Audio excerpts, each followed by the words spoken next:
They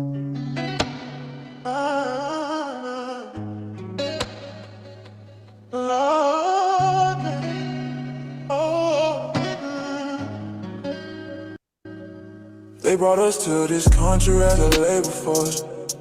We built a foundation and they hate us for it. They hate us for it. We built a foundation and they ain't pay us for it. They ain't pay us for it, but they gon' pay for it. Already prayed for it.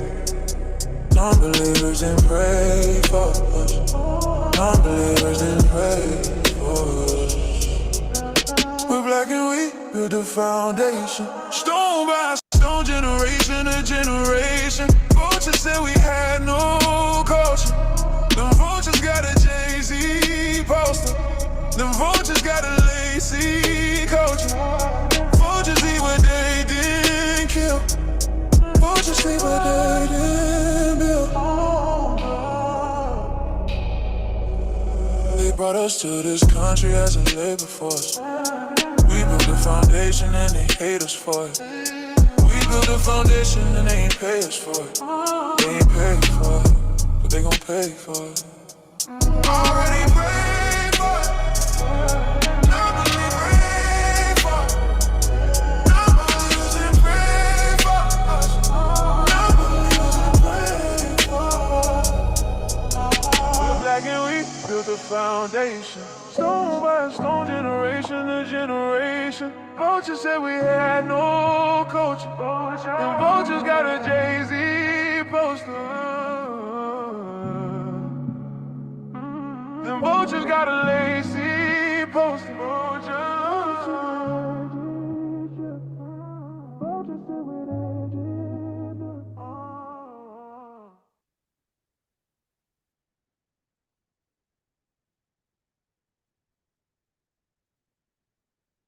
I'm Jamaican. You ain't black. Then what am I? Jamaican. I'm black. You Jamaican. No. You Jamaican. There's a difference. It's a difference. Okay, describe the difference. If I go to your... What color is my skin? What color is my skin? Yellow. I'm Jamaican. You ain't black. Then what am I? Jamaican. I'm black. You Jamaican. No. You Jamaican. There's a difference, huh? It's a difference. Okay, describe the difference. If I go to your... What color is my skin? What color is my skin? Yellow. Okay, and it derives from? Even white derived from black. Even white derived from black. All colors in the color spectrum come from the black. But y'all have been classified as Jamaicans. When I fill out a paperwork here in the States, it doesn't say Jamaican anywhere. How can you describe me as being black? You have a name. You're Jamaican. And you're American. Well, I'm black American. Okay, I'm black Jamaican. It don't say that. You're making something up now. It don't say that. Our paperwork, we have to check something. When you go back home, you don't check nothing. You're automatic Jamaican. Right. I'm not automatic American. I'm automatic black. You see what I'm saying? So when we say black, we talking us. Mm-hmm. Y'all ain't us. No. Don't y'all got Jamaican food? Yes. Don't y'all have a Jamaican culture? Yes. We don't. Bruh. So we those seeds. We are not African seeds. No. We are not. We don't have no African bloodline other than what the white boy have.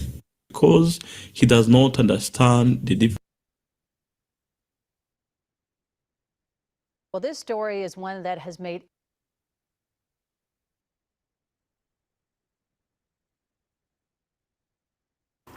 because a lot of them, let me tell y'all something about babbling Tethers, especially the Pan-African artist and the Tether class. A lot of these people, family, they are contrary for content. A lot of these people are contrary for clicks. A lot of these people are contrary for clout chasing. You understand? And it's really rooted in jealousy, especially jealousy of me. They're jealous of us in general, but boy, when they always whining about me, that's out of jealousy. I want y'all to understand something. See, the tether class, especially when they always try to bring my name up, where the FBA was Tariq. See, these people, number one, they're jealous that I have influence that they can't manufacture. A lot of the Pan-African artists, they spend years trying to build platforms. And me, I just come along and organically move the culture, move trends, move language, move political conversations without institutions, without sponsors.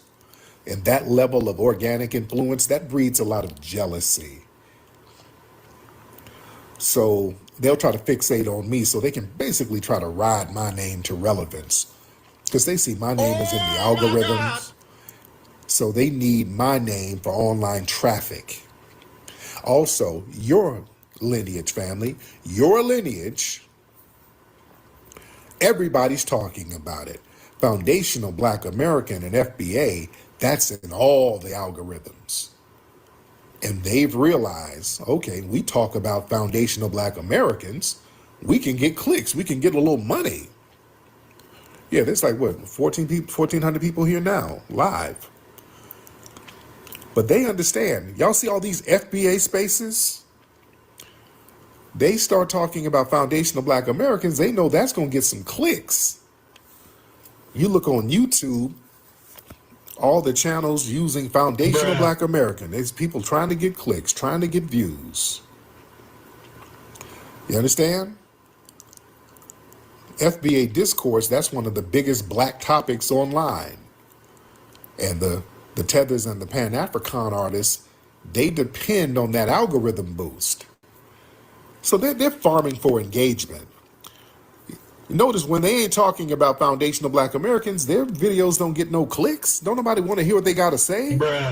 They have to talk about foundational Black Americans in order to eat. So they get into this bad faith contrarianism. That's their branding strategy. These Tethers and Pan-African artists don't have no organic content. They ain't got no original ideas.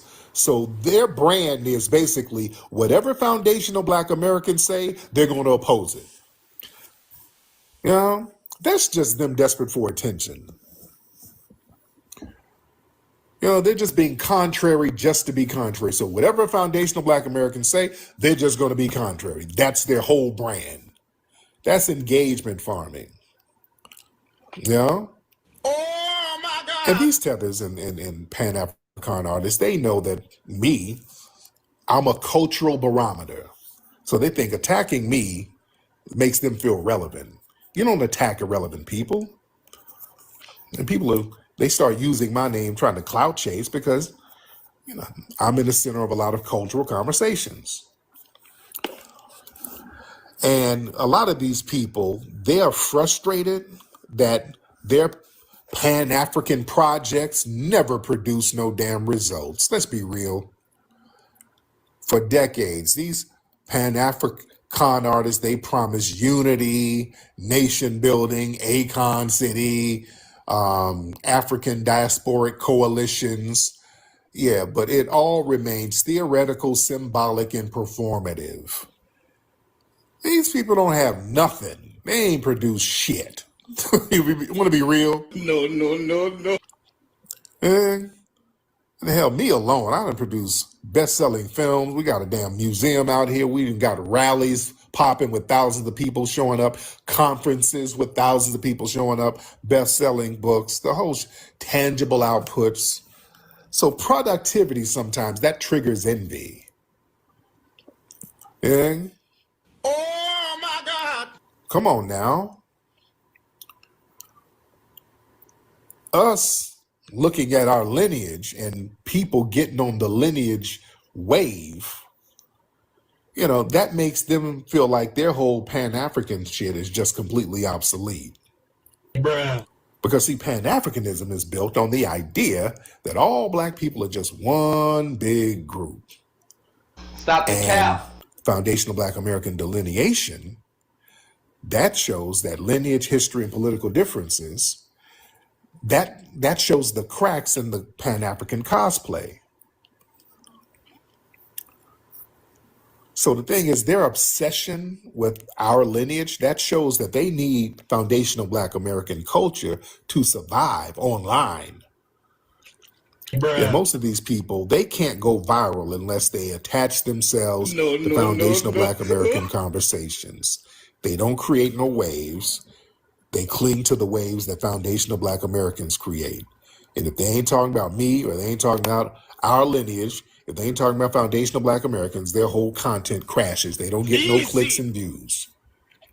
Yeah, I raised $1 million in a month. When I did that, boy, ooh, everybody, those tethers lost their mind. When I raised $1 million in a month, Let him cook now.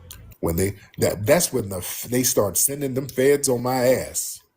All them feds start showing up at the museum. Boy, it was Fed City. Wait a minute. The feds filing frivolous lawsuits. But right when I got the museum, when I raised that money, they said, oh, shit. Uh-oh.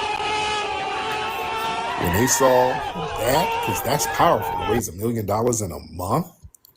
Yeah, that set a whole standard. They looked at that as dangerous. Family, I'm telling you, the alphabet people, when they saw me raise $1 million in a month, they looked at that as extremely dangerous. And all the tether class and the Pan-Africans, oh, that really chapped their ass. And most of them are on the take anyway by these alphabet people. Yeah. I want you to understand, overstand, and understand what I'm saying right now. I want you to understand, overstand, and understand what I'm saying right now. See, a lot of these people trying to get clout online who are Pan-African artists and tethers, they're very envious that the foundational Black American grassroots, they trust me more than they trust any of these Pan-African figures. The grassroots actually show up for me, while these Pan-African artists, they spend years trying to build up something, and nobody rocks with them. People are not dumb. See, they try to, then they try to insult the audience. Y'all are brain dead. Y'all is brain dead. Y'all ain't trying to follow me. How y'all probably listening to Tyreek? Y'all ain't gonna listen to me. I'm trying to build a satellite solar powered city in Uganda. Y'all need to see my vision. Okay, ain't nobody trying to rock with you. No. And they mad because people ain't rocking with that shit. Y'all have had decades to get the solar powered city in Angola somewhere, and ain't nobody on board. People are cool on that. People are cool on that. They can't, these Pan-African artists and tethers, you can't get no loyalty, nothing. No. And they see the kind of respect that I get without corporate sponsors or nothing. I get thousands of people to show up somewhere multiple times. I can get thousands of people to show up to a movie theater, thousands of people to show up to DC, thousands of people to show up to a conference. Yeah? Because y'all don't understand, people like results. I'm a result person. I like to help people get results. I want to talk to people about results. I talk from a military science standpoint. I want to see people win. I don't come in the room selling pipe dreams and all that old bullshit. I'm going to tell you the real deal. I'm going to keep it 100, good, bad, or the ugly, and people can respect that. So that's why when I see saw the tethers doing what they're doing, I'm checking the tethers. I'm not going to sit here and go along to get along. If it's going to lose a couple of dollars or whatever, that's fine. I ain't here for the money. I'm here for the truth. Because if I just wanted to get some paper, I'd just sit up here and play the kumbaya role. Bruh. You understand? And just be like, I'm going to ignore all the fuck shit y'all doing so that people around the world can buy my movies. Because my movies sell around the world. It's no big deal. But what people are not going to do, I'm not going to keep quiet about folks coming over here specifically undermining people of my lineage. I ain't going to be quiet about that because I sell films around the world. I'm not. No. We're not going to do that. Yeah, it ain't that serious to me. It's going to be some respect on this end. It's going to be some respect. That's what it is. Who is this? Rebel Cats. Rebel Cats, how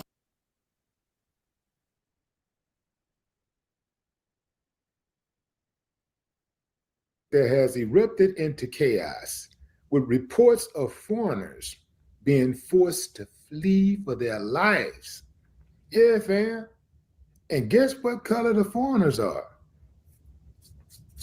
Yeah, fam, black foreigners. So what they're basically saying is, if you're not from South Africa, we don't care if you're black. We don't want you here. What I find interesting is they're not forcing any non-black South Africans to flee. What the fuck is a non-black South African?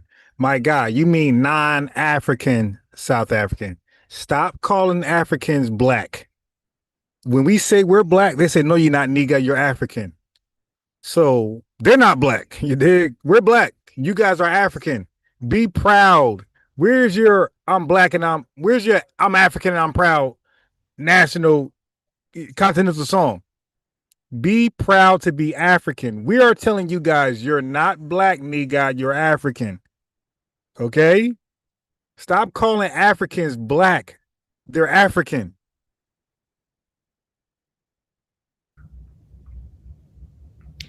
Interesting. Very interesting that everybody that. And by the way, the reason why the thumbnail is showing, because this is the clown Tariq was talking about. I showed you guys this when he goes live and don't mention FBA. This dude got 300, 400 total views, about 6 people in his live stream. I wanted to know how long he was going to try to keep it Pan-African. 2-3 videos, family, and he had to put back FBA. Now you'll see that this tether will get more views now. They cannot do it. That's why we say Pan-Africanism is dead. Because when y'all talk about it, nobody joins your shit to watch you. No Pan-African comes to see you. No Tether comes to see you. No FBA comes to see you. When you talk about Pan-African stuff, nobody comes to check your videos. So you got to be controversial. You got to be confrontational. So he put FBA Adolphs back in his title because he can't stand to see that nobody cares for Pan-African doctrine. Everybody wants to know about FBA Adolphs. So when he go live with this bullshit video, he'll get more clicks and views. They are unsuccessful. This is what we're talking about. And then when you start to talk about views and clicks, all of a sudden it don't count no more. You got my son, Rod's son. Oh man, clicks and views don't matter. It actually does matter. That's why you guys put FBA in your title and not Pan-African stuff. It does matter. You guys want people to pull up, and nobody's gonna pull up to see a Koofy, Kwanzaa hat, Teddy Ruxpin looking ass nigga talk about how Africa is beautiful. You dig? Nobody's checking that out, bruh. America collectively, Black America collectively was never on Africa. All right. So the title said what it says. FBA smoke, pull up, tethers, non-tethers, whoever. And definitely pull up on me. I say Dr. Henry Clark ain't shit. Harvard scholar. Marcus Garvey a scammer. He ain't shit. Pan-Africanism ain't shit altogether.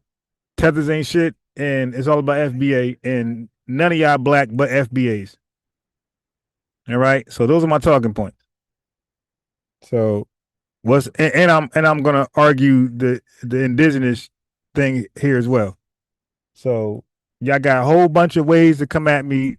The link and the phone number is pinned in the comment section. You guys are scary. They're beating on, swinging on, and humiliating are black. They share their certain melanin hue. Yeah. Anyway, fam, check this out right here, fam. You can okay, so you see that in order to get us to join these losers, they gotta say they're black. Now, if we're so African, family, like they say we are, then why don't they call their stuff African stuff? Aren't they Pan-Africans? Are they Pan-Blacks or Pan-Africans? They're Pan-Blacks, right? They're Pan-Africans. So why do they call themselves black now? Because they want to tie us in. Why y'all just can't say Africa, Africans? You dig? Zimbabweans, whatever, Caribbean, West Indians.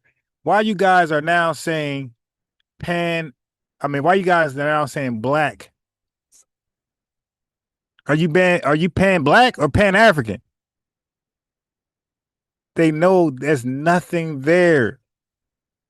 They gotta say black. They gotta come back home. What about African American? These guys are clowns, man. And they know not to call in. You dig? I'm gonna cook y'all with straight scholarship. No emotions, no feelings. You guys are clowns, man. All of y'all. Y'all afraid to click that link or call that phone number. Clowns. On their work for them. If they would treat Black Africans like that. What the fuck is a Black African? So African ain't good enough by itself. Africa needs Africa needs an adjective. Now they're Black Africans. What happened to just African? So you got African Americans, you got Black Africans, like come on, Black Jamaicans, like wait a minute. So nobody's just Jamaican, nobody's just Trinidadian, nobody's just Puerto Rican, nobody's just what they are. Now everybody's black and something else. Like, nah, bro, we're delineating. You ain't us, man. Y'all could say black all day. You ain't black. Y'all African and y'all whatever your country is or your tribe or your language. But they got to keep saying Black African because African by itself can't hold up. They got to throw black on top of it. Jamaican can't just hold up. They got to throw black on top of it. Haitian by itself is weak. Okay? According to these guys, Haitian is weak. They got to add black on top of it. The word African to describe people is weak. They got to add black to get some strength to it. The Caribbean is weak. They got to add black to give some strength to it. So they got to add our name to their name to get some strength. Like, yeah, that's weak. What do you think that they would do to Black Americans? Now, oh my God. Hey, bro, if they beating up on South Africans, bro, then that's just what it is, man. They outnumbered the white team, man, a gazillion to 2. They gotta just fight. Yo, the Iranians, although you dig, I don't rock with them. I'm my country, America. I'm rooting for America, you dig? But I respect the Iranians. They got my respect. They're not cowards. They're not bowing down. They believe in something and they're willing to die for it. They're willing to fight for it. They're willing to delete for it. Nothing but respect for people like that, man.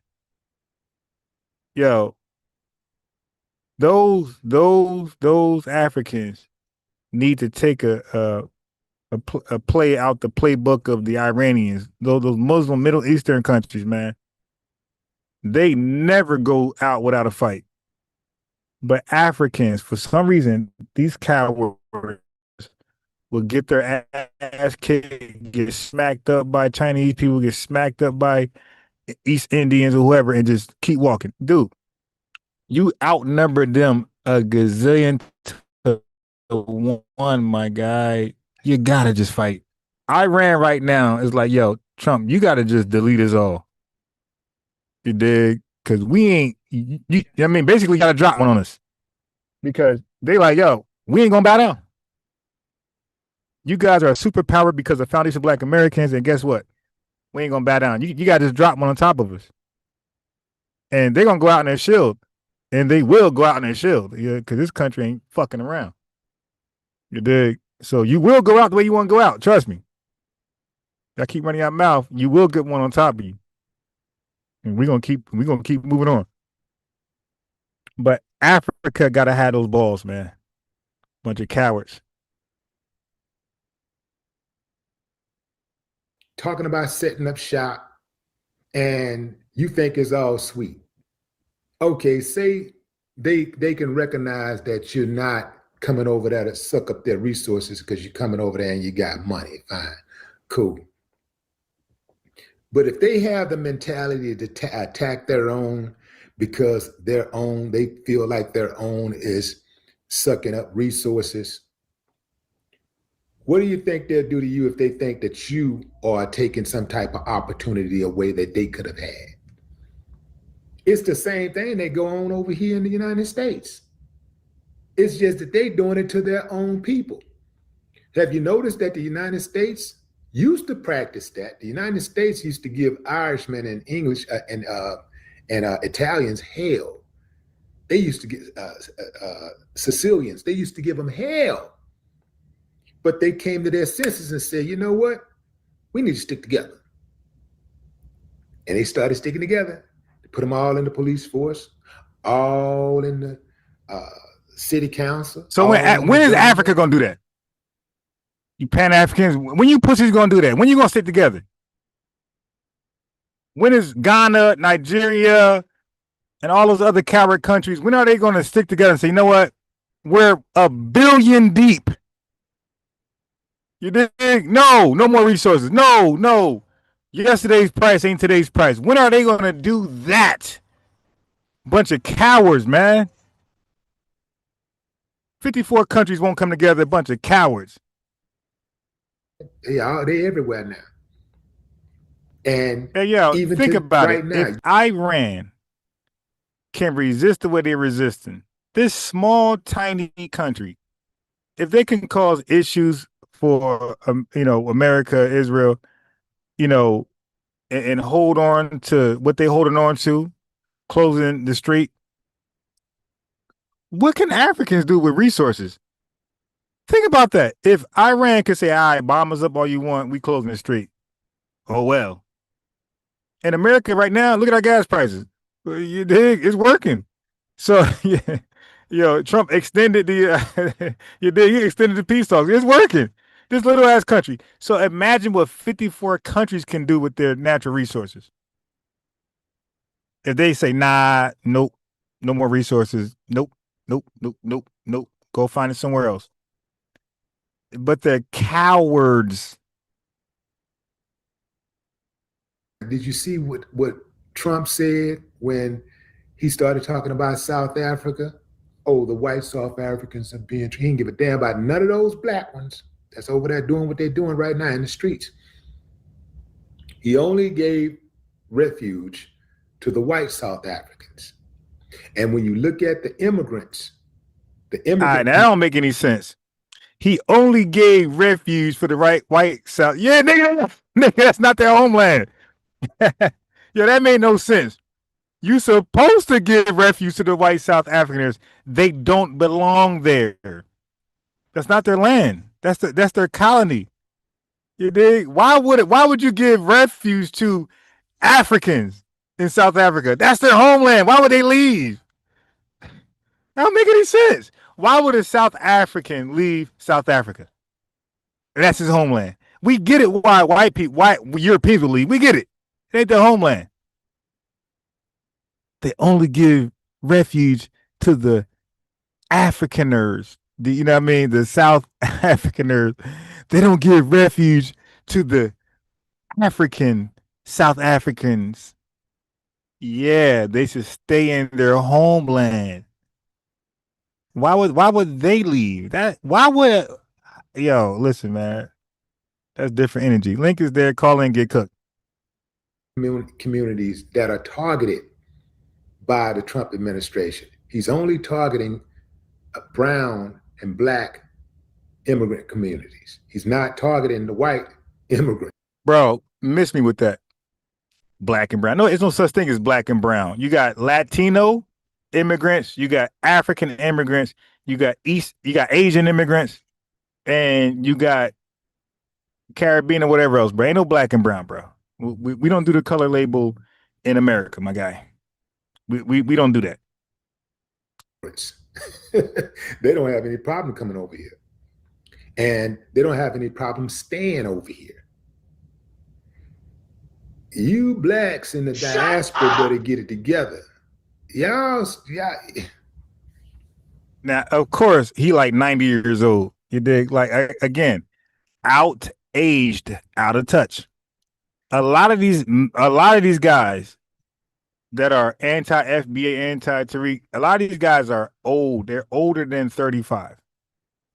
They are out of touch. The Dr. Ruxpin, this guy, the guy on the thumbnail earlier, he can't reach no youth. He can't talk to the youth. These Ross sons and all these guys, they can't talk to the youth family. They can't do what I do. You dig? They can't do what I do. In Jersey, yo, put me where the youth is at. I guarantee I relate. I guarantee I get respect for them. I don't care how savage they are. I guarantee I get respect from them. Yeah, I did security for the Nation of Islam with a flashlight in the worst neighborhoods in Newark. Hey, yo, listen, man. Anybody from Newark, tell me about Stratford Place. Talk to me. Talk to me about Irvin. Fuck, I'm forgetting that street. Oh, what about it? Going towards 78. What's that? Irvin Turner. Talk to me. Newark people from Jersey. Anybody know Jersey? Anybody know Newark? Talk to me about Stratford. Talk to me about Irvin Turner. You did the 400 building. Talk to me. 416. Talk to me. I did security there with a flashlight. Savages was there. Stratford, worst place in Newark. After Prince Street got shut down, Stratford took over. I did that. Security with flashlight. Got hella respect from those guys. And I ain't even from Newark. I got hella respect. I had never had an issue over there doing my job. You dig? Because I'm relatable. I can talk to my own. That's what me and Swerve was talking about yesterday. I could relate to it. You black American? I'm good. Drop me off. I'm good. Yeah, you dig? I'm a survivor. I know how to talk to my people. These guys are outdated and outaged. This guy talking can't talk to no youth at all. They ain't trying to hit this nigga at all. He's outaged, outdated. Yeah, this is not a good look. So these are the particular resources that they're fighting over. First and foremost, these actions are being driven by unemployment. Yeah, y'all mad as hell in real life, real time. The youth rocks with me. Y'all mad as hell in real time. Right now, the youth rocks with me. Y'all mad. Y'all old niggas are mad. Y'all can't talk to no youth. They ain't trying to hear one word you say, you dig? They call me OG, yeah, I mean, all type of shit, but they rock with me. Invite me to their bullshit. I ain't going. But, you know what I mean? I get that respect, yo. In my city, Chad tell you, I got some other folks, Khaled will tell you, shit crazy. I never had an issue in my city. I'm respected all throughout my city, man. All the gangsters, all that shit, man. Hella respect. Do what I want. Went when I went. Never had issues ever. I was never outaged, outdated. Always relatable. Employment, poverty, and competition for resources. These protesters accused the immigrants of taking jobs, increasing crime, and straining public services. Same thing that they scream over here. But and the irony is, just like over here, they have no problem letting. Yeah, these content creators mad as hell. We're real life people. They mad as hell. They can't do what we do in real life, man. They're mad as hell. These old niggas are mad as hell. They can't. All they could do is get on the microphone. Roland Martin, all these guys, all they can do is get on a microphone, my guy. They can never turn on their cameras in their cities, in the hood. They can never do that. They can never do that. You dig? You listen, man. Nobody can vouch for these guys. I mean, like, y'all want to do that. You dig? Where people vouch for you in your neighborhood. If we rely on, hey, your neighborhood got to vouch for you, y'all done. All these content creators are done. All these Baltimore fools are done. Baltimore don't rock with y'all. If y'all from Cali, they don't rock with y'all. Ain't nobody from Cali rock with 19 Z's or Conscious Flea. Nobody rocking with them in real life. Dudes are unrelatable, bro. FBA's our swag. We got that glow, man. We got that glow where people rock with us. All ages rock with us, man. Them in, knowing exactly what would happen. This is the government allowing them to come in, and everybody didn't come over here that they claim that's illegal. Everybody didn't sneak over here. Most Yeah. They snuck over here. So Taya Carter said Livingston, New Jersey. I know all about that. That's actually wealthy. She said Irvington, New Jersey. That's gritty. Irvington is about that life. All right, Irvington about that life. Guess what? And guess who playing? Guess who playing Irvington? Guess who playing Irvington? Yeah, I'm biased around. I play in Irvington. East Orange North. You dig? It's gritty. Irvington is gritty. Livingston is sweet. But yeah, man, I know about Livingston. That shit expensive. That shit sweet over there. It's rich. Livingston is like super wealthy. But Irvington is gritty. And guess who playing? Guess who playing Irvington? Your boy. You dig? So yeah, man. We do this in real life. Like these are cowards. These guys are unrelated. They just cut the camera on. They don't talk to the youth. They don't talk to the youth. The youth don't talk to these folks. You dig? That's the thing about FBA, man. We boots on the ground. We're internet cult. Yeah, all right. Yeah, all right. Internet cult. Yeah, all right. Yeah, yo, y'all heard when I was live in these public places. They interrupted my live talking to me. You dig? When I was in these public places, live in public places, where I'm like visible as hell, anybody could see me and pull up on me and do whatever. All y'all heard was love from people talking to me. Hell, man, what's up, Ron? What's it? Blah blah blah blah. I had to go on mute, but yeah, nothing but love. Nobody said, "Yo, man, what you doing here? Yo, you a coward," and that never happened. Nothing but super love. From regular people to gangsters to the police officers, nothing but super love. I'm a well-known name in my city. Y'all can't say that. Y'all can't say that. You dig? Y'all can't say that. So maybe call DJ Focus. Let me get DJ Focus on here. You dig? Unrelatable old niggas, man. They're in the way. The Roland Martins, all these old niggas are in the way. They're gatekeepers. They never had a conversation with a regular youth. Definitely not somebody from a troubled household. They can't relate at all to our youth. Zero. And I don't respect nobody who can't relate to the youth. If you out of touch with the youth, stay away from me. Most of the people that's in this country illegally walked right across that border and got a nod because somebody got their pockets stuffed. Anybody jumping over that wall, they are paying a toll to be able to get close enough to that. Hey, if y'all want me to play a link, you got to put the link in the chat. I don't know what y'all talking about, but yeah, this is a coward. This is a coward. Willie D is a scared man, scared old man. Now he's cool though. You dig? He's cool. Yeah, I mean he's cool. He's just scared, but he's cool. Yeah, ain't nothing wrong with Willie D. He's cool. He be having good content. I ain't gonna hate on him, but I'm just saying he's scared. He's scared. Definitely scared. And by the way, I'm 100% pro ICE. I'm 100% pro ICE. So yeah, I ain't gotta hide my and I support Donald Trump because he parrots our talking points. Did I vote for him? No, I don't vote at all. But I support Trump and what he's trying to do with the 14th Amendment, birthright citizenship, and like a lot of Trump's rhetoric I support. Not every last thing, but a lot of things I do support. And yeah, I could say that. The link's there. The link is there. You dig? We just talking. Click the link. I ain't gotta. I'm not afraid. We had an Eminem. I'm not afraid. The Eminem song. It did. Yeah, I support a lot of what Trump is doing. Even the WARNIRAN. I support it. You dig? They should drop one over there. Get our gas prices.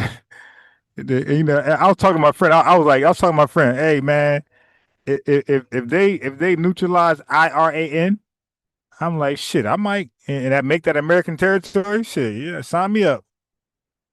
You dig? I'll go over there. Shit, control that oil, hefty fee. I do all that. that wall to jump. Anybody going under a tunnel, they are paying a tax to go through that tunnel.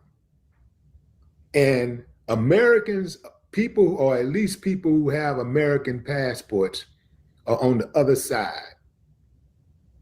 They're on the other side of that wall, and they're stuff in their pockets, including members of law enforcement, Border Patrol. They're stuff in their pockets. That's how they're getting over here. These people ain't just coming over here on a hope and a prayer. They're being assisted.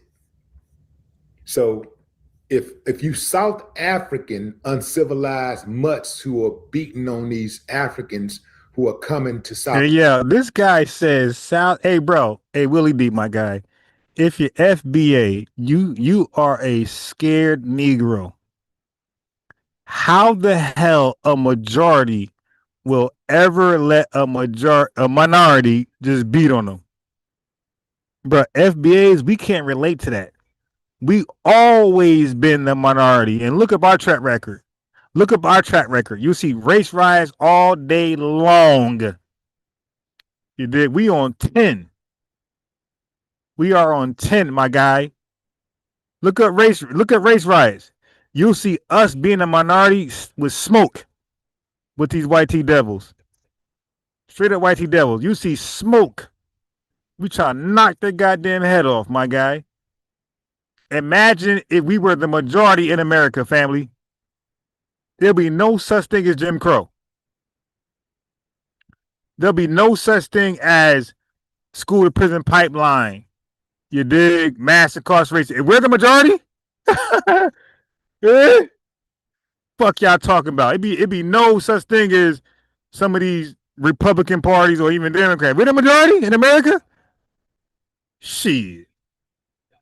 Yeah. We are different. We don't know nothing about that. That's Kendrick Lamar. We don't know nothing about that. We don't know about the being a majority and being conquered by the minority. We know nothing about that. That only makes sense to us. That math don't math. Being the majority, but being conquered by the minority. I know nothing about that. My ancestry in America knows nothing about that. I got no ancestry in Africa, by the way. You dig? When I do my genealogy, ain't nobody go to Africa. Okay? Ain't nobody African in my genealogy. I can talk that dumb shit all day long, but you look at my genealogy, you're going to see American. You're going to see English American names. Ain't nobody named Shaka, or in Mbutu. Or Titty, whatever you say. Ain't none of that in my genealogy. All English American names. So you find that African in my genealogy and you got it. You ain't going to find it, by the way. South Africa looking for a better life. If you're mad at somebody, you should be mad at the government. I bet your coward asses won't run over there to the government and beat on them. I bet you won't go beating on the police. You ain't gonna do that. Cause that ain't what cowards do. Yeah, that's right. I said it. I call you straight out. I'm not with that, man. I'm not with that. Those people are looking for a better life just like anybody else. Yeah. Willie D is FBA, but he's one of those scared Negroes, though. You dig? He don't stand on 10. Okay, he's definitely FBA, but he's a scared Negro. Okay, so family, if you don't know, this is my channel is called FBA News and Updates. You got to tap in. Listen to me. Listen. Are you ready? Okay. Listen to me when I say this. And nobody can fuck with me. The link's there. The phone number's there. Listen to me. During the height of the crack epidemic in America, we're talking about 85 to 90. Did y'all know that the Jamaicans control almost 50% of the crack market in America? Let me say that one more time because y'all didn't hear me. During the height of the crack epidemic in America. Jamaicans, they almost control 50% of all of the crack market in the U.S. Did y'all know that? Yeah, I know that, right? Yeah, I know that. Crack flourished through America, and we could point at Jamaicans plus the CIA. Jamaicans. Almost 50% of the crack market in America was owned and controlled by Jamaicans. I think y'all talking to. Is that xenophobic? Is that xenophobia? That's a fact. So crack in our neighborhoods, we can literally blame the white man and Jamaicans only for crack in our neighborhoods. Yeah, y'all know y'all talking to, man. You gonna learn though. I deal with a lot of Spanish folk. What do? I learn their ways. I learn the way they talk, the way they do. So, but you guys don't want to learn anything. You don't want to. You don't want to. I do have a rebuttal to his. That Spanish was real Spanish. Go ahead, the black. Yeah. Look, I don't understand what type of. Yeah, Tiger Crane Shakira, that's my boy right there. My boy, straight thorough dude. Yeah. I didn't know that until yesterday, day before. I didn't know that. Like, cause my chat always said, "Yeah, man, talk about the Jamaican posse." I never did. I never cared to, because I didn't think they were that significant, that relevant. I never did. So Tariq did it live the other day, or premiere the other day, and he was talking to a Jamaican, and it was talking about, it was arguing. Tariq was like, "Yo, y'all responsible for a lot of the crime in the early '80s, late '90s." And I thought he was cap. I thought Tariq was capping. I said, "Jamaicans, bro, stop that. That's the CIA. That's the white team man. Blah blah blah blah blah." Man, I said, "All right, let me look into it, because I ain't a follower. I don't just believe people. I got to see it myself." So I researched that stuff, man. I'm like, wow, yes. Matter of fact, let me talk about it. Here's the research. Let's talk about it. So in the summer of 1989, Brooklyn, New York, a federal courtroom was delivering their verdict against Delroy Edwards, a Jamaican national who's known in the streets as Uzi. Right, so he was found guilty of dozens of charges: murders, assaults, and running a violent drug enterprise, right? That's a fact. Okay, so look, he came from Jamaican neighborhoods called garrison communities. And look, those neighborhoods were controlled by political parties. Loyalty wasn't an option. You had to be loyal. And guess what? If your party lost, you lost jobs, you had food shortages, and any protection you thought you had was gone if your party lost. Right? So check this out. During the 1980 election in Jamaica, over 800 people were killed by political violence. Okay? In 1980, while they were voting for their political parties, over 800 people died via politics. Okay? So, out of that chaos, people organized groups like the posses, the Jamaican posses. These are men trained in violence, loyalty, and survival. And guess what? In the late 1970s and 1980s, many of those Jamaican posse people, they migrated to the United States. It's a fact. Some came legally and overstayed their visas, and some came illegally. But the bottom line, a lot of them came over to across the border, and they were part of Jamaican posse. Look what they brought to America. Look how they contribute to America. They brought connections to cocaine suppliers. They brought experience with organized violence, and they brought tight-knit networks based on Jamaican community ties. This is the facts. This is Googleable. Okay. So when they arrived in cities like New York, Miami, Los Angeles, they stepped into a market that was about to explode, the crack cocaine era. Okay, now they didn't just sell drugs, so you can't say, well, the white man gave them that. Shut up. They were responsible for importation of crack cocaine, so they imported it. They were responsible of production of crack cocaine, and they were responsible with distribution, right? And now, with all that being said, when they were heavily involved in the crack epidemic in America. They were so involved that the stats show up to 40% of all of the crack sold, bought, moved, shipped, trafficked. They were responsible for up to 40% of all that. They were major players in the crack epidemic, crack cocaine. It's a fact. By the FBI, they were called the Jamaican Posse, and they were called let me get the other name.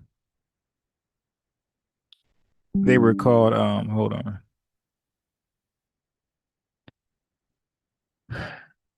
They were called Jamaican Posse, and they were called, and they also were known by, they called them Caribbean drug networks. So they were so dominant in the crack epidemic that the American government didn't confuse them with Black Americans at all. They quickly identified them as Jamaican Posse and Caribbean drug networks. So that's it.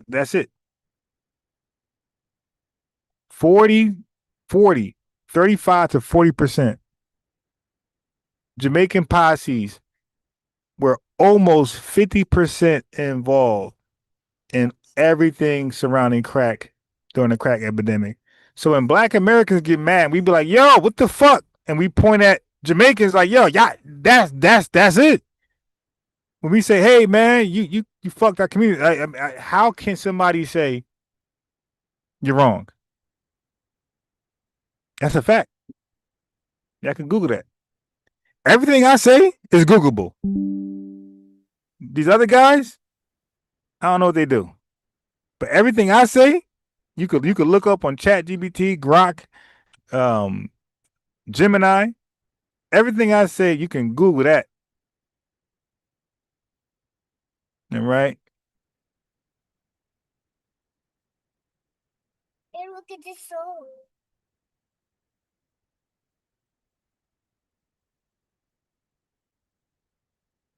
Yes, sir.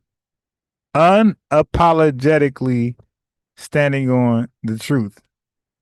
Unbiased Ron. I ain't gonna add to nothing. I don't need to. The data is there. I'm just reading the data. All right. Now, I talked about marijuana the other day. I talked about the use of marijuana, right? People use marijuana like to indulge in it, to smoke it. People normally use bongs, joints, all type of shit. Jamaicans or the Caribbean itself introduced tobacco leaf roll-ups. There was no tobacco leaves in America to smoke marijuana. That was a Caribbean Jamaican influence. Okay, now the problem with that is, you're addicted to it's common sense. You're addicted to marijuana, and maybe even not, but you're for sure addicted to nicotine. Okay, Now, y'all Google that. Google the tobacco leaf, the frontier, the what they call it, all that, the blunt, the Philly blunt. Google where that come from. That's Caribbean influence. Now, if y'all even Google, that is the worst way outside of like cocaine and fentanyl, but that is the worst way to indulge in marijuana. Is to combine marijuana with tobacco. That's the worst way. Like I said, I'm 48. When I was growing up with older cousins and uncles, when they smoked marijuana, I ain't never see them with a dark leaf. They all smoke like white tobacco. I mean, not tobacco. They all smoke joints. It was white. You dig? And they ain't smoke all day. They smoke maybe once and that was good. These tobacco, Jamaican influence, tobacco leaf niggas, they smoke all day, every day. And these are the main dudes killing and robbing for this marijuana. Now, they're confused. Am I addicted to marijuana or the tobacco? And obviously tobacco is addictive. Marijuana is not so like that. Yeah. And anybody my age, definitely older. You guys weren't smoking, especially down south in the West Coast. You weren't smoking no damn tobacco leaves. That originated in, it's called the Philly blunt. Ain't no Cali blunt. Ain't no South Carolina blunt, Virginia blunt. You dig? No Missouri blunt. That was influenced by the Caribbean. So no. This is just facts. So what I'm saying is, like, a lot of these practices are degenerative. You dig? You introduce crack, the blunt where people can't get off marijuana.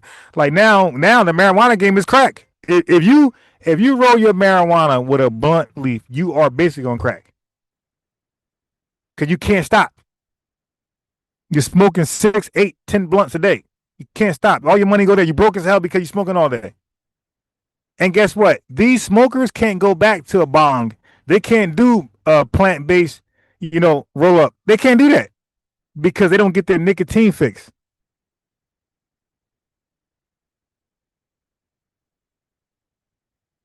Yeah. So, it's the link's there. You think I'm wrong? Click that link. You think I missed something? Click that link. I'll show you what I got. You show me what you got. You ain't got nothing. You dig? You got hate. I got facts.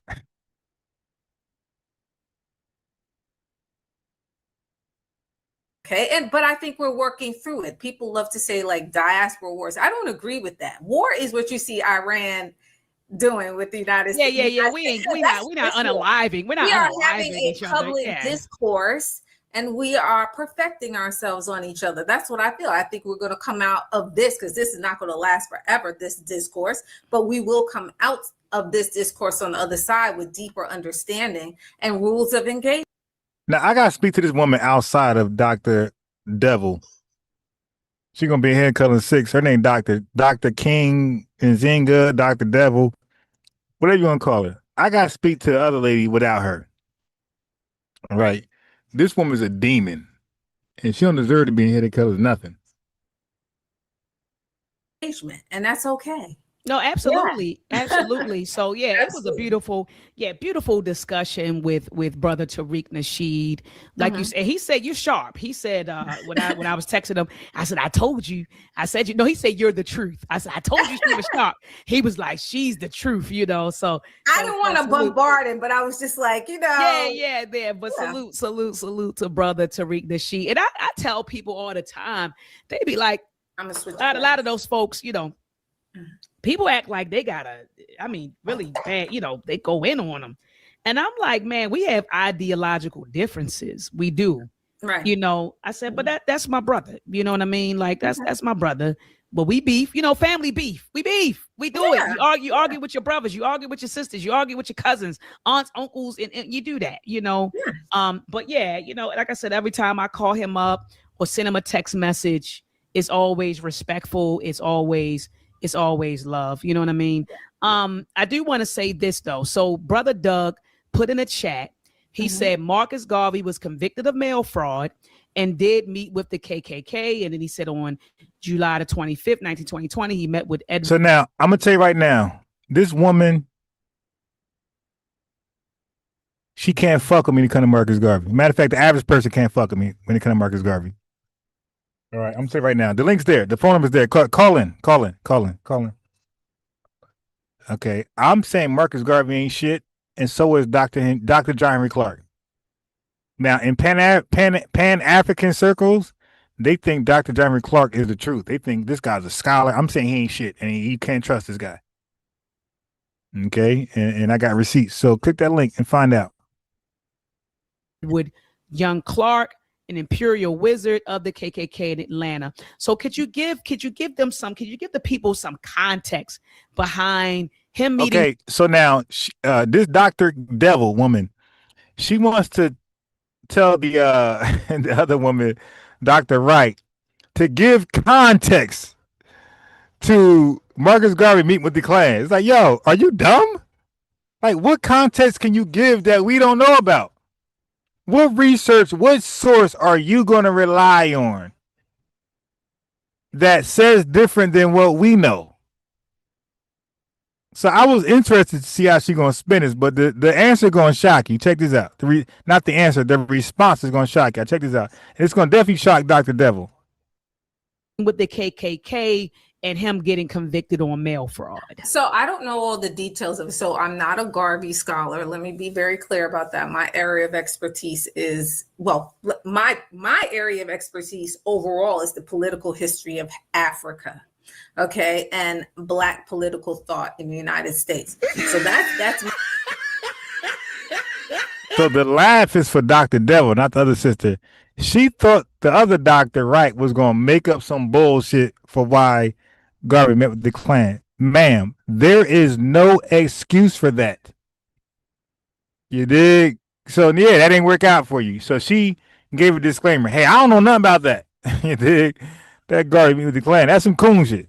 Some tether shit. My area of expertise. That being said, my specific research on Booker T. Washington, Africa allows me to intersect with the history of Marcus Garvey. Listen. Because Marcus Garvey is a production of what Tuskegee and even Washington would produce. I'm just being clear. Okay. There are many things. Stop there are many people who come out of Tuskegee and are inspired by the Tuskegee model that do precisely what is in line with the Tuskegee model and mission. Garvey is just one of them, although he was not a student at Tuskegee and he does not come to study at Tuskegee. So Garvey in particular, yes, eventually he's involved with seeking a meeting with the Klan. Let me just say this. I think he got this from the notion that he was okay with separatism, that Tuskegee also looks like a separatist model in many instances. And so he may have got this idea that they're separatists, we're separatists, I'm a separatist. And so we can come in the middle and have some level of conversation or discourse about our aspirations for our collective, for our people. So that might be where he got that from. However, I don't think that he was affirmed in that. And that put him on the other side with numerous black leaders of the time, right? So Du Bois, of course, and others had serious problems with Garvey. Ultimately, what Garvey was trying to do was replicate the Tuskegee model. That's why you see him involved in numerous industries. That's what he's trying to replicate. In 1912, there's the International Conference on the Negro. Tuskegee opens up its 44 industries, and 8 educators who attend the conference bring this information back to Garvey. There's a resolution to erect a Tuskegee-like institute in Jamaica. And this is why you see Marcus Garvey in particular moving around the Caribbean seeking to raise money for a school. This was not independently inspired, but it was in fact inspired by the resolution in the International Conference on the Negro at Tuskegee in 1912. Those educators go back. They share all that they saw and know about Tuskegee, and then Garvey initiates a relationship with Booker T. Washington. Now, what he is attempting to do is create a sustainable model by having multiple industries, and he's replicating that. Now, that is completely part of Tuskegee and Washington's model. He's exporting the Tuskegee model through international students. He's basically sending students to the continent of Africa to engage in various projects. The most and worst of them all is the Togo expedition. But there are some that are more progressive when they are not involved with the, German or, any European imperialist regime. But Garvey would try to implement the Tuskegee model, having multiple industries. If anyone was thinking, like, why is he involved in various industries? That's what he's trying to replicate the Tuskegee model. So be in the boat industry, shipping industry, food industry. Some folks, we got to tell them to get out of the food industry, that there are other industries. But so he's attempting to have a foot in various industries on an organizational level. And so that's the difference. Now, what he used to facilitate the building of and fundraising for those industries was the mail. And because he did not exactly have what he presented in writing through the mail, he was able to get caught up and, of course, deported, convicted. He spent several years in jail, and then he was deported. But there's great irony in Garvey's story. Before, during, and after his time with us. Okay, and then what about the mail fraud? What about the mail fraud? The mail fraud allegations. What about that? I mean, I know that he was convicted. They used that to. So she thought. So again, I'm a Garveyologist. If you think you know Garvey, click that link. And we're gonna find out. Well, you're gonna find out. Okay, so she's asking about the mail fraud. Well, the mail fraud. So she's thinking that Dr. Wright is going to be like, well, the mail fraud was bullshit. Now, watch this. The mail fraud. Her guest is trying to be honest as possible on Garvey. Listen.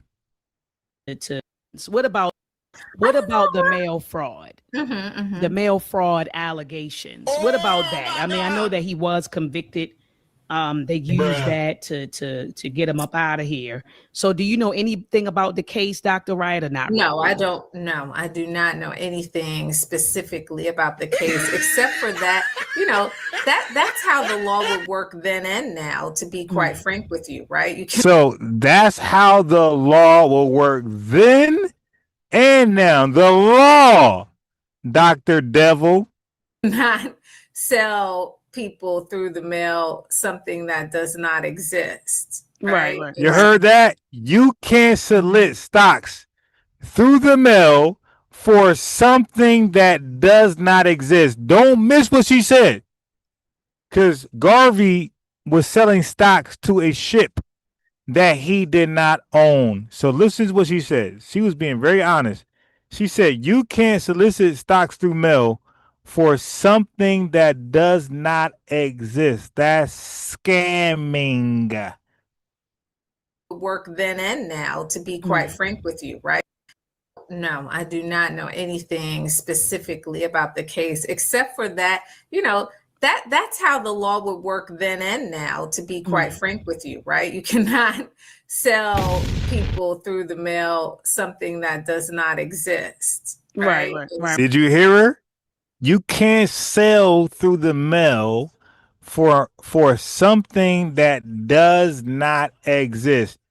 Dr. Wright says you cannot sell for through the mail that something doesn't exist. She said the law, the way it worked then, that's how it works now. Listen.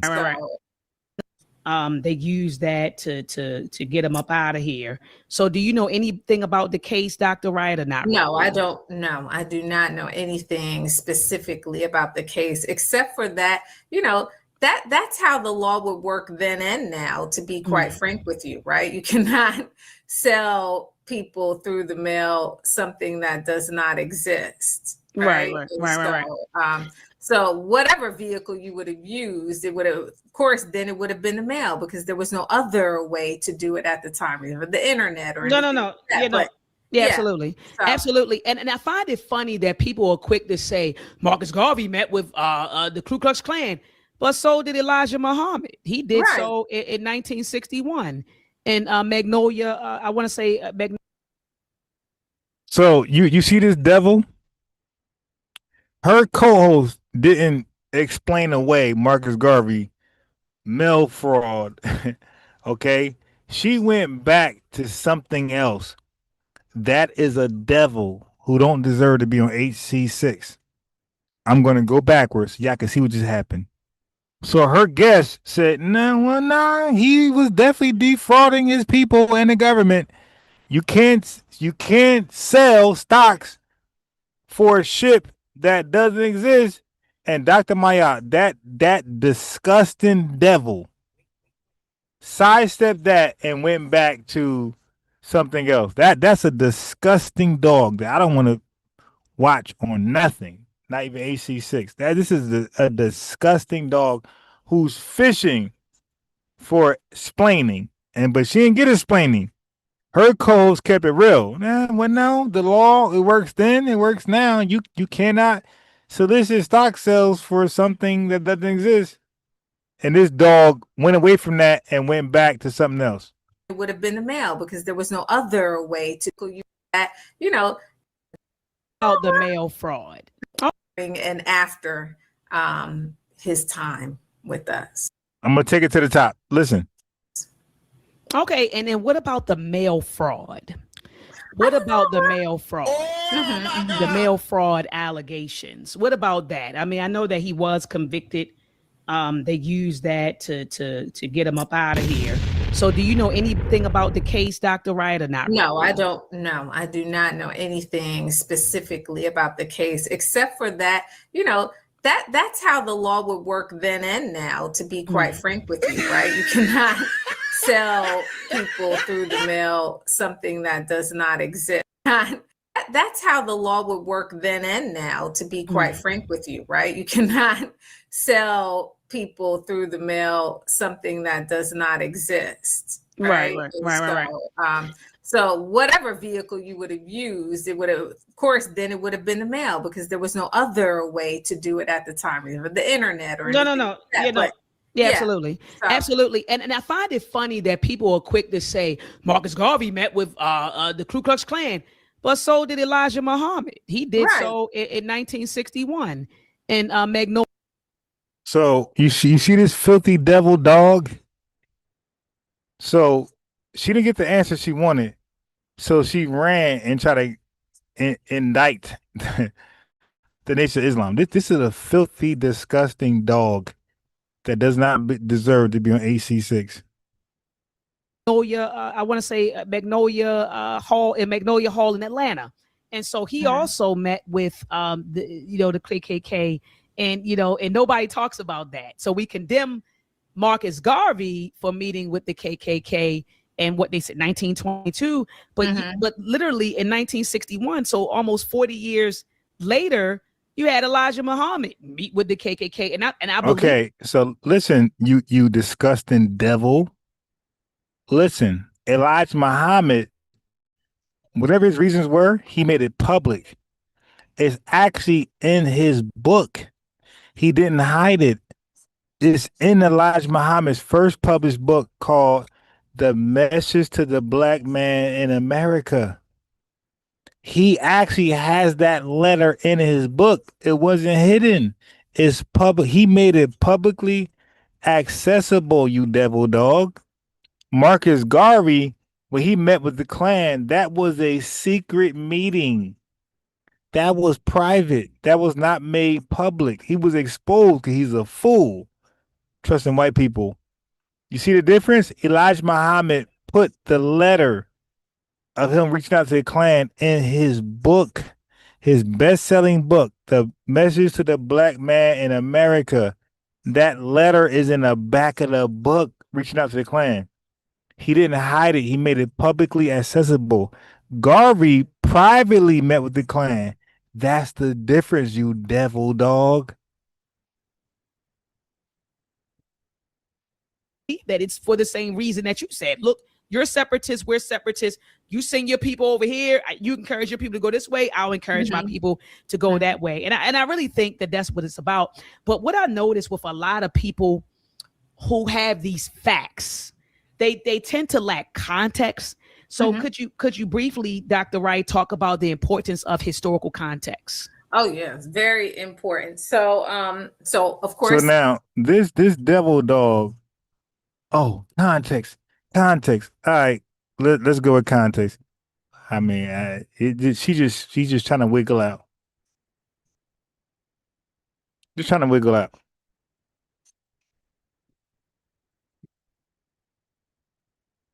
My screen froze, but we got it.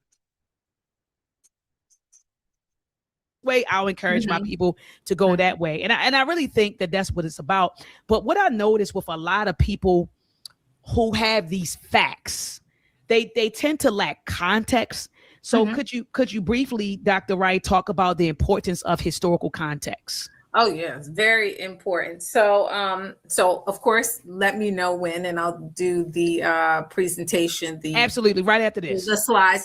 But context is important. So you mentioned my book, and one of the things I try to do in the chapter on Pan-Africanism is recreate the historical setting, what was going on. So just for example, how we know what was going on in this country and in most of the world when the pandemic started, right? So if you were to tell that to someone else, you would have to recreate the historical setting.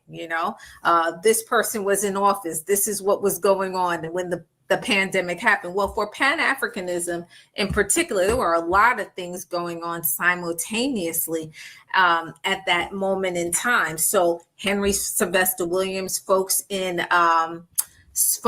Trinidad, and Trinidad has produced some of the best theoreticians on Pan-Africanism. There is a critique to be made of that, but it is Trinidadian born and London based Henry Sylvester Williams who would coin the phrase, and he was okay. So this is where they mess up at. They'll say Pan-Africanism started with Henry Sylvester with Trinidadian people in the 1900s. They'll say that. They'll say that to you. But when they pull up over here, one by Ron, myself, they'll drop that. I'll make them drop that quickly. Okay? So they'll lie to you because they think you don't know no better. You feel me? But when they pull up over here, they won't stand on that. They will not stand on that. If you will, click the link. The phone number is tied to the link. Ain't nobody calling yet. But your cowards are afraid to call in. Y'all ain't calling yet. That's not the origins of Pan-Africanism. You dig? This meeting in London with a bunch of Trinidadians, that's not the beginning of Pan-Africanism.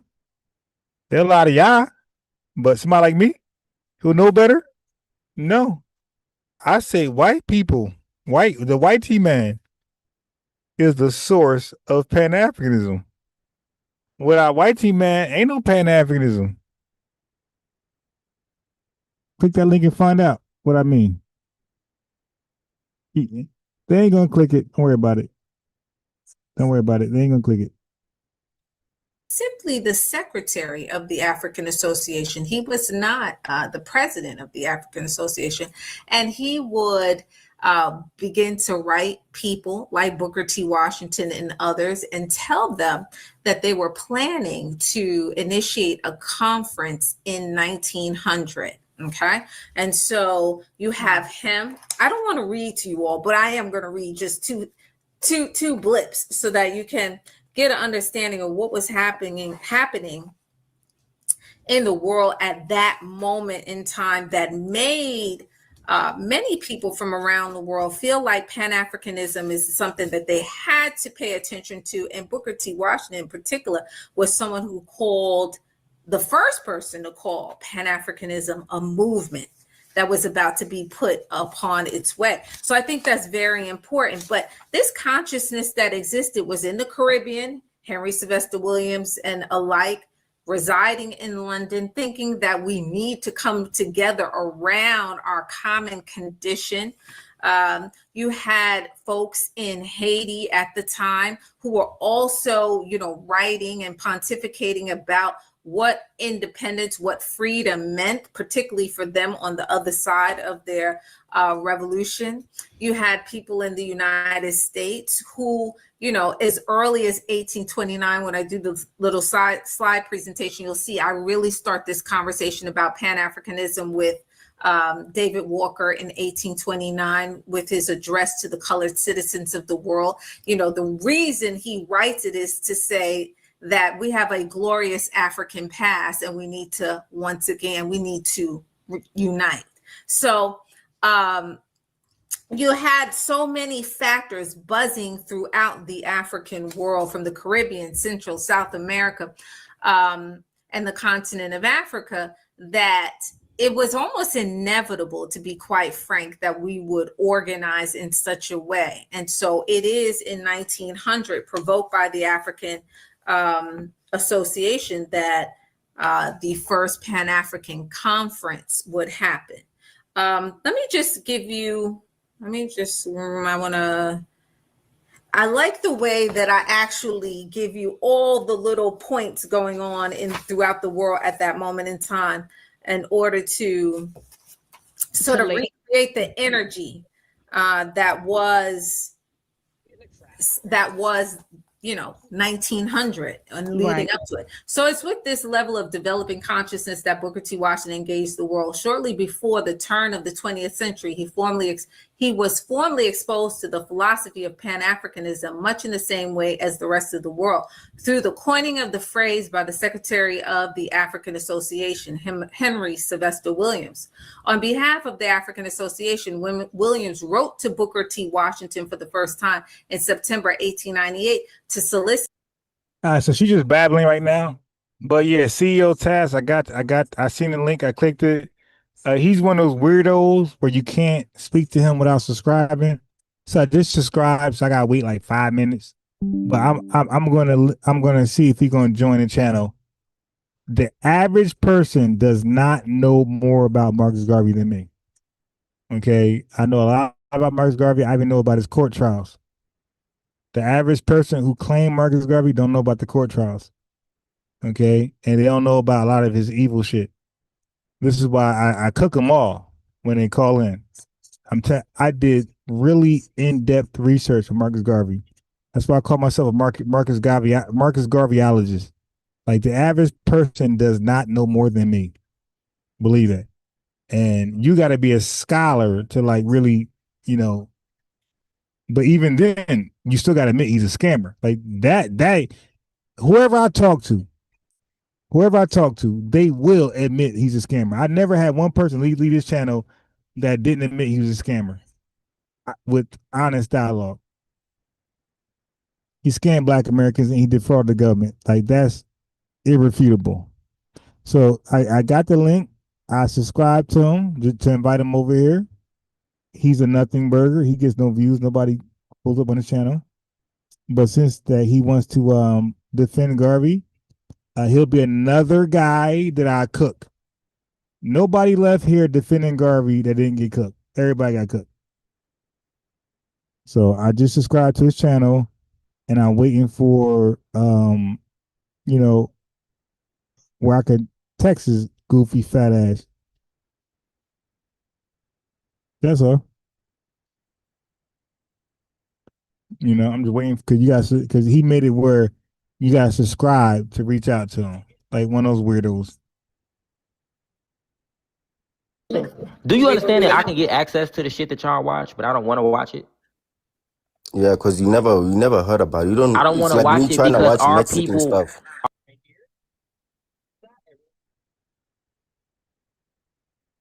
Fetish y'all have over us of comparing us to y'all, and y'all want us to compare ourselves to the YT man.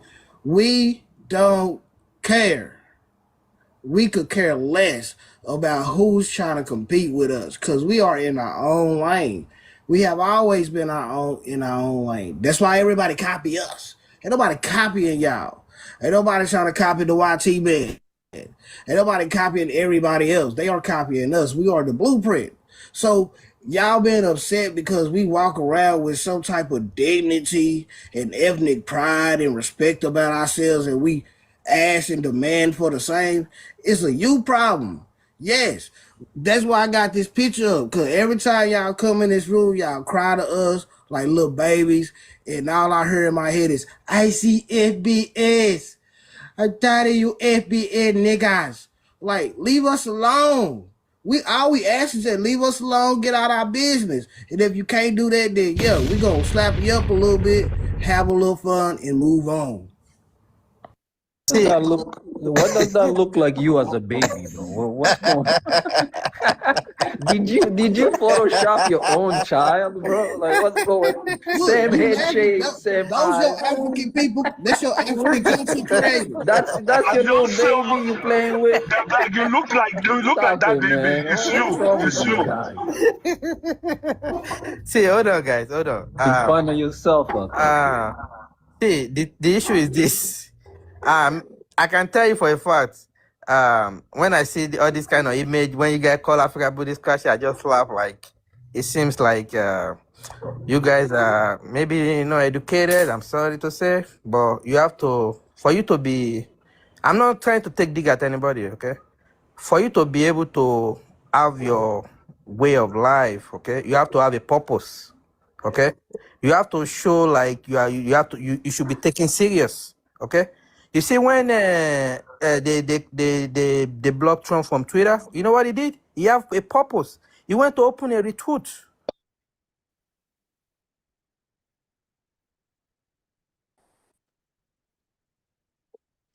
All right, so DM, is your audio right? Because when people join, the audio will be janky, and they gotta like go out and come back in. So Can DM, you let me hear hear me, you. fam? Yeah, I can. Yes, sir. Yeah, I can hear you. All right, my brother, man. Number one, salute to you, brother, man. I really appreciate what you're doing, man, and everything Yeah, thank you. that you're saying. I mean, much love to you, man. But you said that you are Marcus Garvey, historian. Yeah. And there's things that I'm genuinely curious about. Okay. Could you kind of elaborate on his views on how he felt about mulattoes, light skins, you know, um, and that's what I think what really kind of like turned me off about that nigga, man. Like I couldn't, like I can't, I didn't choose like how I was born, it just is what it is. But I mean, both of my parents are FBA. Right. I just came out like this. But Right. you telling me that you don't like me just because of the color of my skin? Yeah. So brother, you gotta understand is that a lot of these places that's non-black, that's non-America, these guys have little mixture with Europeans. Don't forget, almost every last woman in America was raped by a slave master. The exceptions would be the Gullah Geechee and some other exceptions, but 97%, everybody else as FBA, their somebody in their family was great. 97% was raped by a white supremacist, right? Yeah. So Yeah. that means that the average person who says the FBA, most likely if they do a DNA test, they got 20 something percent, 15% something European. You're not gonna find nobody in Jamaica, Africa, Brazil, or Haiti with a high percentage of European in their DNA other than foundation Black Americans.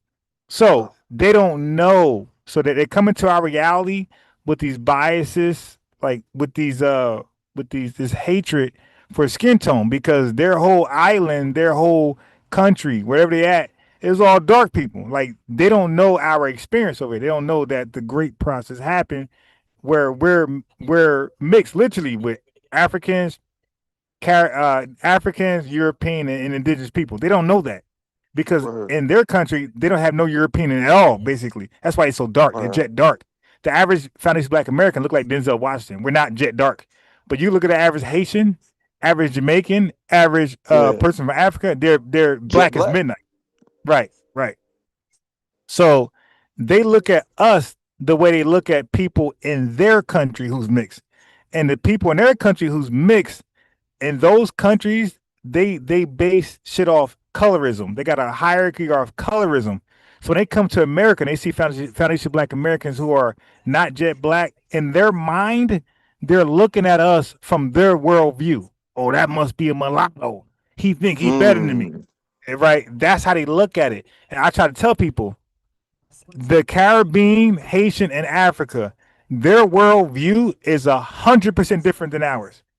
They look at the white man as a big boogeyman who can't be beat, don't challenge him. We look at the white man as a complete punk. You know, we'll punch him in the face the first chance we get. They don't know that, and like they never experienced. That's why the white man can go in their countries and beat the shit out of them when they don't punch back. Okay, over here they already know what it is. You talk some dumb shit, it's up. So Black Americans, we don't see the white man as other dark nations do. They look at the white man as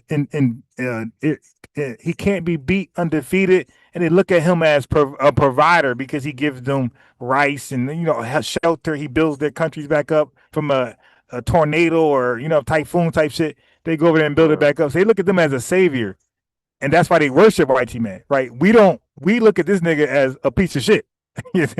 So we can't. That's why I say it's hard for us to get along with them. Because our view on white man is different. We look at white man as straight pussy.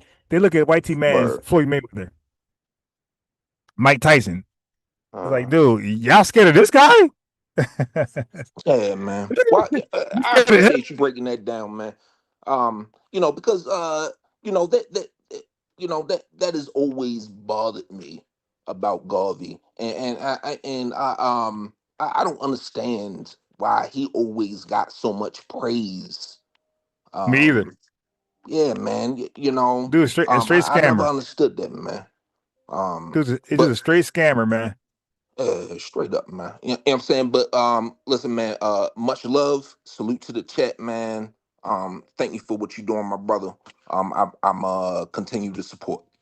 Okay, thank you very much, bro. Thanks for calling in. All right, brother. Yeah. Okay. Yes, sir. Yeah, but good question though. Yeah. So the other darker nations, they look at whitey man because whitey man kicked their ass. Okay. So all of them, even the Maroon War, the first Maroon War was a stalemate. Nobody won. The second one, whitey man whooped the shit out of them and deported them to Nova Scotia. Look at Haiti. They so-called had a revolution, right? They rebelled. But when France said, all right, we're going to come back full force unless you pay reparations, the Haitian man said, nah, we don't want no smoke. We'll owe you gazillion dollars, you dig? And look at all of Africa that was marginalized. They created borders. They started renaming them. Oh, you Igbo, he Fulani, and you Hausa? All right, that's out. Y'all all Nigerian. That's what the white man did for these folks. and with little resistance. So Black Americans, like, this is something that they refuse to acknowledge.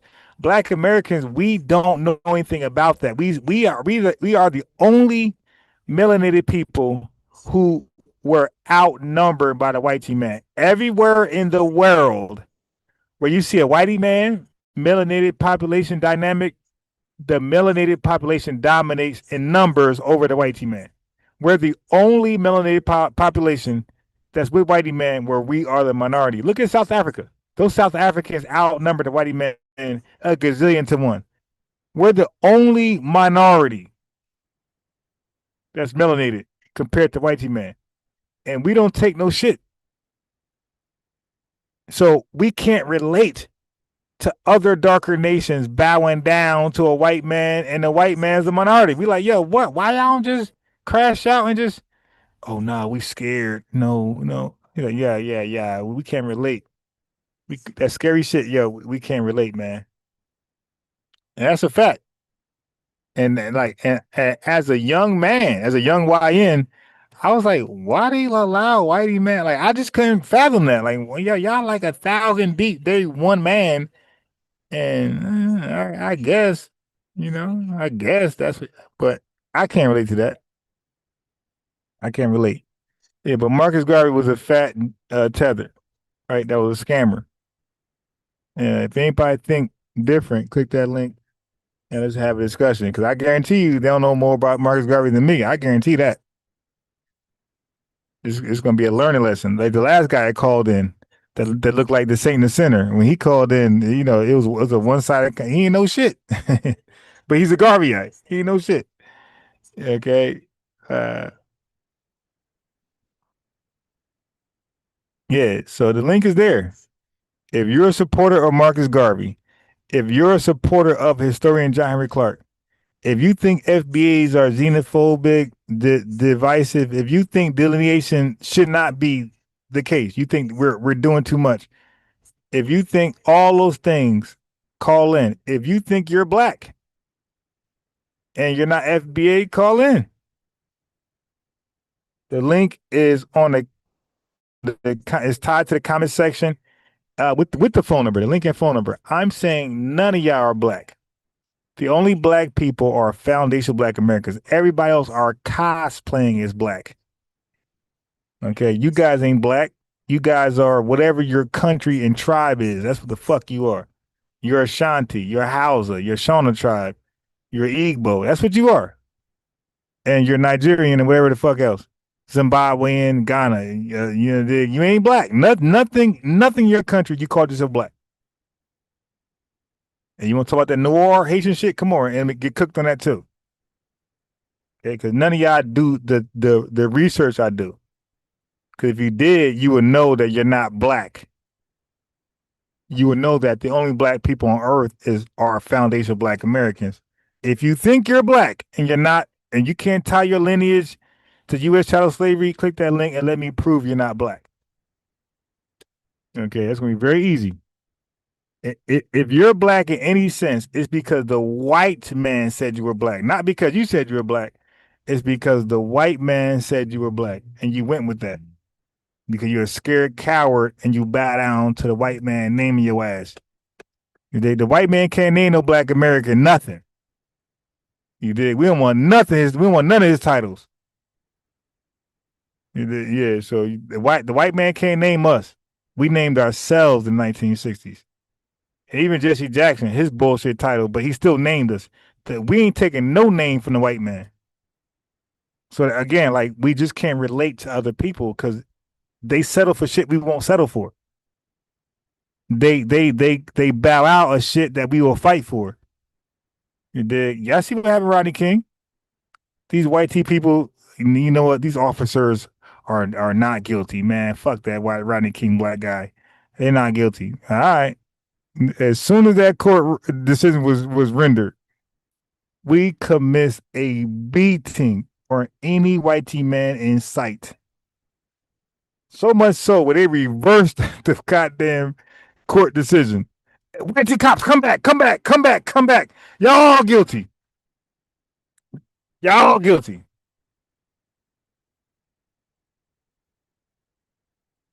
Yo, we caused so much hell. We put the feats and beats on so many white people on site that they called the cops back in court and said, all right, fuck it, all y'all guilty. That's the shit we do in America, my guy. So we can't relate to you cowards, man. We can't.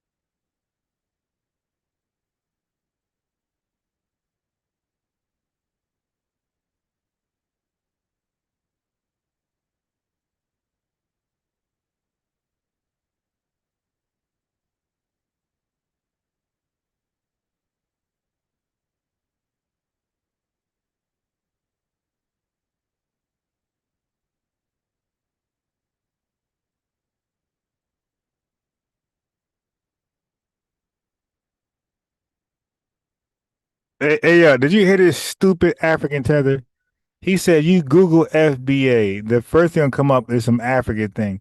And not only that, I'm gonna tell you what's gonna come up. Like there's a school disorder that's gonna come up. A African tether is just an acronym.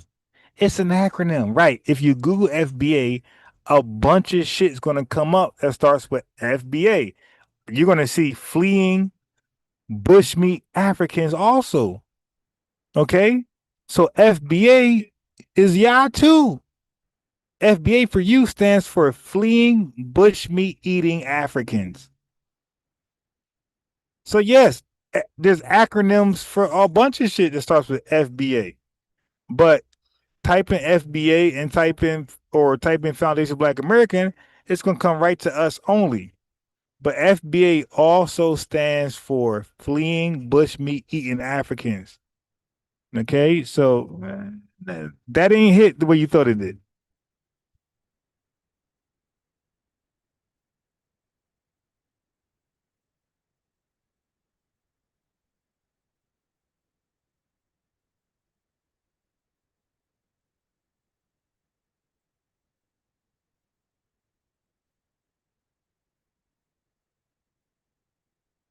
Okay, so now you heard this piece of shit booty scratching shit in the street tether. He said if you type in FBA family, he gave you 3 letters. He said you'll get Amazon. And then he said if you type in African American, so he actually spelled it out.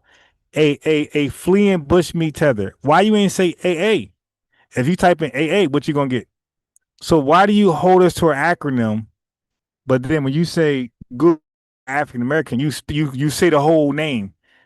Well, why not just say Foundation Black Americans? If you type that in there, you're gonna get Foundation Black Americans. But if you type in AA, you're gonna get a whole bunch of shit. You're gonna get African alligators, African apes. You dig? You're gonna get a whole bunch of stuff in there. You type in AA. But FBA, you're gonna get Foundation. If you type in Foundation Black Americans, you're gonna get just that. Because you spelled it out. That was weird. He said type in FBA, you'll get Amazon. But if you type in African American, so he actually said the whole thing. Why not say the whole thing with us? Why don't you give the acronym for African American? Let's see what you get. Stupid.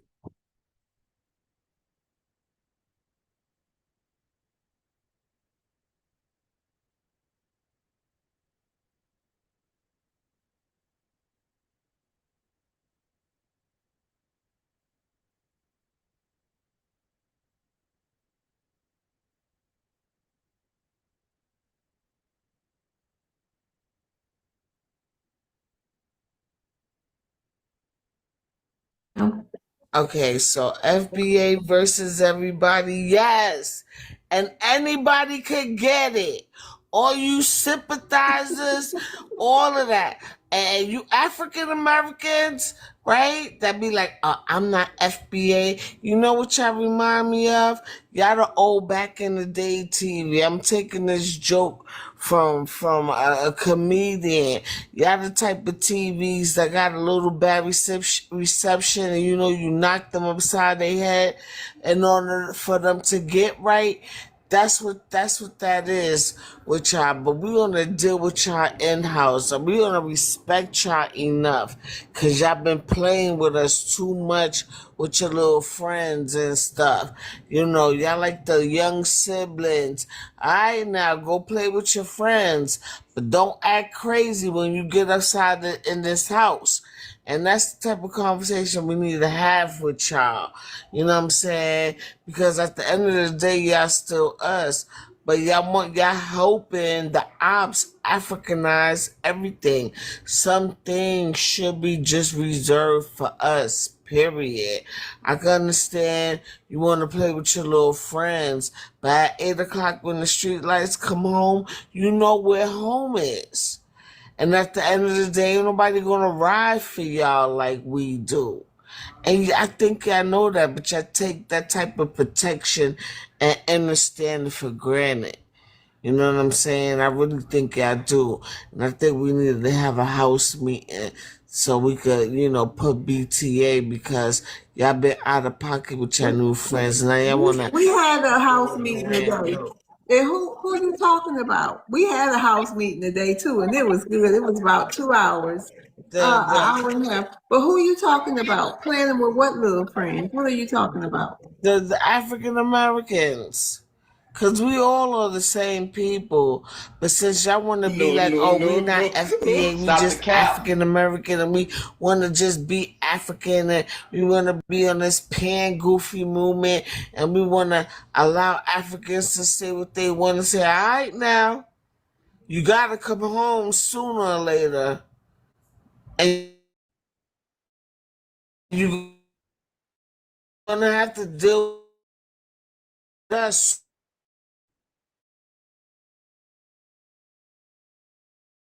or later while you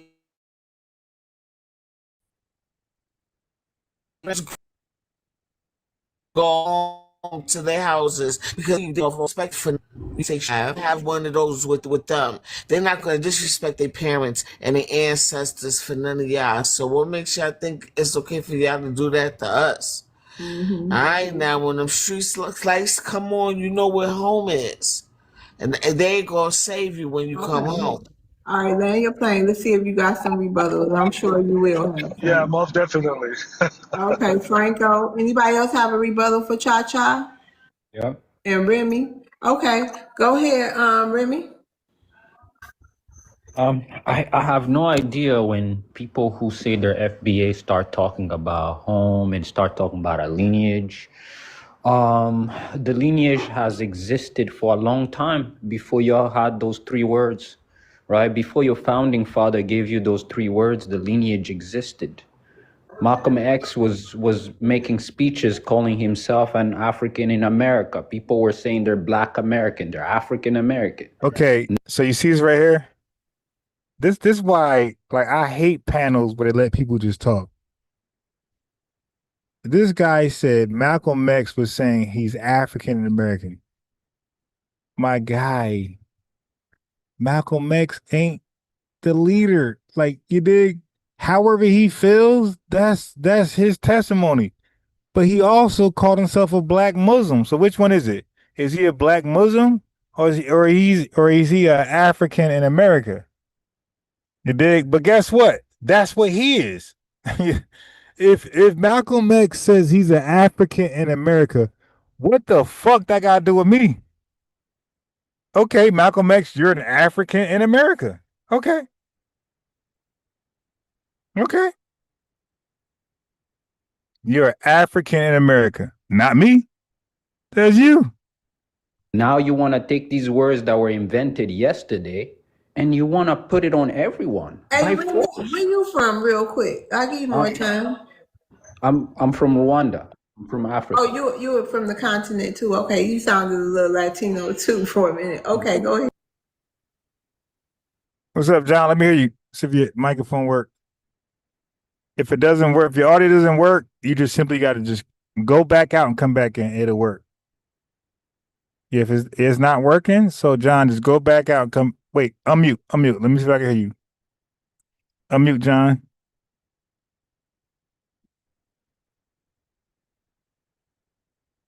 Hey, John, you got to unmute. All right. Well, you muted. You unmute yourself, man. Yeah, Remy. Yeah, so it's very confusing that people are trying to make it seem like this is just a thing, like, oh, this is a lineage, this, because you want to include people that don't want to be included, right? When look at the UN resolution, there was 10 FBAs standing outside calling people monkeys, screaming. And then there were multiple African Americans with suits on that walked into that UN assembly with pride and represented African Americans. So we cannot mix the two, all this stuff about coming home. You're the one that's supposed to be coming home. You're the one that's separated, right? You're the one that just got created. You're the new kid on the block. Hey, John, I don't know what this is talking about, but John, whenever you want to talk, just come off mute. But you're trying to pretend you're the grandfather, you're the mother. No. You come back home where most of your ancestors still are, still respecting their roots, not denying science or history. All right, sir. You kind of. Okay, thank you, your boy. Can you please not come off the mic? Can you wait your turn and don't interrupt? You think you can do that tonight, your boy? Can you respond back, please? Your boy? Yes, ma'am. I just want a chance to speak. I know, we're going to do it as soon as possible. If you can be a little patient, will that be okay with you tonight? Yeah, all right. All right, thank you. Did you land your plane, Remy? Yeah, no, I was saying the people who are really your home, they're still waiting for you to come back. You're the ones that separated. They want you to come back to reason.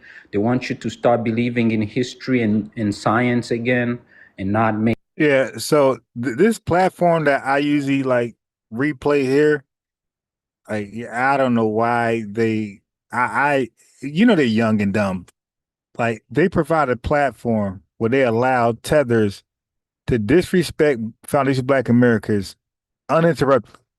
So they got like 2 minutes, 3 minutes to talk, and they could say the most crazy shit ever about us, and they allow it. I could never, like, my pride and I believe FBA. These people apparently don't. There's no way I can let a Tether just talk like this and not interrupt his ass. No way. Make up your own thing, be united. All right, thank you, Remy. Cha, final say. He said come back home. He said come back home, Cha. No, America is our home. We probably end up on the table with an apple in our mouth and a steak up our booty, honey roasted somewhere. I'm straight on that. You know what I'm saying? Hey, yeah, listen, man. My genealogy, everybody in my genealogy, they got American English names. And I ain't never seen an African name in my genealogy. Ain't no Shaka, ain't no Ubuntu, ain't no coming to American ass nigga in my genealogy. You dig? If y'all got one in yours, then you African. You dig? But I ain't got one in mine. At the end of the day, when they got their receipt, we were no longer African. You know what I'm saying? So, and then now after listening to y'all, hell no, I'm straight. But anyway, we know where home is. We do believe in science. We just don't believe in pseudoscience or eugenicists. You know, we don't want to be plagued with by our oppressor. We know who Oxford and Webster is when they're trying to define what blackness is, and we're not regurgitating those talking points. And if anyone should have the power to rebrand what blackness is, the power belongs to the people. Power to the people, okay? Y'all just are distant whatevers. I don't even think y'all cousins at this point.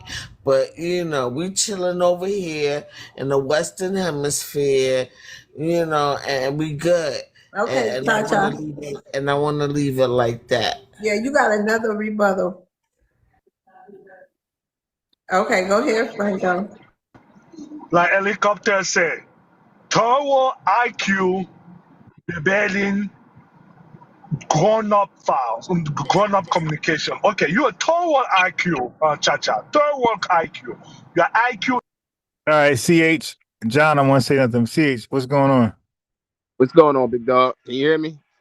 Yeah, I hear you loud and clear. There we go. But I said I ain't even really realized I was on here. I'm trying to get down. I just want to listen. How do I do that? What you mean? You mean you ain't mean to click? Nah, I just wanted to listen to the space. Okay, yeah. You could drop. You could like you leave the Zoom link and go back to the chat. Yeah. All right, word, base. Preach that. All right. Yes, sir. Is equal minus, I don't know, 1,000. You think by saying whatever you say is going to move something, a finger? Blow. Go complain about the white people on the... Yeah, these disgusting accents from Africa and these bullshit directives. Go tell the white man. No, you go tell the white man. You dig? Your country's fucked up. You're third world country, not me, my guy. I'm first world because of my ancestors. I'm first power because of my ancestors. You're third world. You go tell the white team man. You the ones negotiating whether you rock with the West or the East. White team man. That's you. We ain't got that problem, my guy. That's your thing. It's your thing. You remember that? It's your thing. Okay, so I just got finished answering a question about why it's important for ethnic Black Americans to have your documents on hand, and to always pass them down, make several copies, put them on a drive, anything, because you just never know. And this, if anything makes you do it, is coming across an administration like this one. Okay, so what you want to do is always have your documents of your family members on hand. You can print them out, have a hard copy, several hard copies, and have them digitized. And this is the reason, like, I can prove that I am a descendant of the enslaved. I can prove it, okay? And I'm going to show you how. I took an ancestry test, and if you don't take an ancestry test for any other thing, it's just really easy to get the documents from Ancestry. It's really easy. You don't have to go running around town to do it. So if for anything else, if you want to take your ancestry test, that's fine. I did Ancestry DNA, and so I'm going to show you how I have it listed and how I came across what plantation at emancipation. Okay, at emancipation, that my grandfather, my great grandfathers, had to go back to work on after he was freed, and his name was Harry. I'm gonna show you. So right here is the U.S. Freedmen's Bureau records. Okay, this is from 1865 to 1878. And as you know, the Emancipation Proclamation was announced in 1863. Okay, so this is the labor contracts after everybody was freed in the South. Okay, who were enslaved, they were considered freedmen, right? And so they ended up going back into labor contracts because they were either going to starve to death or go back into labor contracts. This was another form of slavery. Okay, so, and there's a list of the people who were under these labor contracts. They're written. So go and find the labor contracts.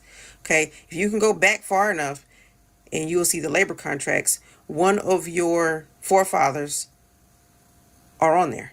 Okay, so my grandfather was, this is January 1st, 1864. So this was a year after the Emancipation Proclamation was announced. Okay, and it also says the plantation. It also says the plantation they were on. In here at the bottom, it's actually signed by the person who owns the plantation. So when you think about the labor contracts, this was a whole entire articles of agreement. They had a whole articles of agreement and what they would work, what they would do. And my grandfather was on a rice. He was doing the rice plantation. It was a rice plantation. Okay. And so these are the list of names. Okay, so this is the signature. It says signature of laborer. Okay, that's the worker. Okay, and the witness to the signature. Okay, so basically they were writing them down. Okay, and over here is, where is he? That's my grandfather. Right there. And it says field hand. That's what that says, field hand. So all of these people right here were working on the same field. They're field hands on that same plantation. And over here, if you see a check mark, they were discharged for some reason, and my grandfather wasn't discharged. He doesn't have a check mark. And this is the plantation where my great great great grandfather worked. This was a rice plantation. Annandale, I thought it said Armandale, but it's Annandale Plantation. This was the plantation house right here in Georgetown. And on this plantation, the Annandale Plantation, this was what one of the slave cabins would look like. They had a doctor on the plantation, which this was the outbuildings doctor's house. Now this was the side of what they would call the big house. This was the side of it. This was the front of it. This is the interior of the big house. This is the interior doorway. So basically, these are the things that I keep. I don't just look at them and go away. No, download them suckers, print them suckers out, because let's say reparations does come through. And of course, anybody just can't do it, because you just can't go pick a name. Okay, you just can't go pick a name and say, okay, this is my relative or whatever. No, because you have birth certificates and death certificates and birth certificates and death, and I have it. It's a lineage, so it follows, it tracks all the way up to me. Okay, so track it all the way. Make sure everything lines up. Your birth, death, their children, everybody lines up.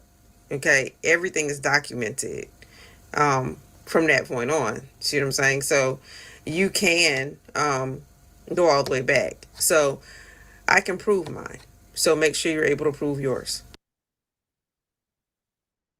Yeah, so you ain't gonna prove shit from a DNA test, but you will prove it from a genealogical records. You will be able to prove, but you got to prove, right? But DNA test, that ain't going nowhere, right? If you ain't got documented, hey, her mom was this and her mom was that and that dad was this. If you ain't doing that, you ain't getting reparations. You take that DNA test if you want. That thing say for entertainment purposes only. That means you look at that and eat your popcorn and have a ball laughing. That's what that's for. All right. And ain't nothing wrong taking it, because it helps you with health shit like medicine, and if you want to track but anything deal with Africa is for anything what it might as well say. This what it really wants to say. A DNA test, if you're tracking yourself to Africa, is for entertainment purpose only. Anything outside of Africa, take it seriously. But if it's going back to Africa, entertainment purposes only. Click the link if you think I'm capping. Click that link. Entertainment purposes only. If you think that thing could tell you about Africa 500 years ago. Tipsy file. Go read what the file said. The white people are the one eating people. We are not eating people in Africa, okay? Maybe you confuse us with white people. Go read those files. So there are no cannabis. All right, come on, man. Cannibalistic. Oh man, we can just Google that shit.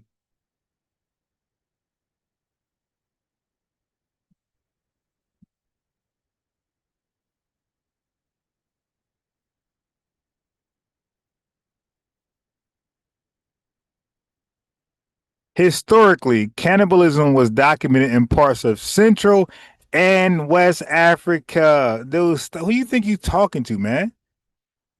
You retarded clown. Then you understand, okay?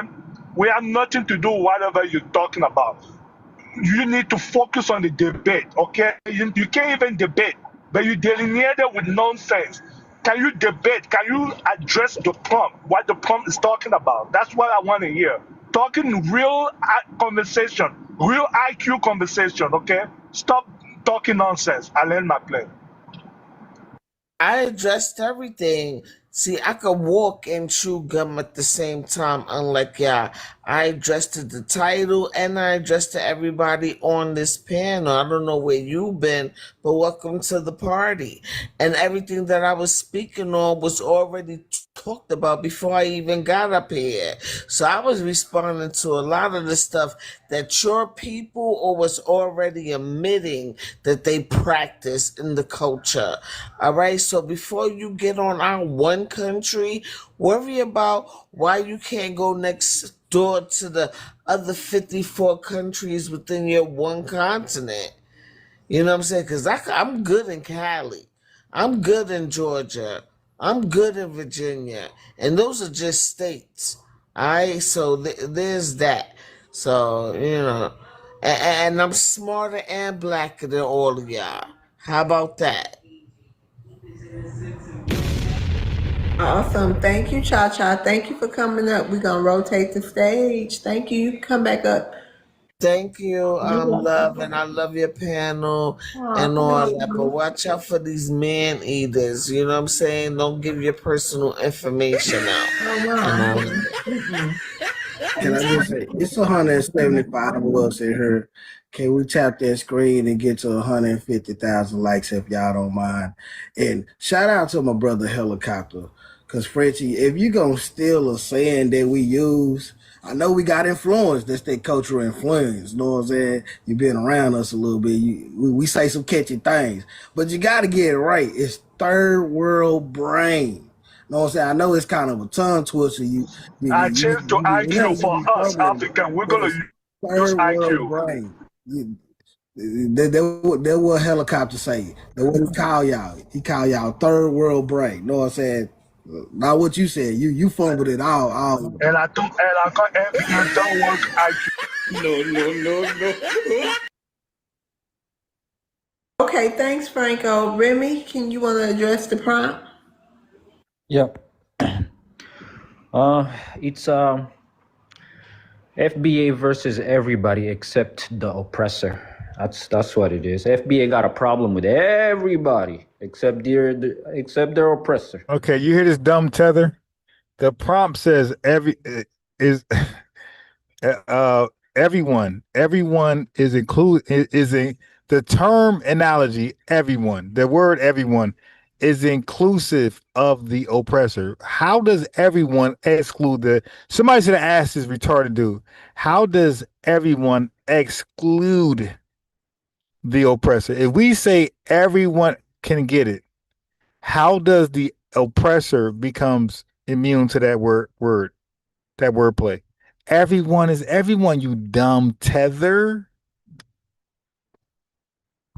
They don't have no problem. You won't catch no FBA talking about small hats. You won't catch no FBA talking about YT people. No. FBAs are always talking about everybody. Oh, nah, we definitely focus on y'all. I ain't gonna cap.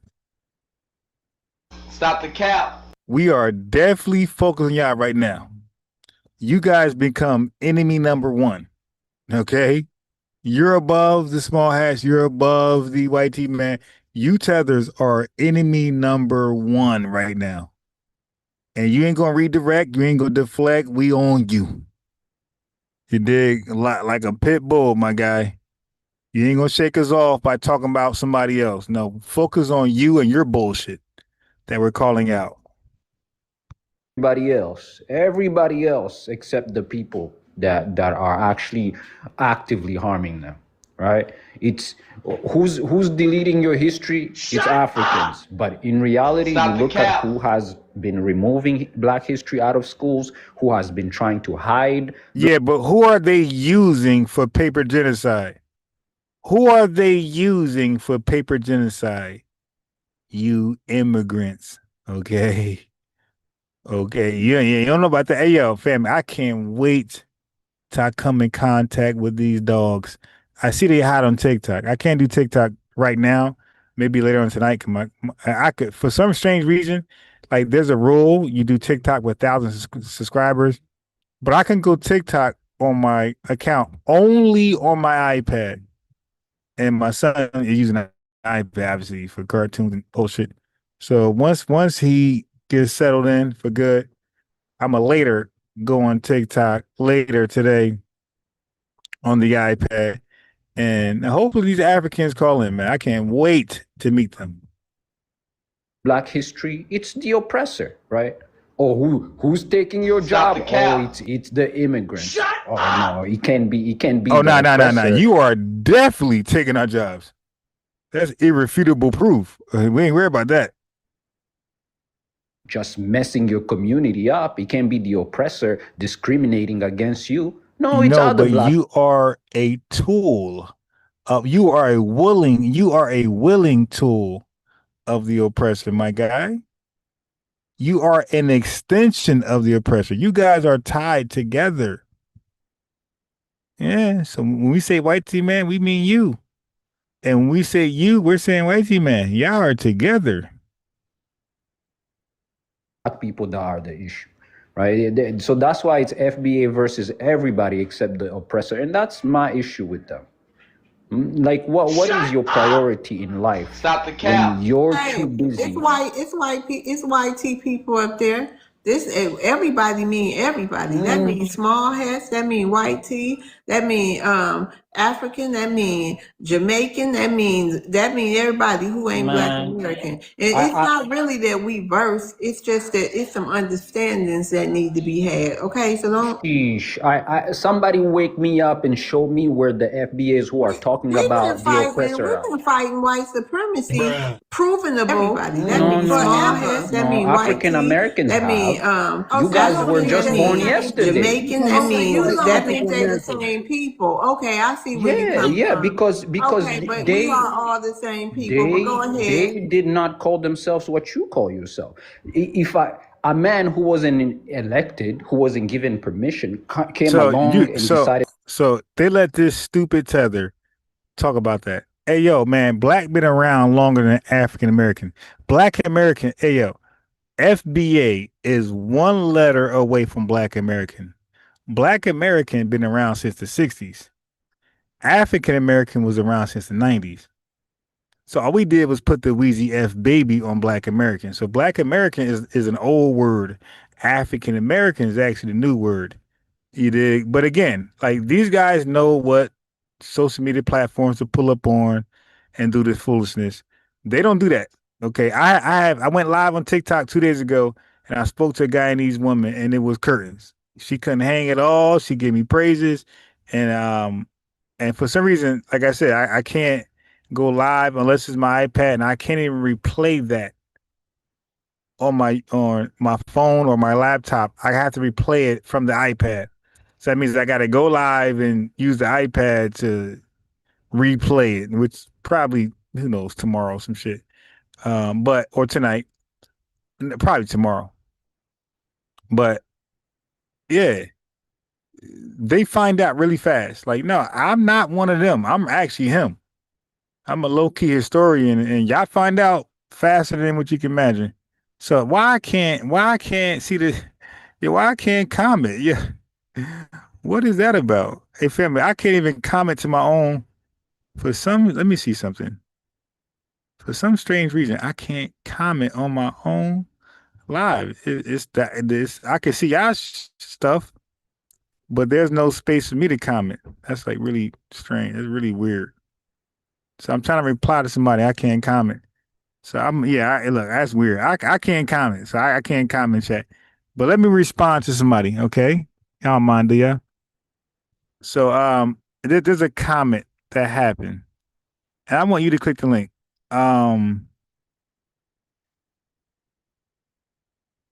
Let me see.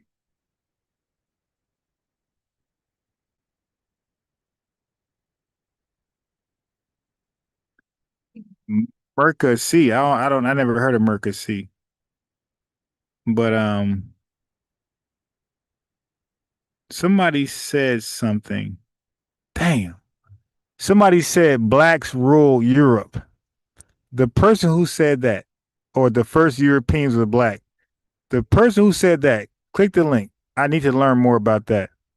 So the person who said blacks rule Europe, or the first Europeans were black, I need you to click the link, okay?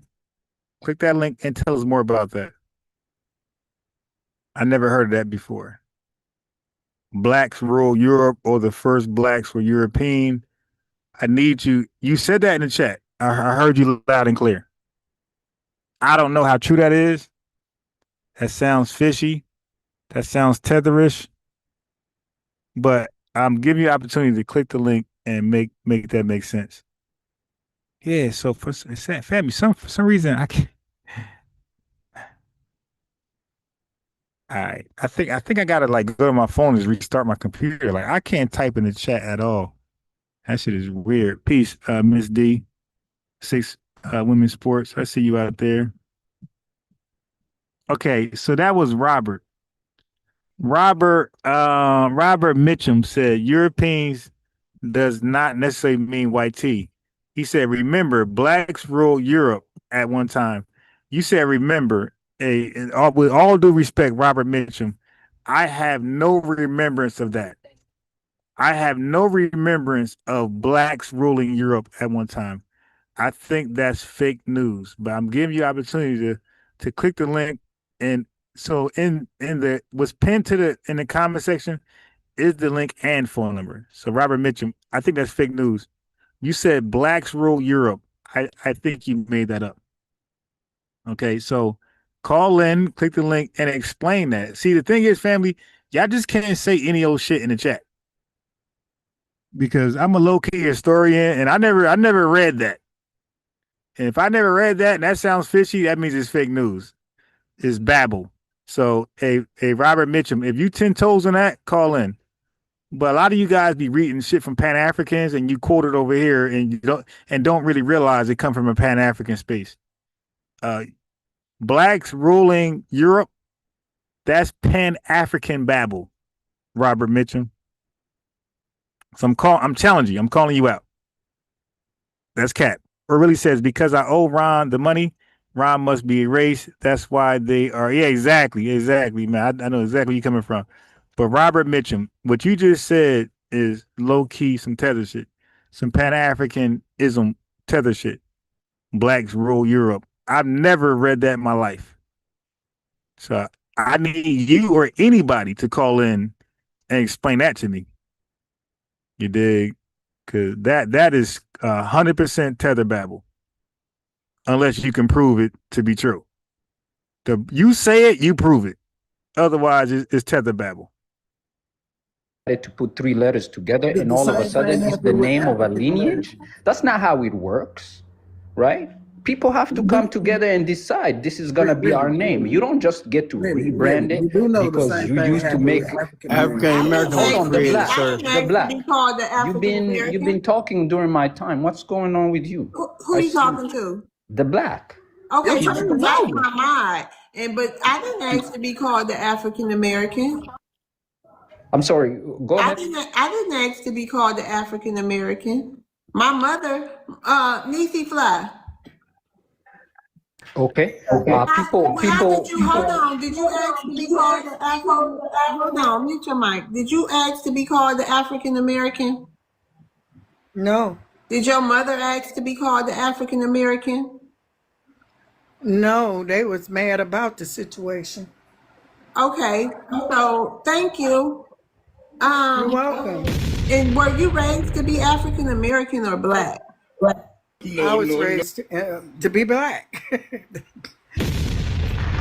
Most black people been calling themselves black, African American. Nobody was calling themselves foundational Black American until your founding father. But what difference do it make to you? There's a big difference. Well, why do you care? I'm just curious. Why do you care so much? Because I don't want to be confused on who's who. right? But do So it when matter? you say We know who. So why do no, you care? you The don't. shit You bothers hear a you. lot of people on here literally denying history. So it's a lot of confusion. We Well, don't know what who's are you who. confused about, Remy? Oh, now we talk about how it was only 300,000 people that got here. We don't believe in DNA. Isn't that confusion? But why So you that's what worried about it? If you're not a Why part of those wouldn't people, I? Why if wouldn't you're I? not a When part of FBA, those, why Remy, you wouldn't do I? When understand the FBA is a experts. very different group Remy, from you do African understand Americans. the I meet experts. African Americans, they're friendly, they're nice, they think they're my brothers. I'm being nice to you. FBAs and they think Remy, calm down. You do and they're I don't understand. understand anti-immigrant. Black. Remy, Why So he yeah, calm care? down. Why Remy, I calm don't down. understand Black. Why do he care? If he an not Black ideology. American, then Oh, it's not an ideology. These are historical facts. Even the scholars we getting this data from the scholars, the ones who make the facts in the data points. They are saying, they are refiguring the numbers. You do know it's a website called slaveships.com. You can go look at the historical documents. Oh, every ship that came here, how many people they had on the ship. We're going by this data. So you can't get mad at us because the experts every year they go in deeper into these records. The numbers are getting less and less. Like you can't get mad at us for following historical data. And then you talking about we going out different ideologies. That's people going out there. Individual, family, historical record. So yes, everybody doesn't have the same historical story in their family. Everybody wasn't slaves. Everybody wasn't Indians. Yes, some people mixed with YT people. Some people mixed with Indians. Some people mixed with Africans. We have different stories. We are different individuals, but we have a shared history within America. That's what we come together. We was all called black in America because white and black was created. People that are not xenophobic. Let me put it that way. Okay, that's who I prefer. Are you mad at the South Africans for being xenophobic? Absolutely. And again, even the South African, that's a minority of them. Y'all be running away from questions. Answer the questions. Are you applying the same energy to the South Africans, to the Ghanaians, and all these other different countries within Africa that are xenophobic because even for them, other Africans? Yeah, yes, because even for them, people either. I don't like. I don't know how many times people been xenophobic towards me, and from the continent. So on my panel right here, so nobody likes xenophobic people, Remy. FBA loved xenophobic people. Your founding father gives you xenophobic talking points every day. You didn't endorse xenophobic. I got to switch to my phone because I can't type in the chat. It's weird. I can't even read. So I'm gonna restart my computer. Let me switch to my phone temporarily as I restart my computer. This is wild, yo.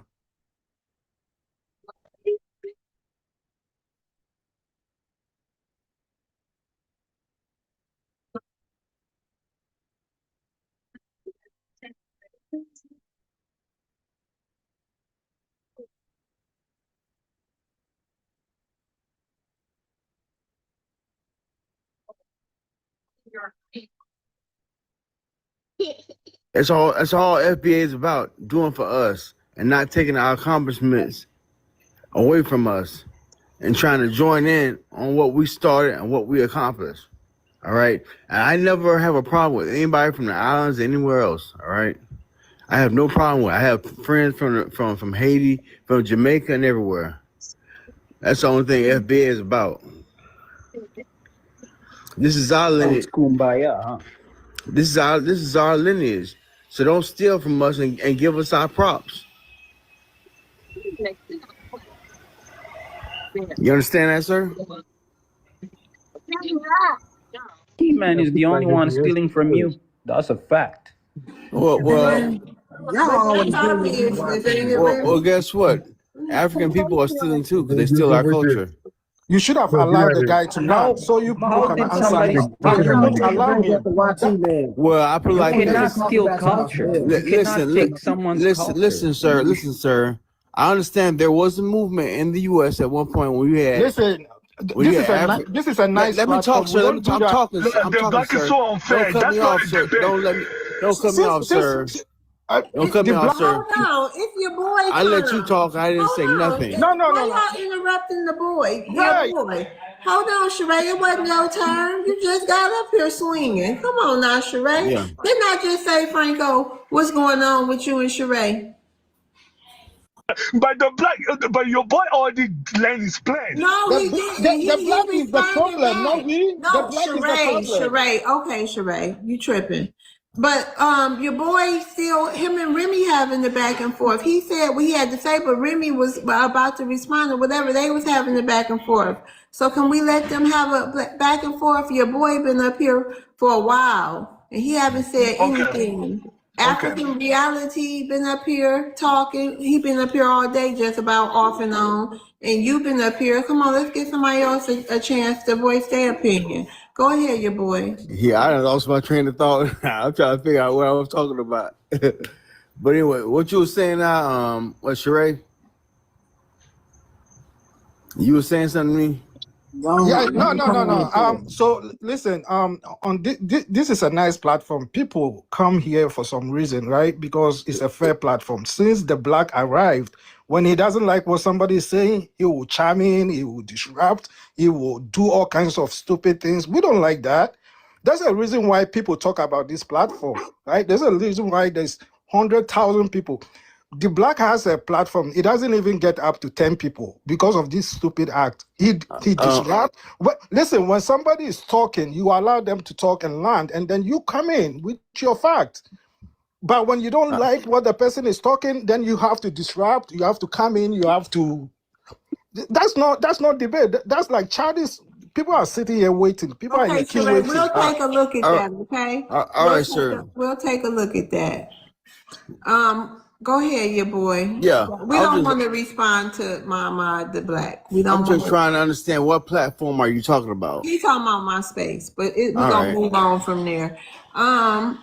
Okay then. So we're gonna rotate the stage. Let me see. Thank you, Remy. You can come back up. Hey, A to the Black Power. Definitely. Hey, thank you for waiting. So hello. Thank you for waiting so patiently. Hey. Okay, can you hear me? Can everybody? Do you understand me first? Yes, we hear you. Okay, because I learned, so it's gonna be a little bit difficult to understand. I'm from Haiti. I'm Haitian. Some people are trying to claim. Good lawyer, they found out this guy was the only one. That church is a time soon. One thing. Where exactly I'm going. No matter how you guys start, no matter so if someone has the right to claim something, it's you guys, nobody else. The bottom line is okay. So the fact that you guys study, that makes me happy. You know why? That gives me hope. Because I've been saying that. A lot of, if you see Haitian people come on that platform, be mad at you guys, it's because they were born here. They feel too American to think about they are still immigrant. Because one thing, you born here, it makes you a U.S. citizen. But you are still an immigrant because Congress itself declared it. Bruh. In order to consider as a non-immigrant, you have to be running at least on the third generation. At least one grandpa has to be born in the United States. So if you born here, your parent, either they become a U.S. citizen by naturalization, you are still an immigrant. So if someone come here, you are born here, you wanted to fight against you, let it waste his time, because anytime soon, they can kick your ass out of this country because you are still an immigrant. So, what happened? No, people be coming, fighting with you guys because they don't do research.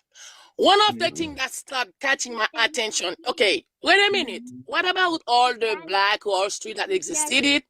So Black people that were here, they did not do nothing.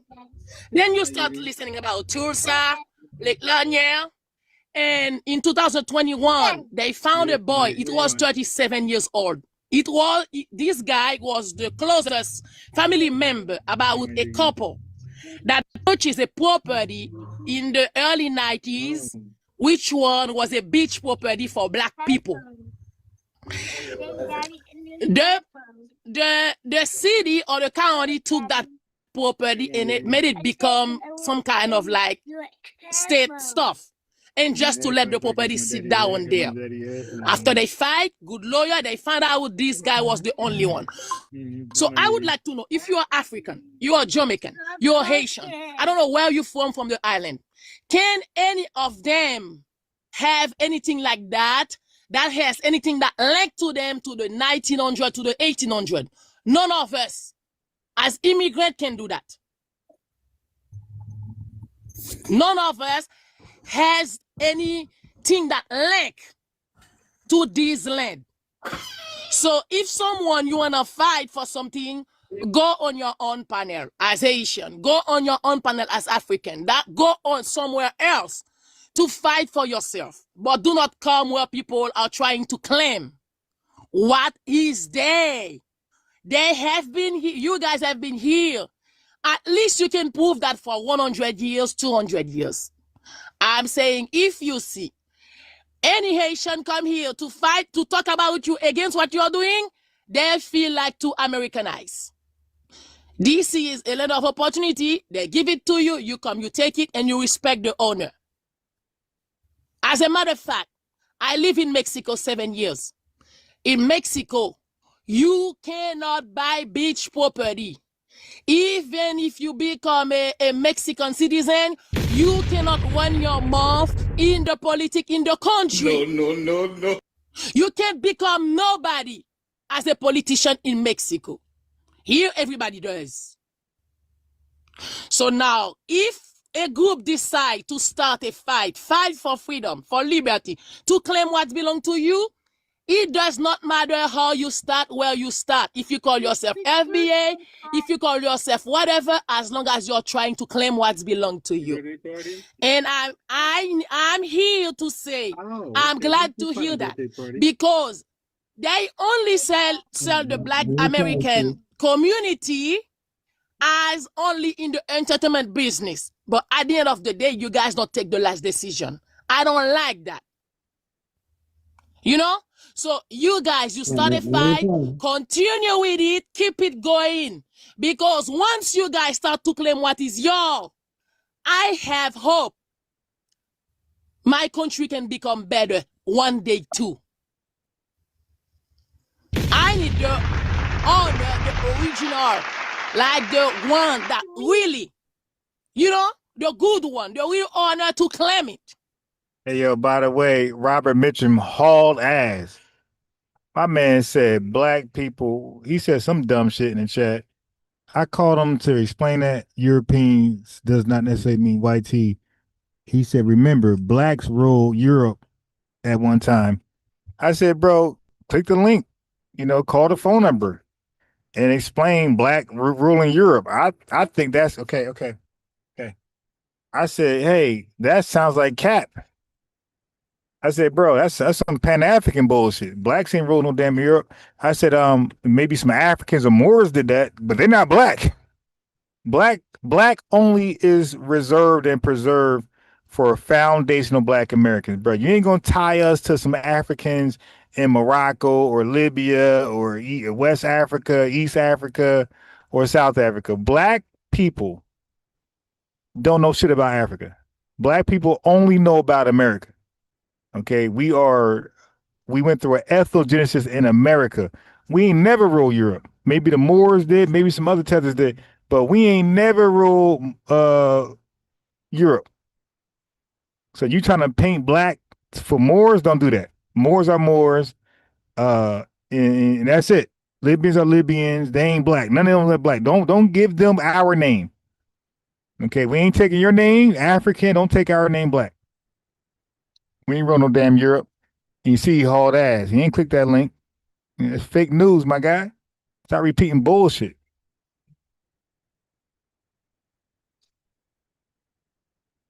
That's that Pan-African stuff. So, Yeah, yes. I'm gonna have to land your point. Do we have any rebuttal? Definitely, I got a rebuttal. Definitely. Okay. Stepping on you and destroying every good neighborhood you build, every good thing you do, they just dismantle it. Drop use planes to drop BOOMs on you people. When you have good things going, you have Black Wall Street. I lived in North Carolina. Wilmington was one of those towns. You know, you have Lake Lanier. There are hundreds and hundreds of these stories. Every time you people build communities, they come and flood it. They just dismantle everything over and over and over again. You have to keep rebuilding. These are the same people you people are voting for. You're participating in this government, in these elections. And you're talking about our treaties. So because of that, we can't say anything about anything that has happened to us. What do you think you people are also doing? It's ridiculous. It's literally the same freaking story that's happening here. So please wake up. You have to see what's going on. Africans are not your worry. Everybody can get a chance to address the prompt and Yeah, I'm going to let my plane in a minute. I mean, no, I was just letting the black know. Yeah, my rebuttal. Yeah, my whole point was it's actually the whitey immigrants. They're the ones flooding here by the droves. Africans are not here like that. So you're wasting your energy bantering with the Africans. We should be more productive than bantering. That's all I have to say. Okay, I got my food. Now, this is why I could care less about talking to y'all at this point. I'm gonna continue to make jokes and talk shit because this is not no intellectual battle with y'all. Y'all boring. Y'all don't come with real genuine facts. Y'all try to apply anecdotal situation y'all learned and try to apply it to the whole, when our history proves and show that we are the only melanated individuals around the world who do the most fighting against YT supremacy. Don't leave real quick. Give me, like, if you leave, just hold on until I get back, okay? I got you. All right. And the fact that y'all can't come and prove us wrong with any of the historical facts that we bring up just shows, we are doing a great job. The fact that y'all can't stop what we're doing and we're making the YT fall suit and y'all continue to cry we have no power, but at the end of the day, y'all understand the power that we have. Y'all understand the influence that we have. And the more that we move away from y'all, the less people care about Africa. Because we are the only reason people cared about Africa in the first place. So, yes, Africa, no more aid. That's why Trump, when he took away all of your aid. So now y'all over there starving like Marvin, fighting between each others. And y'all running to South Africa because that's the only civilized part of Africa that y'all can really run to. Ghana, they begging for money to keep people there. So y'all gotta run all type of finesse.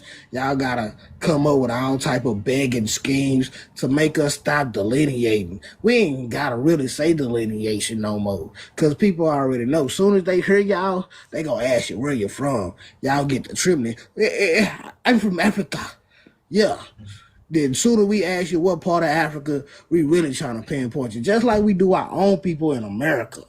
So it is what it is. Get out your feelings. Because we going to continue to put belt of ass to y'all, to our other immigrants that try to come around and disrespect, and the YT, because we are the example of liberation. And that's what y'all got to remember. Y'all can't compare. Sir, see, when you start talking like this, I know there's a psyop and you're an agent, most likely. Do you not realize that They have one of our king's heads in the museum because he was unaliving a lot of Europeans. Do you know how many stories of African kings, Ghanaian kings that have unalived Europeans? Do you think those stories will ever be told? Do you know? Realize? Do you know who Nate Parker is? The guy that did the Nat Turner movie.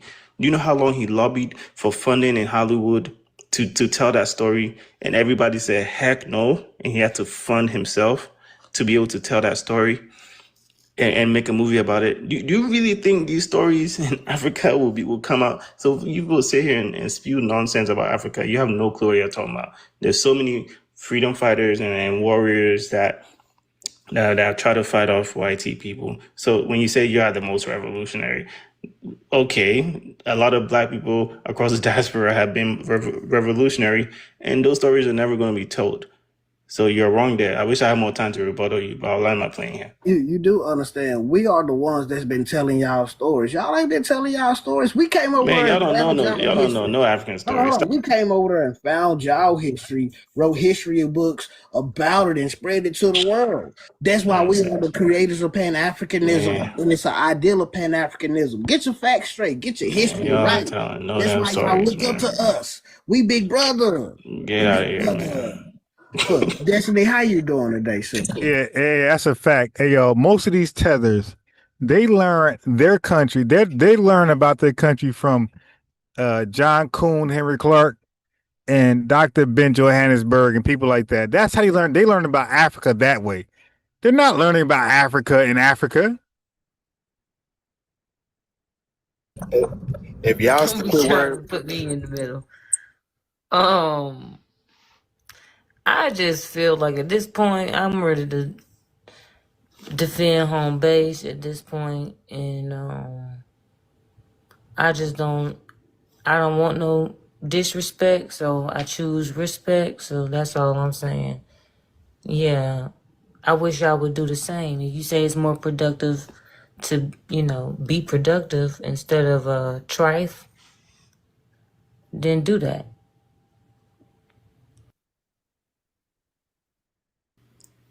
Yeah, so everything I said, I never disrespected Black Americans.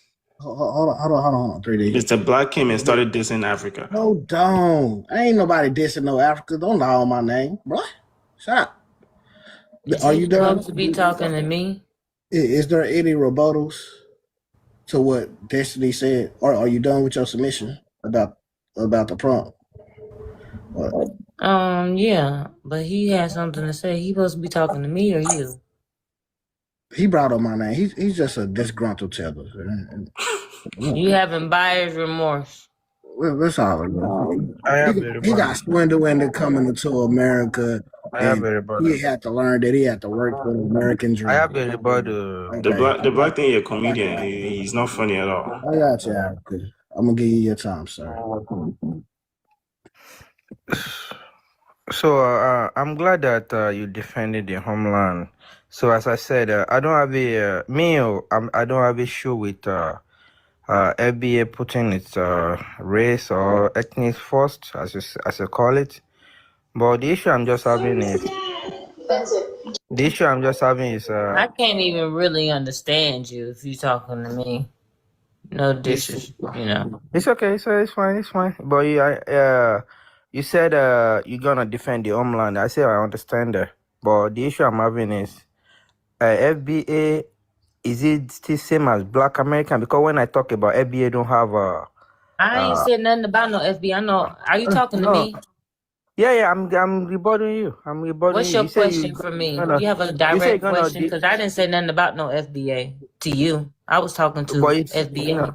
Like, you gotta be. So what do you got business with? The panel. Like, what's your question? I think you don't understand what we do here. So hold on. No, I'm very well aware of what you're trying to do. So no, you say we have business or. By the way, family, I've been saying we gotta stop trying to build anything with these Africans over here. Okay, they're done. The Caribbean, whatever, but the Africa, they're done. These are some disrespectful dogs, man. But I'm good. I'm good. I'm good with trying to do anything with white people too. I'm good. I ain't trying to have no white friends. I ain't trying to have no African friends. You dig? Something else individually or whatever. But collectively, collectively, I'm good with whitey man. Collectively, I'm good with Africans. I'm good with both of them collectively. Nah, I ain't nothing. Individually, something else. But these guys are too disrespectful. They tethers. They can't have an honest conversation. They're very hateful. They're very jealous.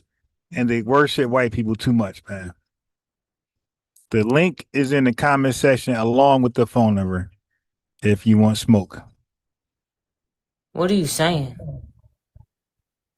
We just go move Black, on. can you explain to her the part? We just gonna move on. Black, how you doing? Can you answer the prompt? Like what? That was the only rebuttal you had. Can you answer the prompt, Black? Black. I find it funny they want to be productive though, but then they don't have no real productivity, man. Just like they don't have much civility, man. Man, And then you have the nerve Go sit down to somewhere. speak You to don't me know how to do crazy, man. Hold on, y'all, please. You Black, crazy. are you still there?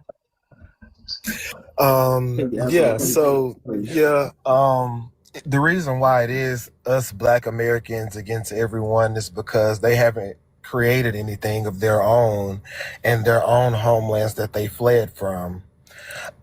Anytime anything is celebrated in the sense of Black American, wherever it is on the globe, that's where they leech to. They flee and leech to try to benefit off of. They try to assimilate into our culture. I don't know if y'all are on the part of TikTok where in the UK, the Brits are calling the Africans out over there for trying to act like us. Because you know how we get treated around the world like kings and queens. And I just think that they're jealous. All of the other ethnic groups, not just the Africans, the Latins, the Mexicans, all of them, they're jealous. Because they just don't have the culture and haven't created a damn thing. Every other ethnic group has leached off what we created. So of course they're going to be jealous of the standard. They didn't. I want you to understand, overstand, and understand what I'm saying right now. I want you to understand, overstand, and understand what I'm saying right now. Create a damn thing of their own, even back in their homeland in Mexico. The people that are on those walls don't look like what the Latinos and the Mexicans look like today. Of course, we're the only ones who are staying true to our identity, even when they say it was stripped from us. They have their homeland where they're the majority. They're being pushed out and being kicked out at the highest rate ever, trying to get to America, a real third world country, willingly giving their country to the Europeans. They're talking about, there's African stories that are never being told. Yeah, they're never going to be told because you're too busy trying to learn our history and our business, worrying about what we got going on, that you're forgetting to tell your own story. Thinking that you would know more about our story than the people who lived it, which is asinine to me. If you guys were be preaching your own history and story, and instead of leeching off us and being jealous off us because your history don't amount to ours, then we will be up on the history that you guys say that you have. And I'll land right there. I got a rebuttal, man. That's some BS. I got a rebuttal. I got a rebuttal too. All right, go ahead. All right, bro. You talking about if you tell our history, then dog, y'all don't want to learn no history. Black, are you up for three rebuttals, or you want to? Oh yeah. Oh, of course, I'm ready. Okay, go ahead, bro. Y'all don't want to learn nothing.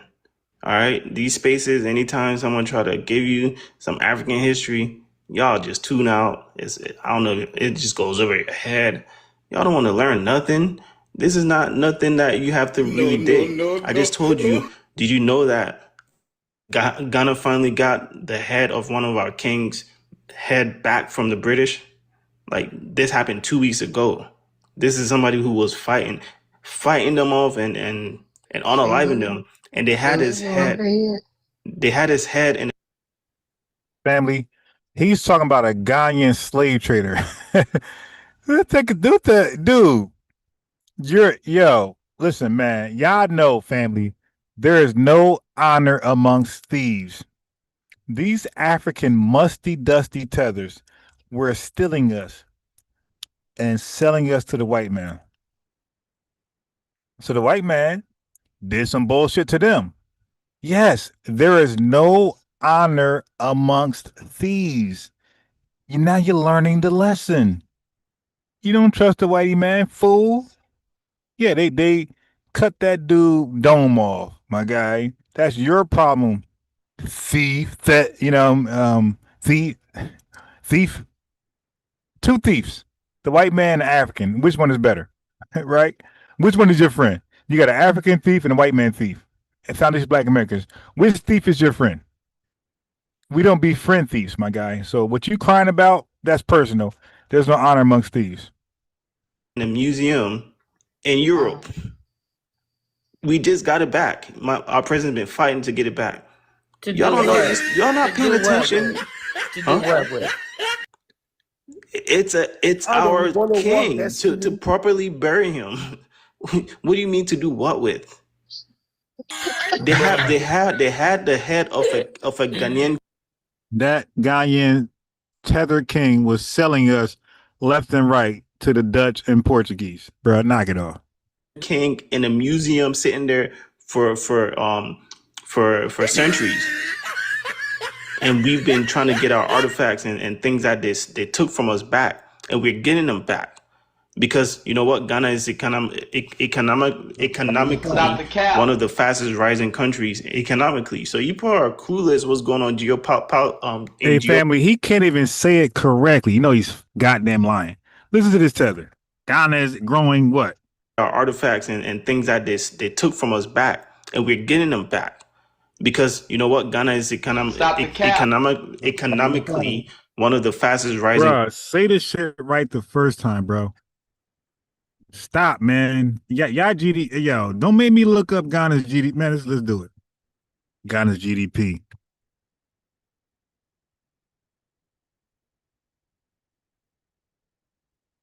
Lying ass tether.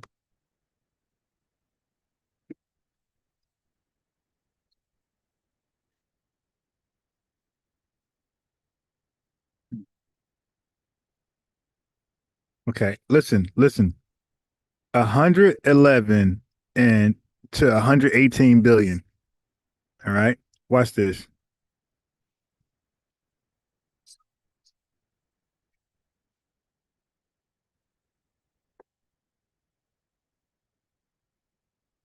Yo, family, their shit said 111 billion.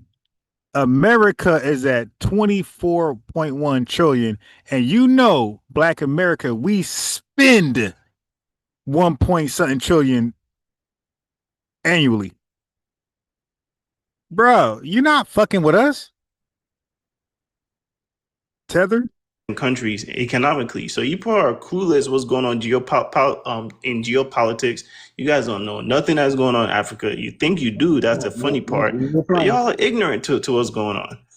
Okay, so y'all need to listen. Y'all need to listen to actual Africans that can put you on game instead of trying to think you can tell us about our own freaking stories. That's ridiculous. Okay, so you ready for my response? Go ahead. Okay, so you're right. We don't care, and there's valid reasons as to why we shouldn't care, and it's because you guys have shown time and time again that you're weak. And every part of the globe that your specific people occupy, it shows that you guys are subservient to Europeans, and the Europeans are your Santa Claus. That's the reason why we don't care. And it's also shown time and time again that we cannot trust you guys. You guys do not understand the basics of economics, and you guys are the majority in your nation, in your continent, and you still get pushed around the way that we see you do by other continents' governments, from China, from Russia, all over. But yet you guys are still laser focused on America. We have never been the majority here, but yet we have fought and overcame and created so much. And you mean to tell me we're supposed to trust you guys who have always been the majority on your continent, and it's still the most underdeveloped? And you guys have the most resourceful, rich continent?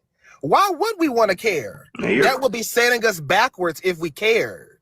You don't know what's going on. You clueless, man. Why you playing? Oh, okay. Frenchie. Before Frenchie go to be clear, we have our own remains that we're trying to get back. If you didn't know, a couple of years ago before COVID, the family of Nat Turner got his remains back, but y'all didn't speak about that or talk about that. So, like, I don't understand the whataboutism and the comparison when y'all don't do the same thing y'all demand from us. But there you go, Frenchie. You can go. Wait a minute, the black. Who had Nat Turner's remains? The University of Harvard. I think it was Harvard or I can't think of the other little university, but you know the little Masonic people with skull and bones. They usually use his skull to drink the little wine and stuff out of during initiations. What? Nat Turner's skull? Yeah, his family got it back like a little bit right before COVID had happened. But you saying a fraternity was drinking wine from his skull? Yeah, they did Yeah, that. they do that. They do this stuff all the time. They do this all the time to a lot of unalived slave artifacts. There's a whole eBay marketplace for these things, and dark web marketplace for slave remains, and they trade within each other. It's literally pretty dark. Yeah. Yeah, our ancestors, not ours. But you can go Yes, first. y'all's ancestors. They do that for. Okay. Black.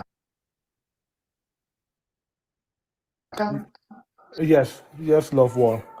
Is that love war, auntie? Hi. Okay. Black. Stop babbling. Okay, you babbler. You just talk all over the place. You don't make sense. Again, we have no beef with FBA or AKK FBI. We have no beef with y'all. The only thing you will see that we all have the same talking point. You are not indigenous. Stop being delusional about it. Okay. Stop claiming that you're part of African American. You're not part of African American. It's 50 million of African American. You're only less than 10,000. We're going to talk about the same thing every day. I'm going to repeat myself. I don't care. You are not indigenous. Stay on your land. If you want to be FBA, create your own land and then put FBA on your forehead or your back. Then everybody will know you're FBA. But don't claim African American. They're not part of you guys. African American, don't claim what our ancestor did because FBA didn't do anything. You didn't create anything. Okay? Stay on your land. I land my plane. And you're boring. You don't have no charisma. You don't have a personality. You're just lying and fleeing. All right, nobody want to be around that shit.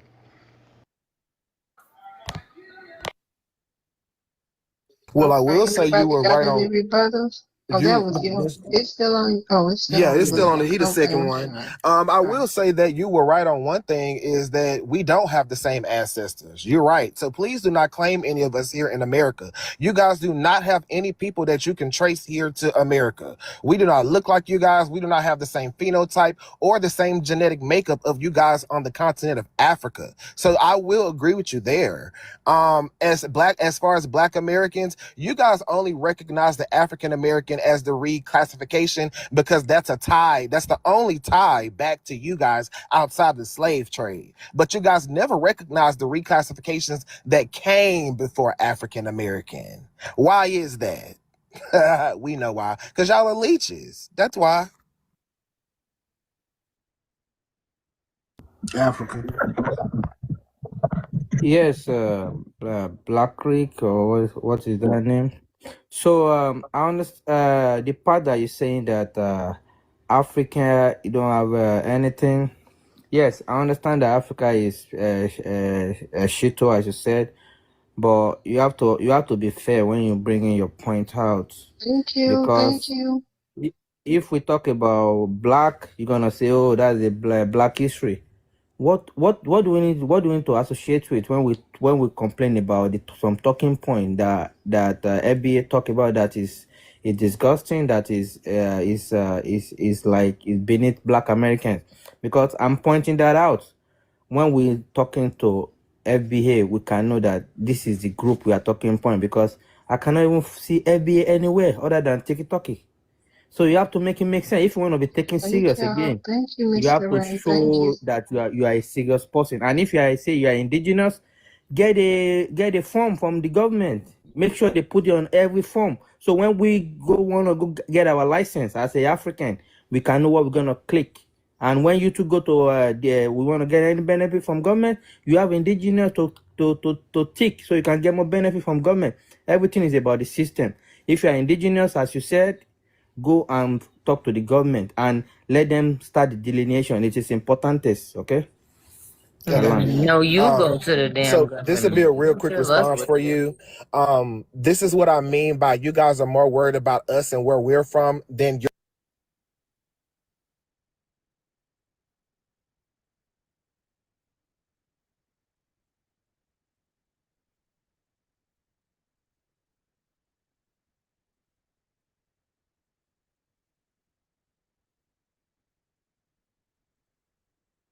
And you lie to these people. You lie to these people. Well, I'll tell you what. I'm gonna. This is right. No, and you're a lying scam artist. You are a scam artist with your little art gallery that you took a whole bunch of money from people talking. I'm projecting because you're a liar. All right, sister. We're gonna move on to the hands. You don't know.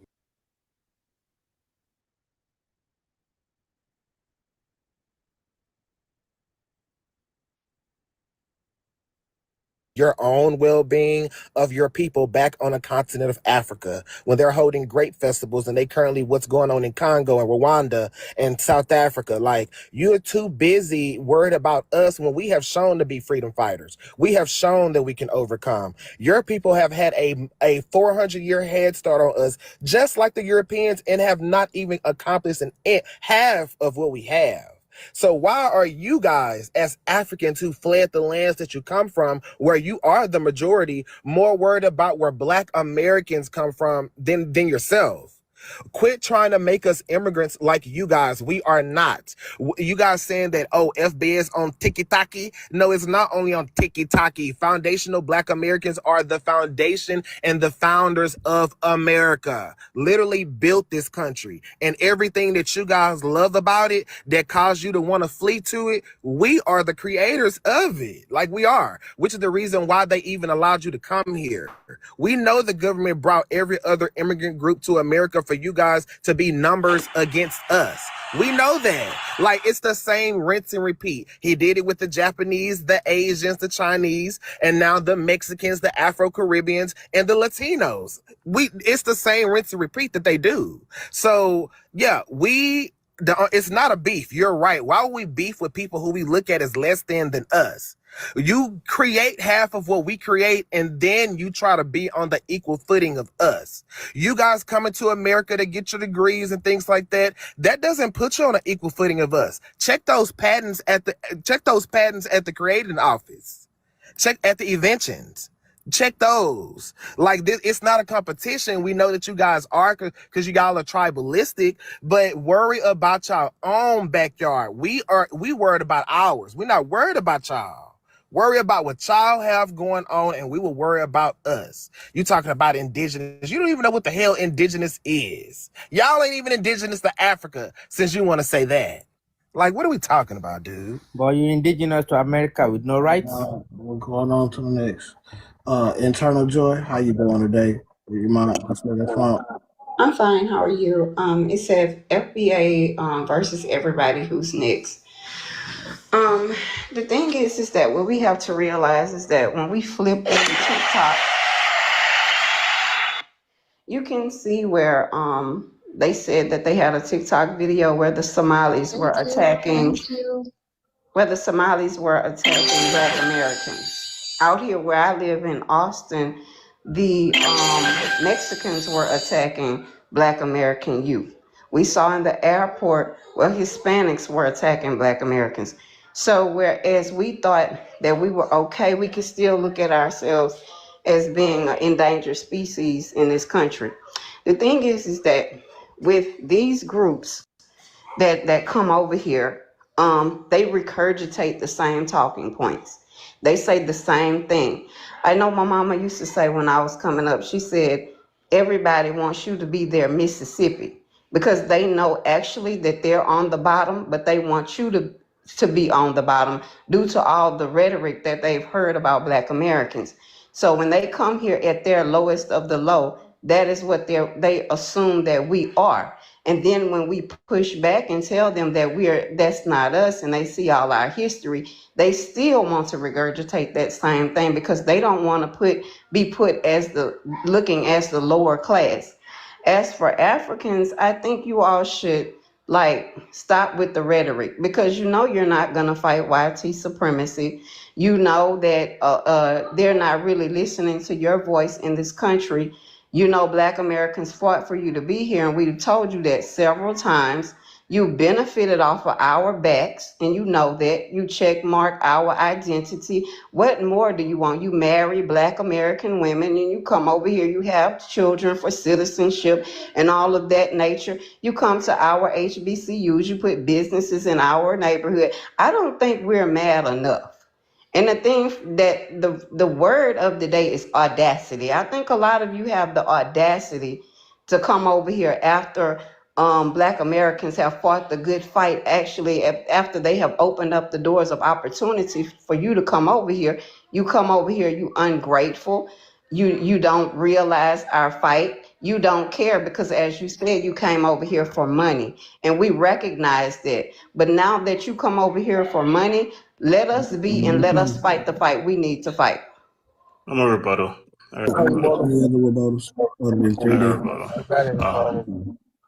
We got you. Same little go. 3D, go ahead. All right, man. We're gonna start on the other end, Africa, then. Oh, can I please go first? I'm gonna forget what I have to say. Go ahead. All right, man. Do you know how many Black Americans are not living in the U.S.? There's 1 million Black Americans, almost 1 million Black Americans, not living in the U.S. that have moved outside of the U.S. because of economic strain from the U.S. and just for a purer life, maybe better atmosphere because the U.S. has really polluted air. So that's wild. Like, there are not that many African immigrants in the U.S. There's 35 million Ghanaians. There's 40 million FBAs. There's only like 800,000 Ghanaians that are in the U.S. So that whole idea of we are fleeing here is ridiculous. Immigration is affecting y'all, and it's not African immigrants. It's the ones next door to you. It's the Hispanics. They're bringing them here. It's a model minority Asians. I don't know how many times I have to tell you all this. You have misguided anger. It's not we're not the issue for you. Okay? Your U.S. government despises y'all, and y'all keep voting for these people and participating in elections. All right. So, like I said, spaces like this that allows Tethers just to rant and lie for clicks and views, I can't respect these channels. Even though I'm playing it, but I can't respect them. The dude said that it's Hispanics. My guy, Hispanics don't check Black African American for resources. Okay? At all. For money, housing, SNAP, welfare, Hispanics, they check Hispanic, Latino, some shit. You guys check our box. You're the problem. Okay? You are directly the problem. You're checking our box. You're masking our numbers. You can check other. But you are the ones who are checking our box for resources, for money and all special shit, DIA, higher programs, college scholarships. You guys are checking our box, my guy. Not the white T man, not the Hispanic man. You are the problem. We know who we are addressing. That don't work over here, my guy. Elections, that's your issue. Stop participating. That's like signing a treaty. All you think is anger because we don't want to have anything to do with you.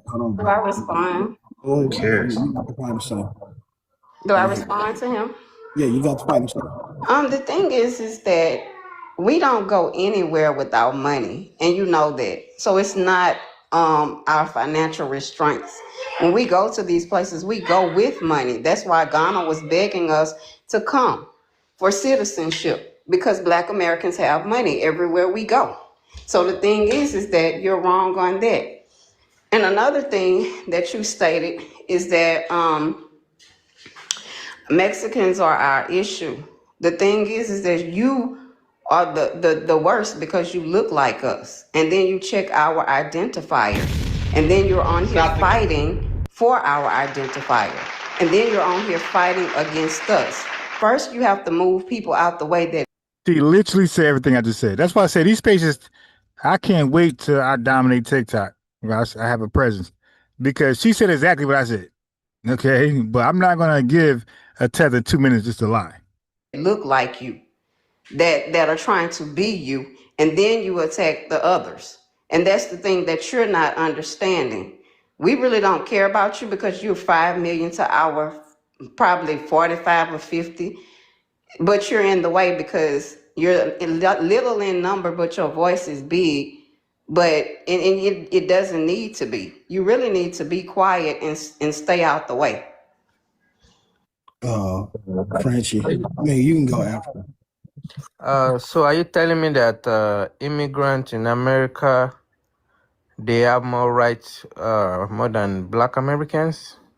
Because when we're saying all this, me, I'm here to look for solution, and the issue that Africans might have caused Black Americans.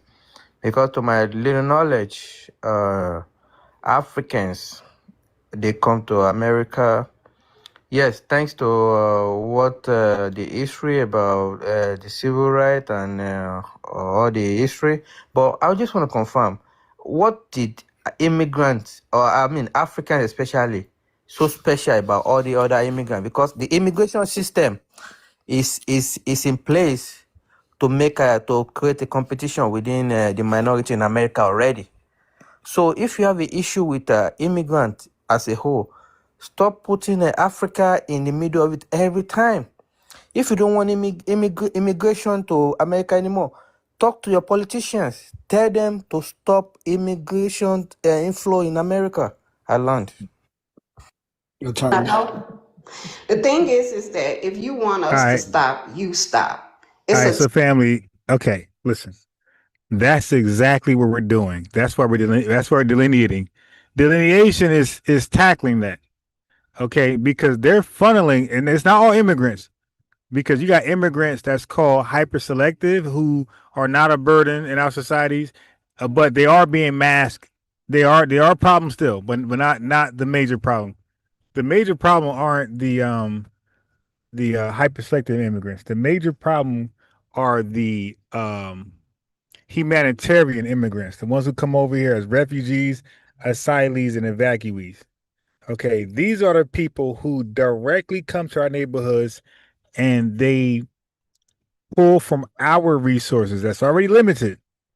They pull from our resources, literally, they pull from our resources, and we got to divvy up with these guys. Okay, so yes, we are calling that shit out. America don't pour more money into the resource pool for newly arrived immigrants. They don't do that. America is the devil. America says, nah, we ain't gonna provide more money. You guys can just go into the pot that's already there. That's for minorities and people of color that Black Americans usually go to. You go to that pot. You split it up with them. These newly arrived immigrants in the hundreds and thousands, millions. Yeah, you take from that resource pot that's already small and limited. You go there and fight for that money over there. And a lot of times they are preferred over us. Yeah, so we're doing our part. You mind your business, Tether. We're doing our part. And that's why we hope like hell Donald Trump he wins his court case with 14th Amendment birthright citizenship. We hope like hell he wins that. You guys hope like hell he doesn't. So if he doesn't, life goes on and we're still delineating. But guess what? If he wins, oh my God, the internet is going to crash. You're going to be roasting y'all tethers every goddamn live. And y'all all going to be crying. And so listen, like I said, if he lose, life goes on with us. But if he wins, oh shit, it's roast city. Tit for a tat. You come over here, you regurgitate YT talking points. You come over here and say the same thing YT people have said to us for hundreds of years. You say that. And then you come here and look at the Ghanaian president coming and putting flowers on a historical burial ground that they didn't ever identify as them being African. Some of them they say were, but they don't really know who those people were. And see, you all keep on dipping your nose where it doesn't belong. You're sitting in different conferences and different things trying to go against us. Like I said, you need to find more information about what your people are doing, and then try to get your people straight before you try to come to us telling us anything. You have to correct your own people, and then maybe it will stop. But tell your people to stop. Franco. Look. Yeah, I think she got her heart hurt. Some Nigerian hurt her heart. I'm so sorry you got hurt and you got deceived by somebody from Africa. That's probably why you're so mad about African. But let me tell you something. Africans do not care about FBA or do not care about you, okay? we don't really care. The reason why you have so less self-esteem is just because we come here, we take everything. That's why you're mad. Like you said, we in politics, we take over. That's why you're mad. We take sports, we take over in sports, we take over in politics, we take over in economic. That's why you're mad. That's why you can't stand. That's why you don't talk about other. Hey, yo, this Tethers said they take over sports. Last I checked, it was America kicking your ass in Olympics, right? And last I checked, Black Americans are the face of the NBA, like Anthony Edwards. You didn't lost your goddamn mind. You're taking over sports. It was the Americans that dominated the Olympics not too long ago. Y'all African countries got blown the fuck out, and the Caribbean don't even got a team. You dig? So yeah, y'all wilding. Y'all not taking over sports right now. If you look at the sports right now, who are the people of color dominating? You got LeBron out there cooking. You got KD out there cooking. You got what other teams? What you call Scoot Henderson just went crazy, dropped 31. Who of Donovan Mitchell, James Harden out there cooking. You got Brunson and Cat Williams cooking. Where's the Tethers? You got Maxey out there cooking. Paul George. Like, yo, these dudes be lying like that. You got Murray out there cooking. Like, where are the people you talking about dominating sports? And you don't want to talk about football. Patrick Mahomes. Yeah, that's what we gotta say. Patrick Mahomes. My guy, you definitely ain't talking about football. Yeah, you talking about cricket and golf. Or not even golf. You talking about cricket and badminton, my guy. You ain't talking about no serious sports that bring in billions and trillions of dollars. You ain't talking about that. You just focus on Africa because you see the strength and the power of Africans, and you're so scared about it. You're scared that we're going to replace you. That's the only reason. That's it. And the other reason. Yeah, this dude said we're scared he's going to replace us. Hey, bro, nobody on the earth take y'all seriously. Nobody on the earth thinks that you can replace us with all the shit we bring globally. What's your version of Beyonce? What's your version of Kendrick Lamar? What's your version of LeBron and Anthony Edwards? Like, dude, are you serious? What's your version of Patrick Mahomes and you dig? Who else out there? Patrick Mahomes, got my man from the Eagles. You dig? Quarterback from the Eagles. With the what's that called? The little butt pause running thing they be doing. Dude, what's your version of are you nuts? What's your version of Terrell Owens in his prime? Jerry Rice and Randy Moss. You out here got Adrian Peterson, Barry Sanders, Emmitt Smith. Are you out to Shannon Sharp, Deion Sanders? Are you crazy? These dudes are retarded, yo. They're delusional. And they're delusional over hate. Hate. You got Burna Boy, a gimmick artist, my guy. You got a gimmick. Jay-Z lasted for 1,000 years in rap. You got Kanye West out here, my guy. J. Cole, you got a gimmick artist. Afrobeats is falling apart, my guy. That shit ain't moving nothing. No, dude. We the ones. What's your we got Usher, who you got? We got look, I'm gonna say Usher, Beyonce, who you got? Usher, Beyonce, Jay-Z, who you got? Usher, Beyonce, Usher for R&B, Beyonce R&B singer, and we got Jay-Z rapping. Who you got? We got Lil Weezy. Who you got? Kendrick Lamar. J. Cole. Who you got? Kanye West. Who you got? Replace us? You're laughable, my guy. Scared. No, hold on, man. Destiny. Oh, come on. You want a cookie? But you gonna give me my minute back? She always coming. No, dude, you had 3 seconds left. Come on, the Black. Come on. You had no time. Your time is over. Okay, I let my play. Hey, yo, we got Jalen Hurts and Lamar Jackson, my guy. Are you retarded? We got Buddy from the running back from the same team. We got Eagles running back. My fault. When the sport is ended, I'll start losing names. Dude from Giants went to the Eagles, and we got Buddy from Tennessee. They went to the Baltimore running back. Right, the Baltimore running back. Are you nuts? And but what about Marshall Faulk? What's your version of Marshall Faulk? What about Buddy from the Bears, the kick returner, and Buddy from KC, Holmes, the kick returner? But like I said, we throw out Jalen Hurts, Patrick Mahomes, and Lamar Jackson. Who you got? We throwing footballs. You guys throwing boogers and spears, man. Stop it. It's okay. I let my play. Wait a minute. We got 5 seconds, Franco. Go. Yeah. Hey, yo, look how fast Tyler's career came and gone. We got Beyonce, Alicia Keys. We got Keisha Cole and Mary J. Blige. You got Tyler. Career came and gone. Gone. She won't be remembered ever in history of singing. Came and gone. Bye. Mary J. Blige lasts for thousands of decades. Beyonce started when she was like 4 years old, and she's still the queen of everything right now.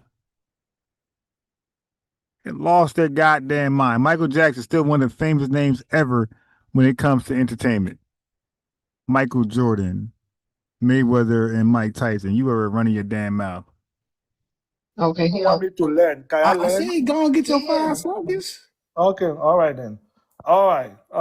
Like I said, the only thing you mad is because Africans are coming to replace you, and you scared about it, and that's it. I learned my plan on that.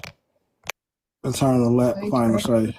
Okay, sir, you could never replace me. You can't even speak proper English. I have a degree. I have a master's degree and working on another one. You could never replace me. My family owns 64 acres of farmland. The thing is, we do own land here. We do own stuff here. I don't know what you was told, but we do own stuff. Black American women are the highest degreed in this country. The thing is that YT people, which they admitted it, used you all to be a replacement. And by the way, our success got stolen, literally taken from us out of our hands, bombed, burned down, and they changed laws to strip us. Okay, y'all know about Soul City. I know about Soul City because I'm a low-key historian. I'm a YouTube historian. I'm a YouTube journalist as well. Right, I cook these guys about Soul City. Sarah Rector, Biddy Mason.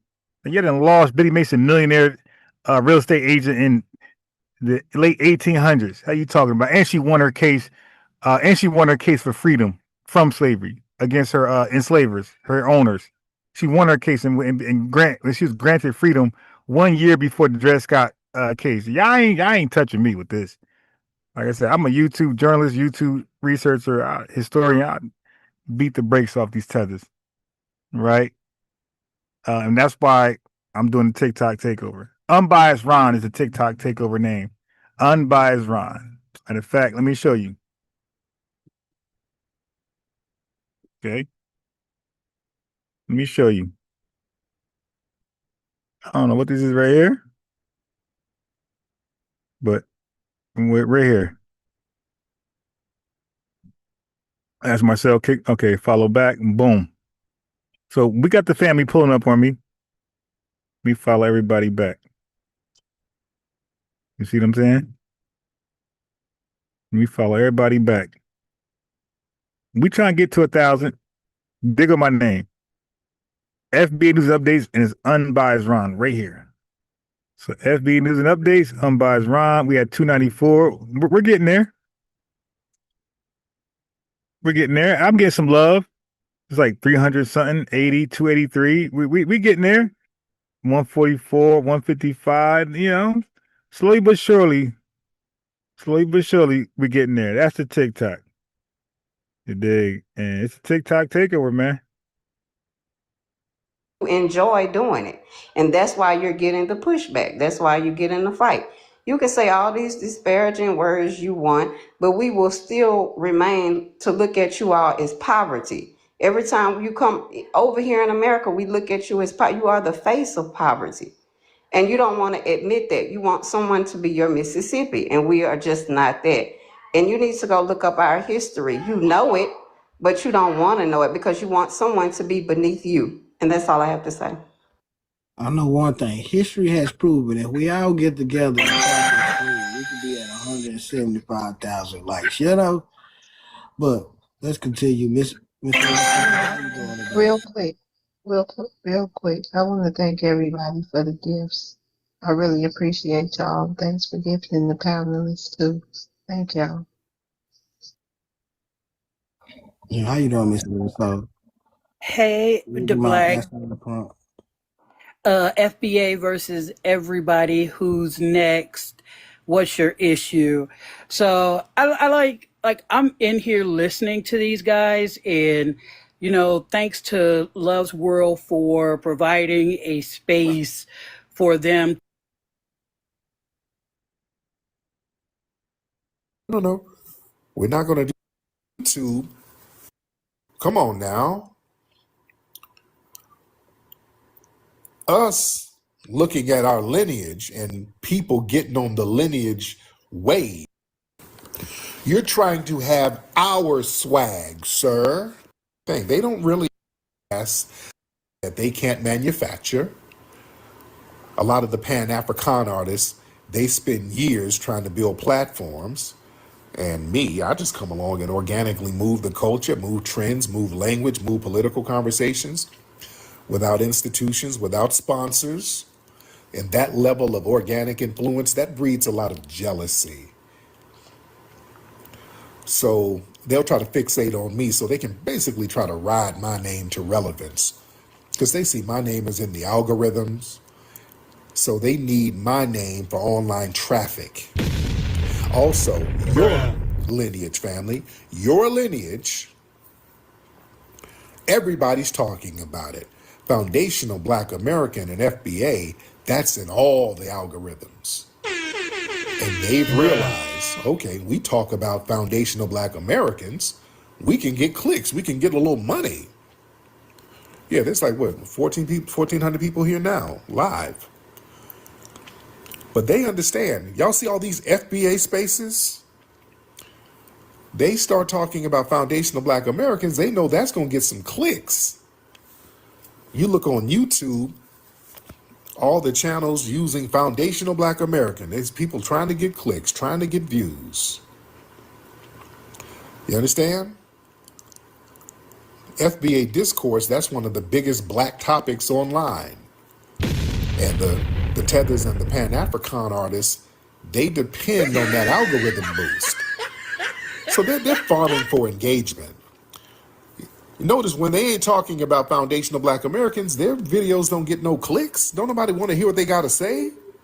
They have to talk about foundational Black Americans in order to eat. So they get it. And look, he's prime example. He promoted, he tried to do some Pan-African shit. He got no views. So he went back to talk about FBA ADOS, and he thought people who are going to support him. Look at this. Look at this. Look at this. So he promoted it, right? Yo, look at me. I'm going to get clicks and views off FBA ADOS. He went live, 19 people watching. This is the same topic. Look, FBA ADOS, Black feminism, and the Black manosphere. Look, right here. FBA ADOS, he upcoming. He's live. Nobody pulled up. Look how he look. Look at his face. Watch his face when he ace. Watch his face when he ace. You dig? Bro, it didn't work, my guy. Nothing. We're on code, my guy. We ain't supporting that bullshit. We ain't supporting that.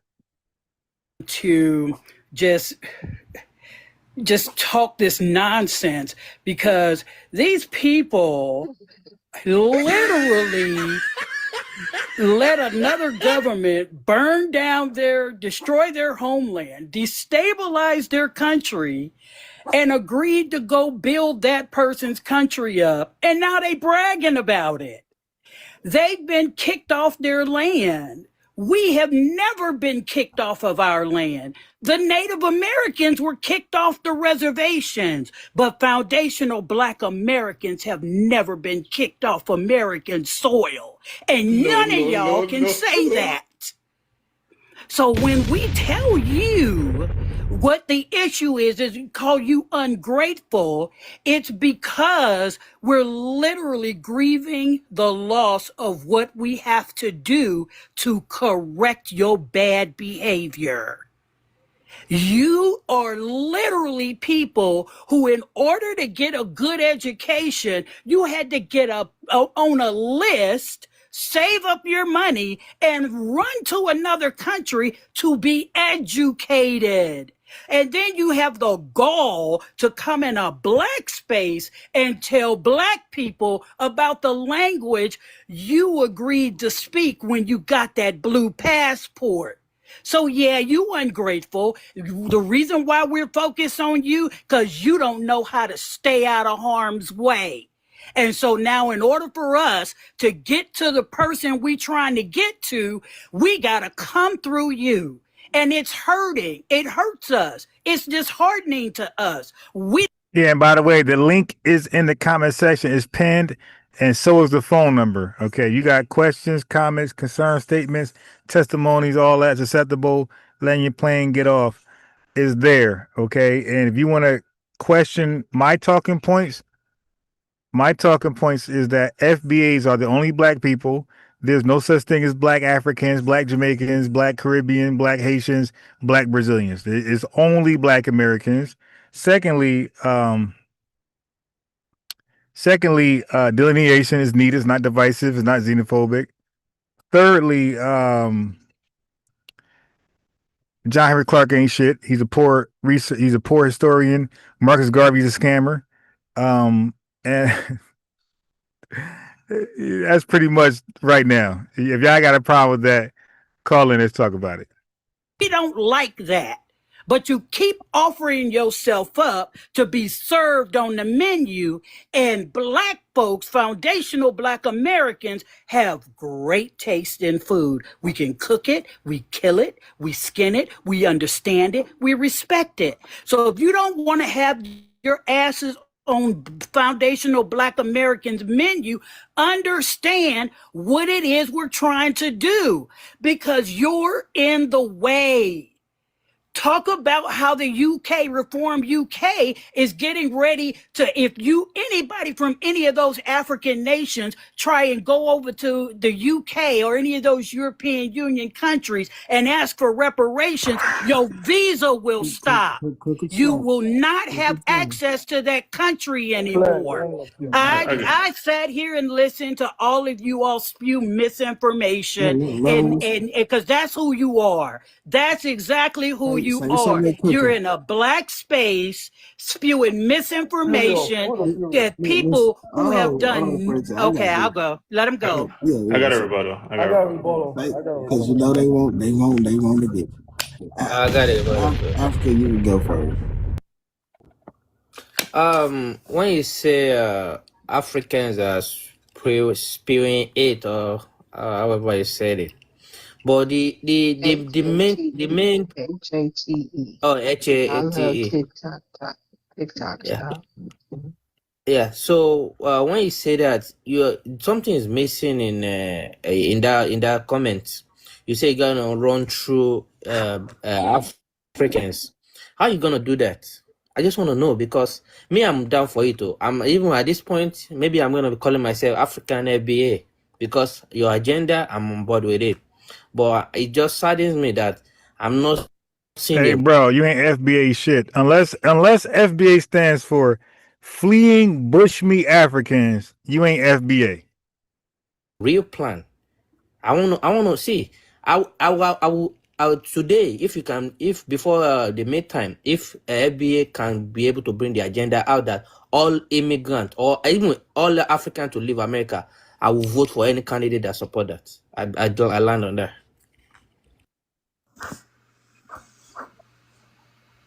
So far, so.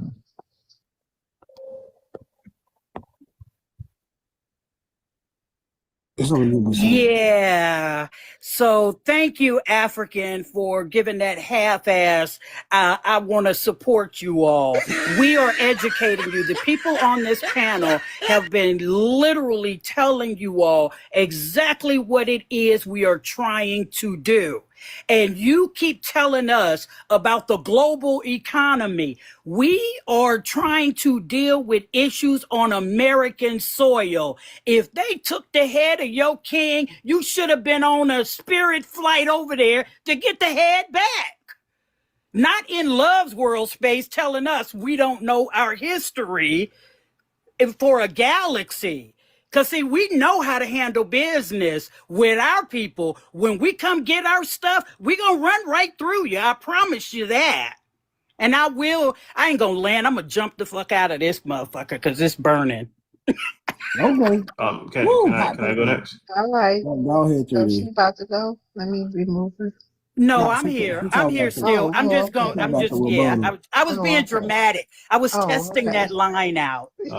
Ma'am, didn't you just hear that they just gotten that Turner's remains? Do you know there's a whole dark market of white people trading slave remains, and they're hanging it up in their dining rooms with the wooden. All right, we got a caller, TT, in the building. TT, unmute. Most people don't like to call in. Hey, family. What's up, Can TT? you hear me? Hi, TT. Yes, we can hear you very loud and clear. Okay.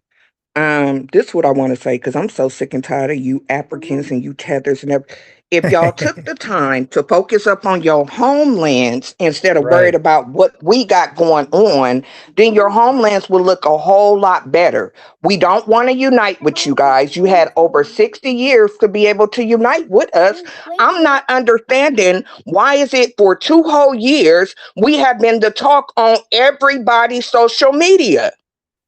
Your homelands are in ruin. I'm not understanding it. Y'all so worried about us instead of being worried about your homelands. That's why Africa will never be fixed, because y'all not going to stay out there to fix it. You're everywhere else besides Africa. EBA, everywhere besides Africa. You Africans, we should be the last thing up on y'all minds. You need to worry about the bushmeat, the peppercorn hair, and everything else that y'all got going on up over there. Y'all need to be worried about trying to figure out how y'all gonna get porta potties or whatever else that y'all gonna be able to use instead of pooping up on the streets. Leave us alone and mind your business. Take your big peppercorn bushmeat eating ass back up over there to your homeland. Worry about your people and leave us the hell alone. We don't need no advice from y'all. Y'all can't tell us nothing because you can't even help yourself. Definitely don't want that Sally advice. Struthers ain't feeding your children no more. She tried to do it for over 19 years, and y'all didn't even want it then. Y'all get up on my nerves. So yeah, Trump getting y'all up out of here, and we happy. We can't wait. We hope that he make y'all some golden flip-flops so y'all can get up on your damn hyenas and flip-flop and fly y'all ass back up over there to y'all poverty-driven homelands. That's what y'all need to be focused upon. We tired of y'all calling in, disturbing us. Worried about what we got going on and everything. Don't worry about what we got going on. You're not a foundational Black American. It doesn't make a difference. You barely even want to be African. Y'all everywhere else, up in everybody else's business instead of your own. Y'all got your own presidents and stuff up over there. When somebody try to do something right for y'all, y'all want to take them out. But y'all worried about us. You got kids up over there that don't have no food. Y'all got bushmeat markets. You got to sit outside and use cows and everything else to take showers with.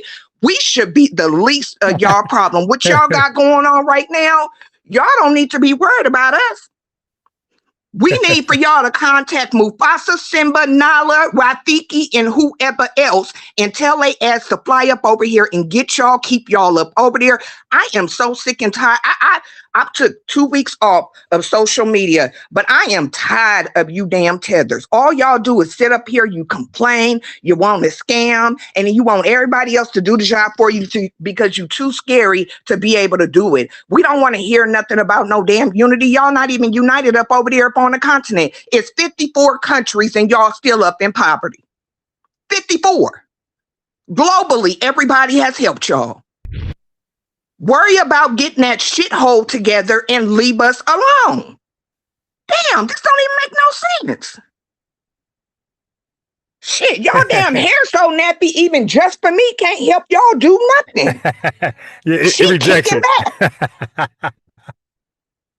Don't nothing help y'all. Madam CJ Walker made perms. Even a super perm don't help y'all because y'all peppercorn hair. Yeah, now, if I was hear there another Madam one of CJ you Walker in Africans say Africa? something disrespectful, I'm going to get back up. Learn from me. My name TT up on TikTok. I'm going to come up here and I'm going to roast you, your huts, your village. I'm going to call Rafiki and tell him that he need to wing away. He need to come up over here and get Zazu, put y'all up on they damn back and fly y'all ass back up over there to the Pride Rock, Pride Land, wherever the hell it is that y'all call home. But get the hell away from us, leave us the hell alone, and mind your damn business. Go worry about how y'all got to shave hyena backs to be able to make rules for your huts and everything else. We the last of y'all priority. I'm sick and tired of you Africans. So I'm just giving y'all a warning. I'm listening. I'm back now. And if I hear another one of y'all be disrespectful, I'm coming back and I'm calling back in and I'm about to roast you, your whole family bloodline. I'm about to talk about the elephant graveyard that you come from up over there up in your homeland. Why y'all the reason why dinosaurs is extinct because you motherfuckers and took your spears and threw them up in the air. All y'all do, y'all just treacherous people. Don't even make no sense. Go find Nala and Mufasa and everybody else. Go find them, a weep away or something. Go do something. Damn. All right, Ron, love you. I'm about to drop down, but I'm I listening love you though. too. So Yeah. Oh my God, Rafiki that was and much the needed. rest of you Mufasas and Lion Kings and everything else, if I come back up here, y'all gonna get all the smoke from me. I'm tired of y'all messing with my people. So I'm just letting you know, you better call Nala or somebody and go find something. Go find a Latinist. Well, even the damn Aladdin damn rug wouldn't even want y'all up on top of it because y'all musty. The rug. That mug go melt. She said But the I love rug. y'all family. I'm listening in. I didn't took a vacation, but I'm back up on their heads though. We love you too. All facts. All facts. We approve of that message. Yeah, what's that lady name? Fix. Hold on.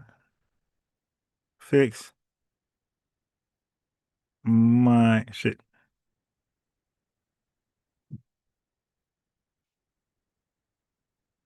Damn. Can I type? Here we go. Ayanla. Okay, Ayanla. Yeah. Yeah, I need to go holler at Ayanla and get your life fixed. You dig? FBA. All right. Fleeing bushmeat eating Africans. And I had another funny acronym for that. But she said everywhere but Africa, EBA.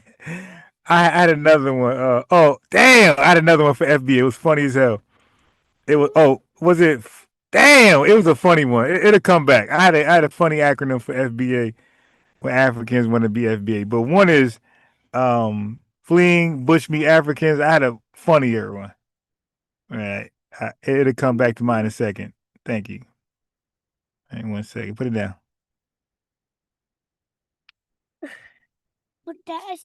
tables, just like how they do the deer heads. They do that with y'all today. Where's the revenge? Oh yeah, and their FBA, their FBA stands for Forget About Africa. Forget about Africa. They said the hell with that, man. We are all of a sudden they're black now. They tell us we ain't black, we're African, but they're black. Like if y'all don't stop, musty ass, y'all African. And here's the thing: when they come to America, they're like far and few over here. So when some of them get some type of individual success, they're miserable because they're living around white people, right? And white people would never see them as FBAs. So like they don't know how to like to talk to them. Like, okay, you're not FBA, but you ain't us for sure. You dig? And you ain't Hispanic, so it's like I don't really know how to talk to you. Like you African, but you know it's not a real good. It's not like a significant presence of you guys out here. We don't even know how to like.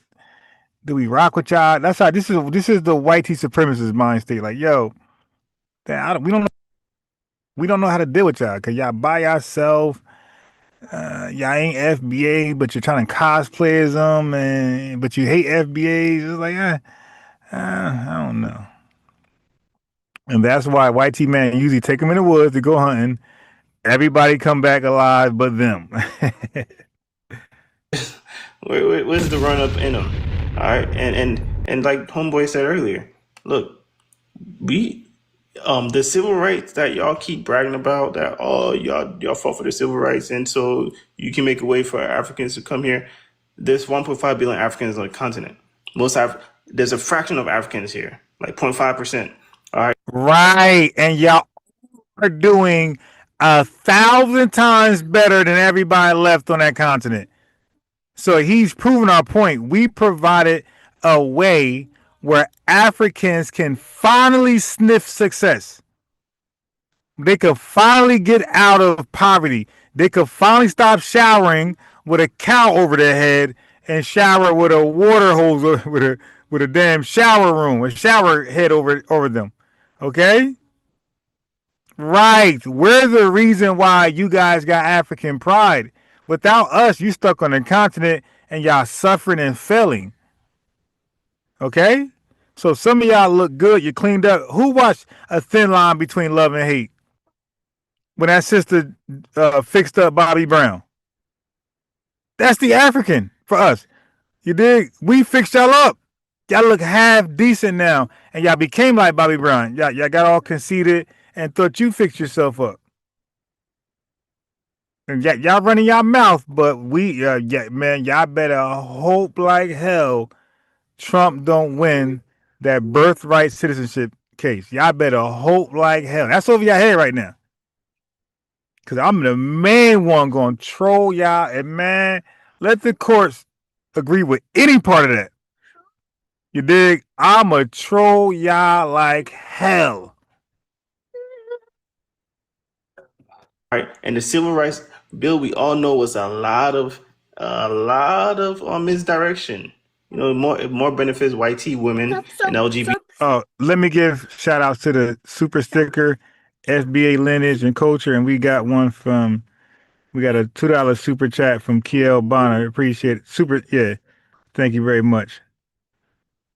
All right, hold on one second. Hold on one second,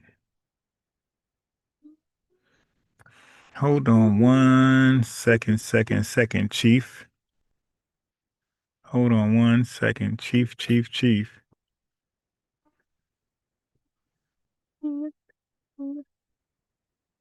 Hello, Mina. Where was that in the video? Hold on, family. Let me play this out, find it. I'm going to find it. LGBTQ communities, and it gave a way for American government to pillage and destabilize African nations just so that they can quote unquote migrant people here. Disinformation. Okay, I'm about to land. We don't want immigration. We want our people to be on our land. We don't want the brain drain. But the U.S. government is tactically doing this, and y'all are voting these people in office. Stop it. She got other rebuttals. Yeah, oh, of course, me. So the very government that it's on Franco. He rebuttaling to Miss Evans. Is she gonna reply to him, or you want me to go ahead? No, go ahead. Go Franco. I want her to reply to me because she said a lot of. Oh yeah, it's on Miss Evans. Go ahead. Okay. It's on Miss Evans. Let him clarify a question, because I heard a whole lot of consonants and vowels and misplaced punctuation, and I was educated in the American system. So I'm going to need him to explain that question and dumb it down to where he thinks I can understand it in 5 words or less. All right, ma'am. All right, so you said we are running here, and y'all brag about the Civil Rights Bill. Y'all need to stop voting these politicians in place that are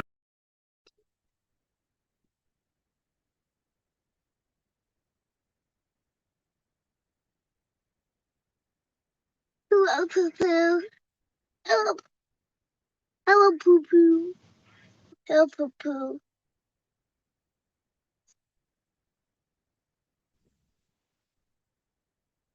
As far as like black people not claiming they're black, What does that even mean? Like that's like saying Haitian people not claiming they're Haitian.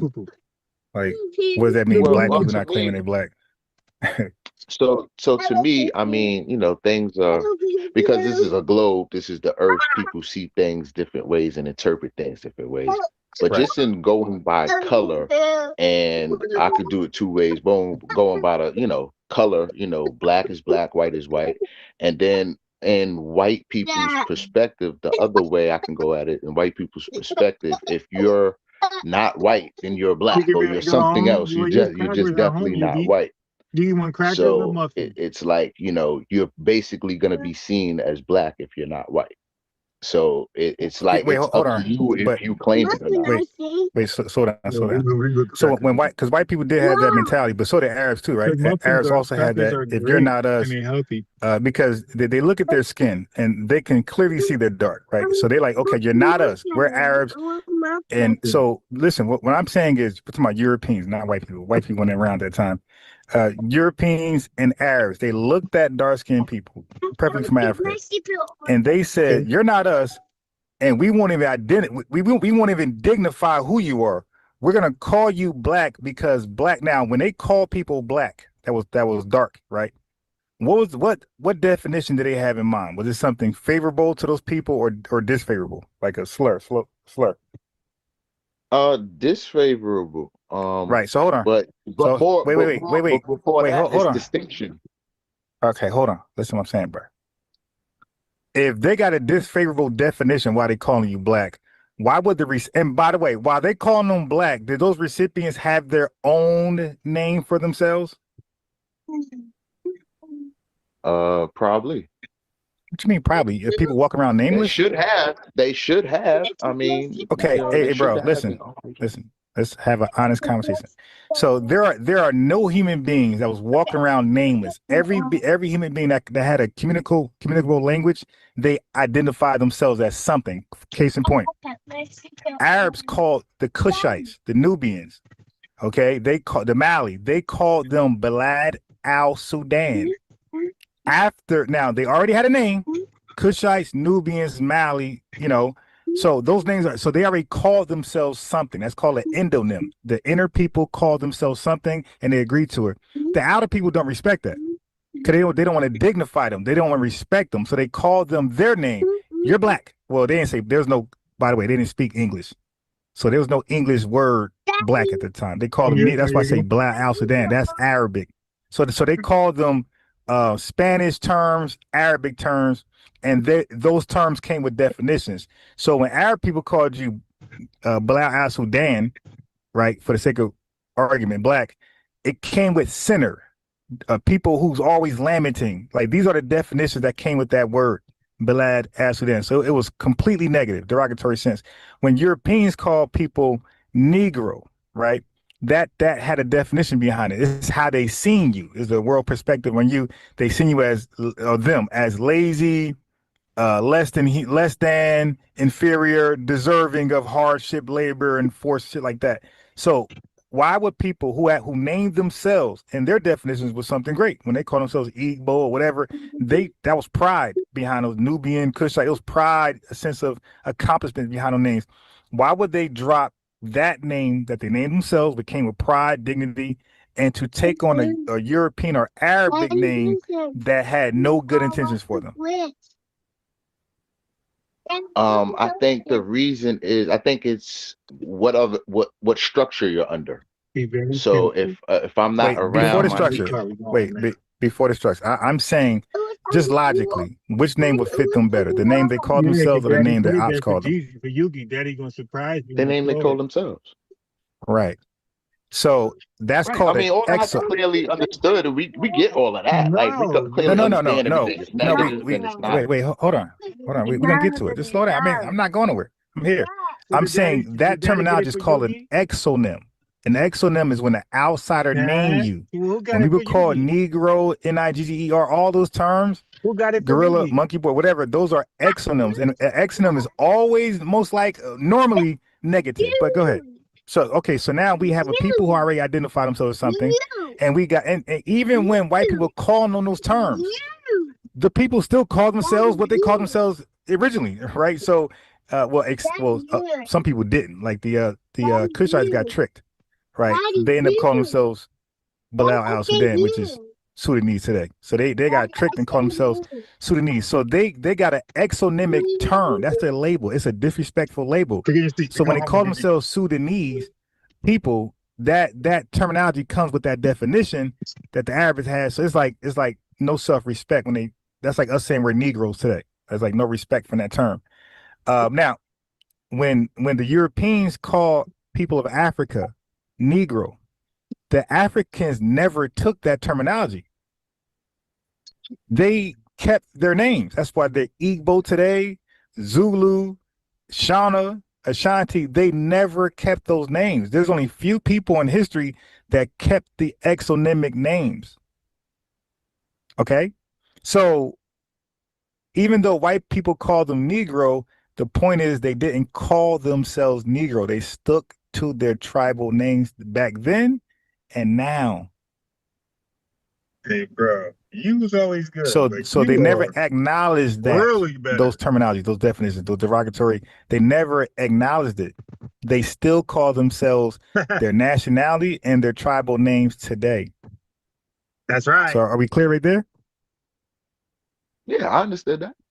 Okay. So now fast forward to us. We were called Negro colored and other terrible names. All right. We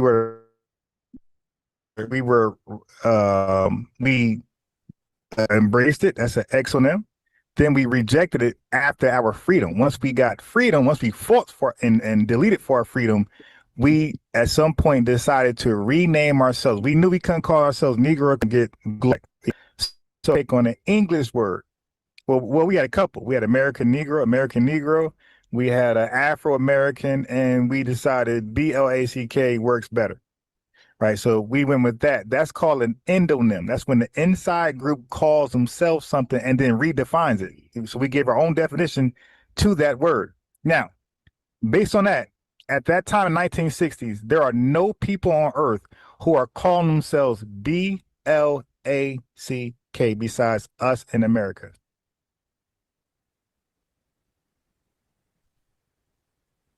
You want to add to that, or whatever you want to add to? Yeah, sure. Okay, good. I think it all comes down to location, where you're at, what government and laws you go under, and then the lingo, because we have a hood dialect, and then when we get around in public or business wise, we have another dialect.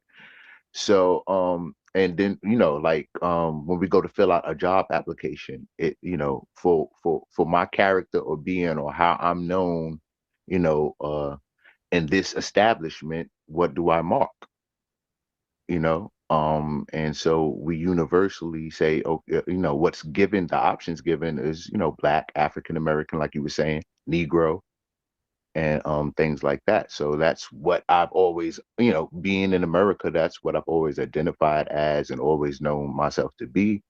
But when I call, like if I say my nigga, I'm talking to I'm not using that in mixed company or people who are not my nigga. You know what I'm saying? So it's like kind of, you know when to use things and know not. And we take things, like you said, and turn them into a love thing. Like, you know what I'm saying? It's not a derogatory. We're not saying it with derogatoriness.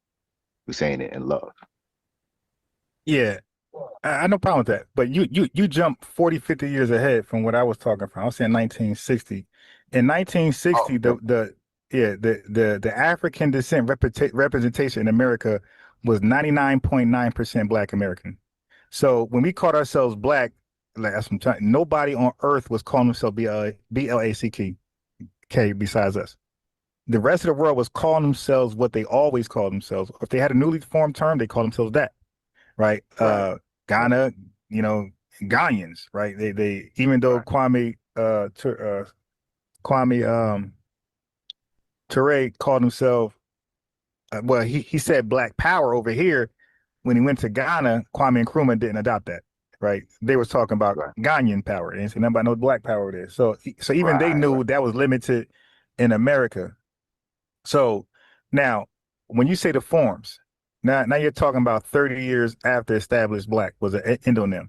So now Jesse Jackson he popularized African American, and now he didn't have control of the forms. White T America, the same people who name people, you remember, they go back and name people names, and it's always bad and derogatory and it causes confusion.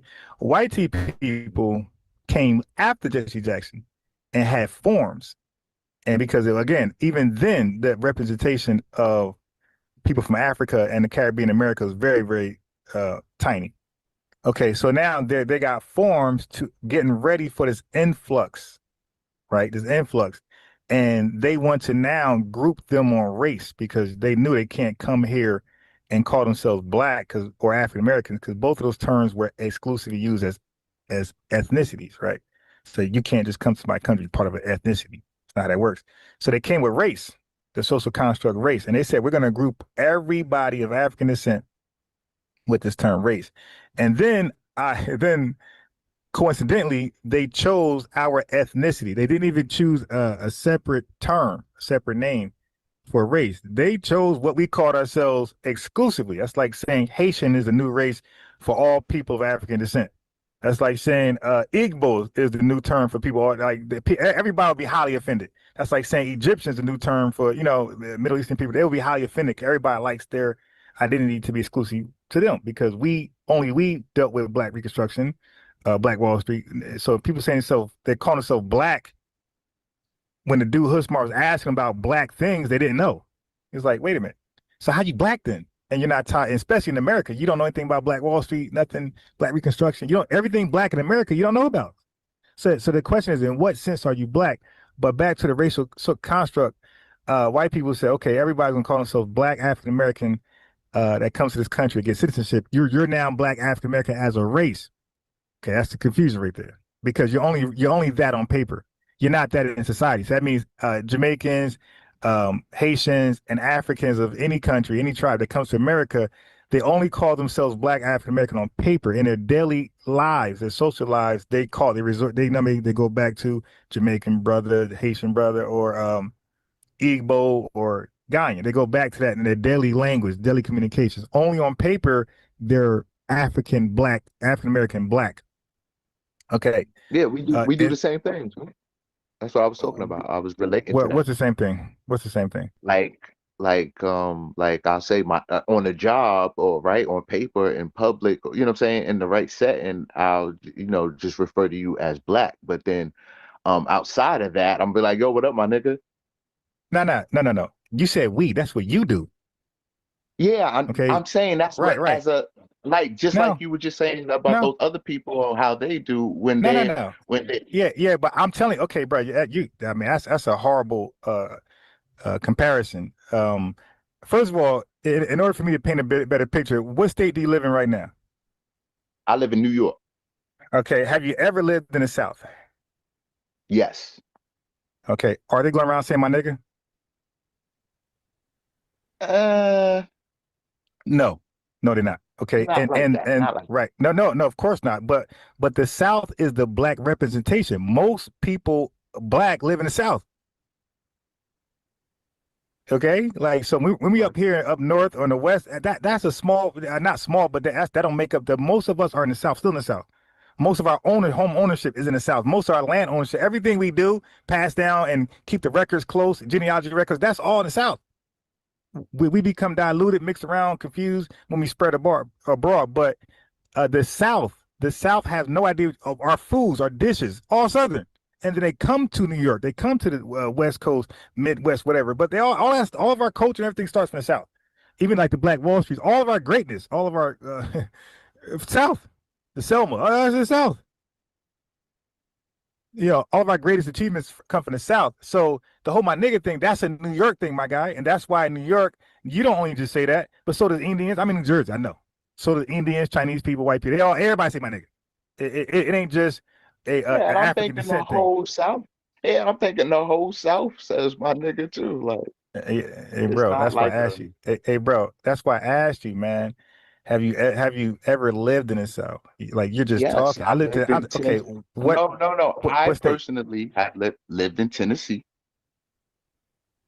Okay, and Tennessee. and throughout the South, right? Throughout the South, I mean, we're not oblivious here, like Atlanta or anywhere down south, Alabama. You saying that black people don't say my nigga, and Yeah, no, even that's a New York thing, my guy. That's a New York thing. That's a New York thing. Like a little bit of New Jersey. Even New Jersey, we barely say that, bro. We say my boy, my guy. Like we say a whole bunch of stuff, bro, bruh. are you saying that in the South they do not say my nigga? Are you saying that? Okay, I'm saying that's not a Southern thing. I'm saying that collectively, Okay, no, no they don't problem, do that. no problem. Right. But we are So saying that's that they do say it in the okay. South, right? Okay. Look, chat.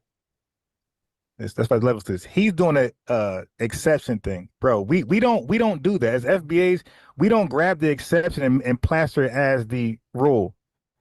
There's always exceptions to everything, my guy.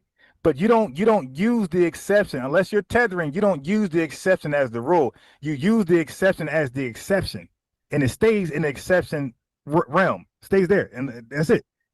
That's why I say it's the southern thing. The southern thing is to have hospitality. This guy said Tennessee. I lived in. Go ahead, TT. Where is his people from? Because he's not Okay, us. right. He's a tether from New York, who's cosplaying as an FBA with Tennessee roots. Yeah, he ain't got no Tennessee roots. He ain't even got that up in his homeland. Here's another thing that we got to stop doing.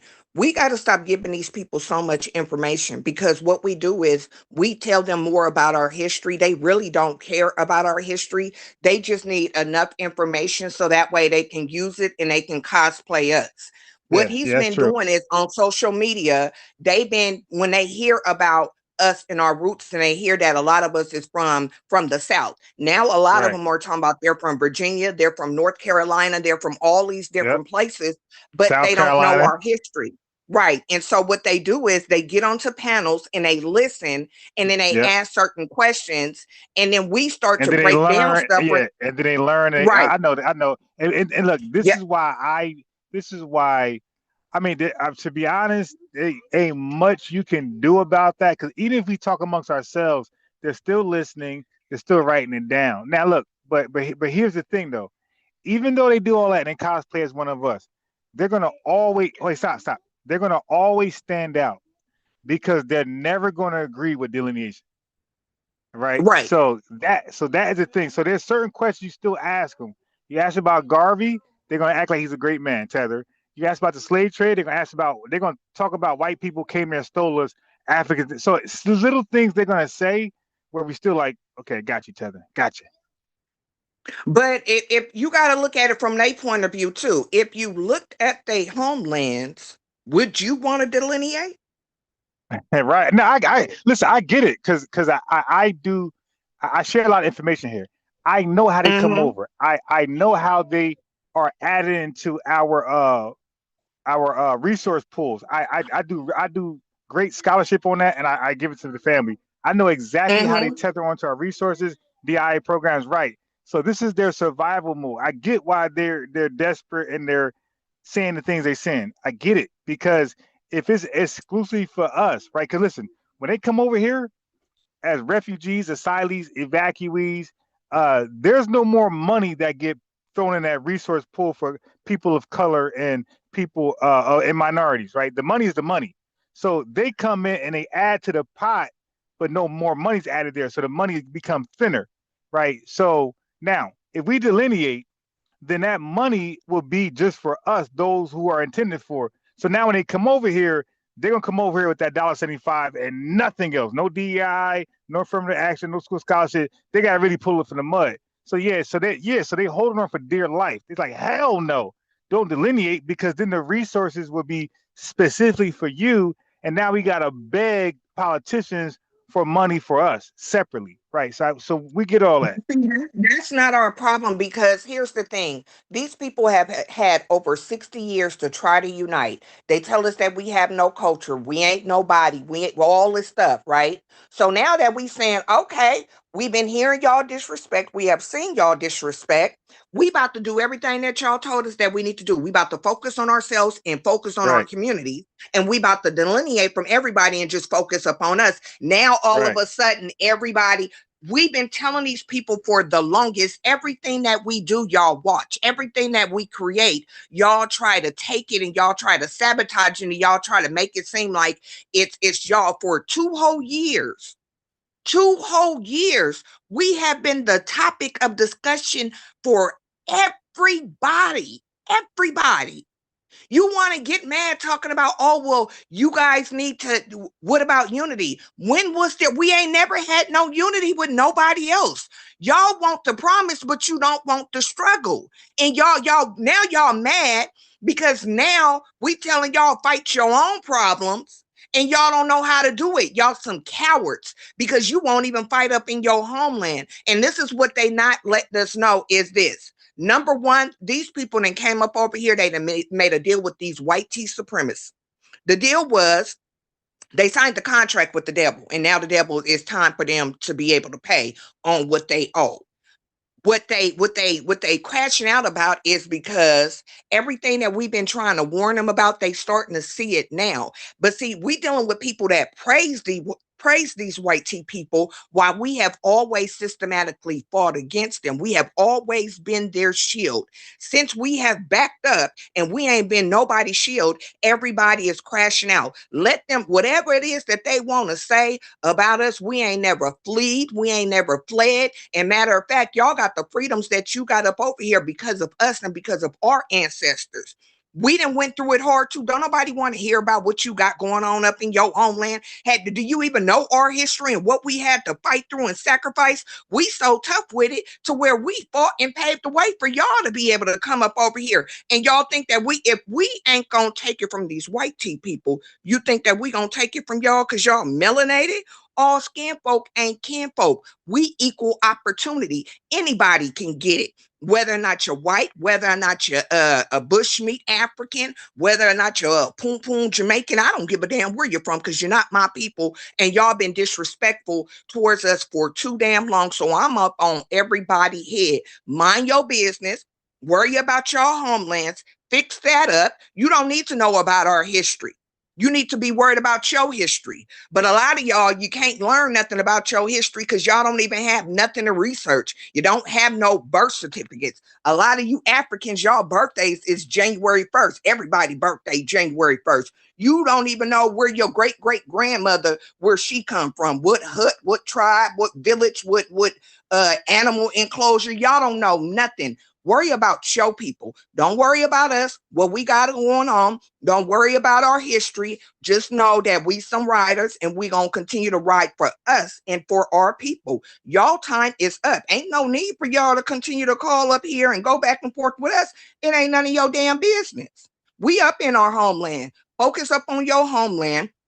Don't worry about our history. You need to try to figure out what y'all gonna do about your history, but you can't because you ain't got nothing to fall back up on. These people is coming for y'all. We're not helping nobody. We don't want to hear about that unity crap. We don't want to hear about we all black. All of a sudden now everybody black. A couple of years ago wasn't nobody black. Y'all was telling us that y'all wasn't black. You was African, you was Nigerian, Ghanaian, you, and I know it's 54 countries, but y'all was everything else. And now that this man, this pineapple faced man, mango faced man is up after y'all, now all of a sudden y'all black. No, the hell y'all not. You Nigerian, you Ghanaian, you Jamaican, you whatever it is. I don't care about you being born up over here.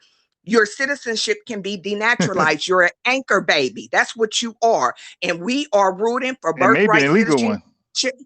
Right, because it wasn't for y'all anyway. Like we've been trying to tell y'all, when we try to tell y'all how these people get down, you don't want to listen. Now they up after y'all ass. So don't call up here asking us nothing.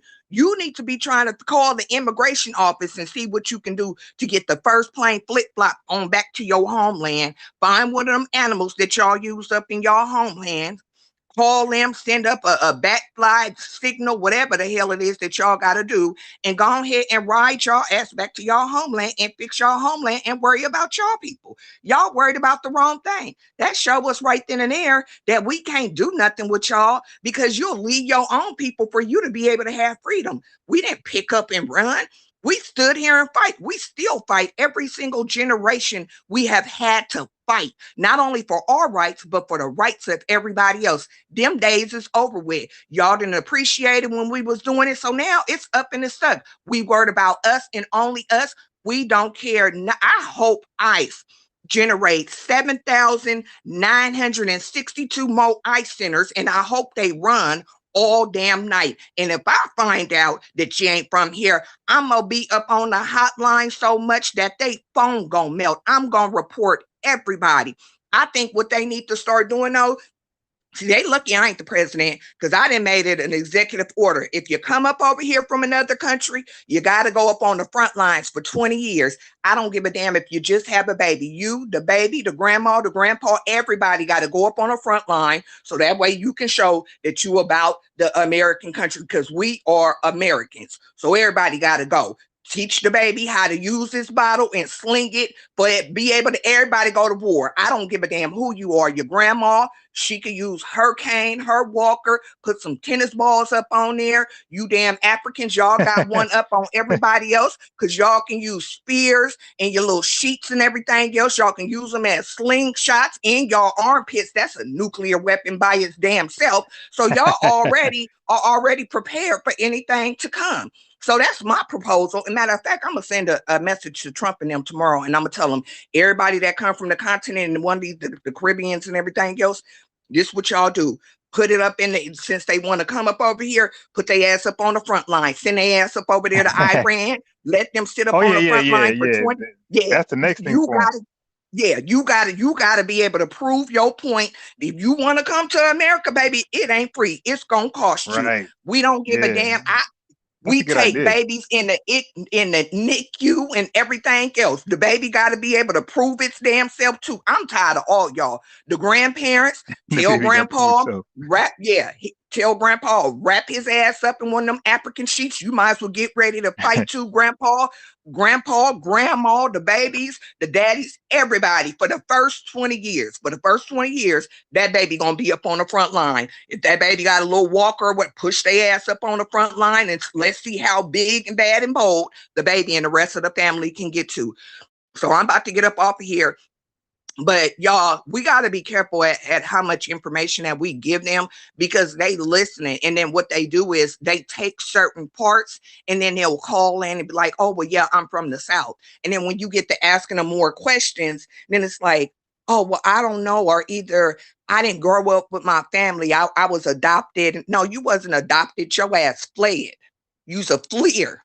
You was adopted by flip-flops and you trying to get information so you can get up here and try to cosplay as us. But you got people like me that's listening that I'm sick and tired of y'all messing with my people. So every time I hear anything that I don't like, I'm going to call in and I'm going to roast y'all. And tomorrow I'm sending the White House a message and I'm telling them, put everybody on the front line. If you come from another country, we put in turbans, flip-flops, and everything else. I'm about to let Trump know his best way for Iran had them Africans lift up their armpits. Baby, that's a nuclear weapon. We ain't got to worry about nobody sending us no threats. We got funky, musty people up over here that's a baby.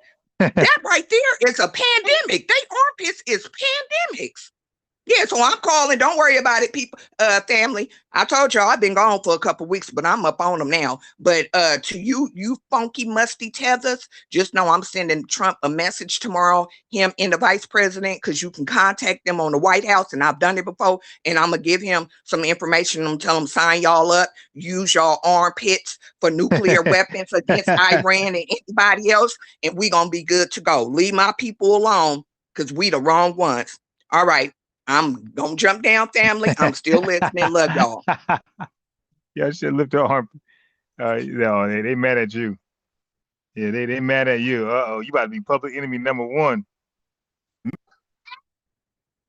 Mississippi, Texas, North Carolina, South Carolina, and Georgia. How you talking about, man? 5 different states. They went to school down there. So, but even though they're taking this information, the fact is, look, they still ain't have a family reunion. Like, it's still ways that they just can't lie about. First of all, they had a last name.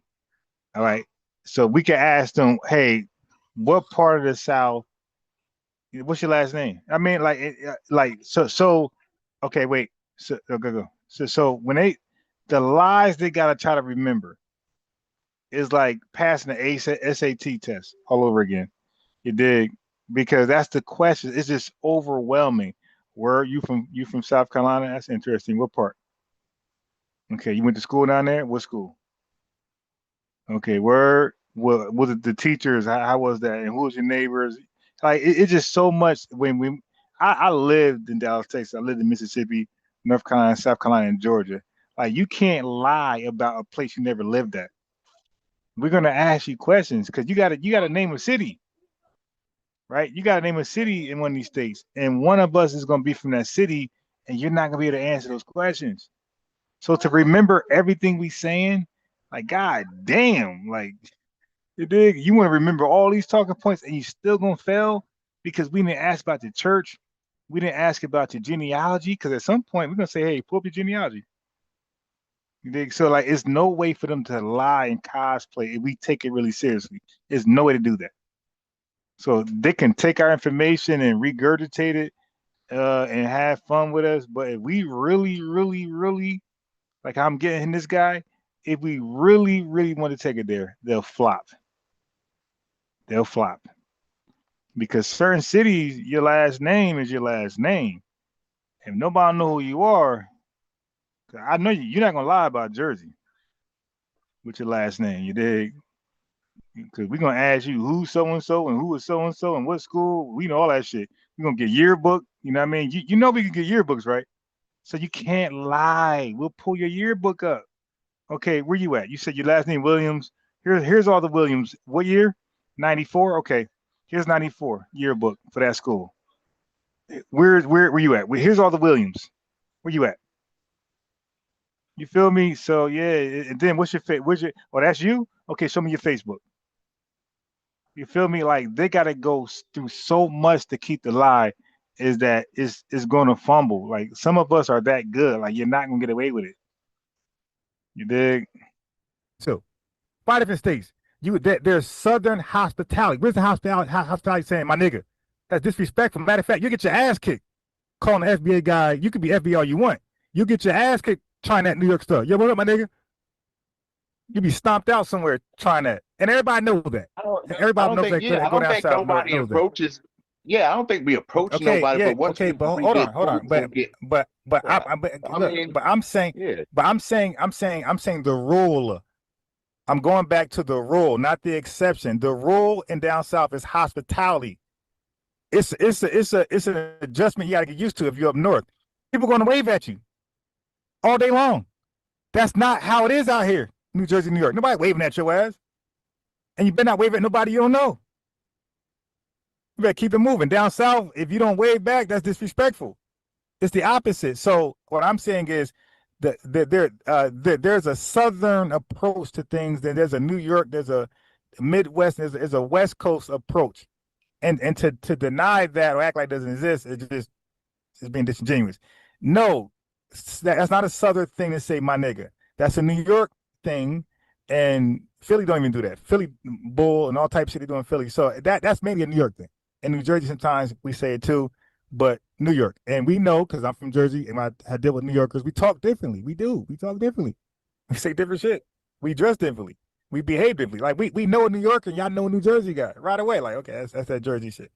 That's the New York shit. So we know and we know the Southern stuff. We know the Midwest, well, a little bit, and we know the West Coast stuff. Let me ask you. Wait. Let me go back to the bigger point, because really, like, you like watered down the point.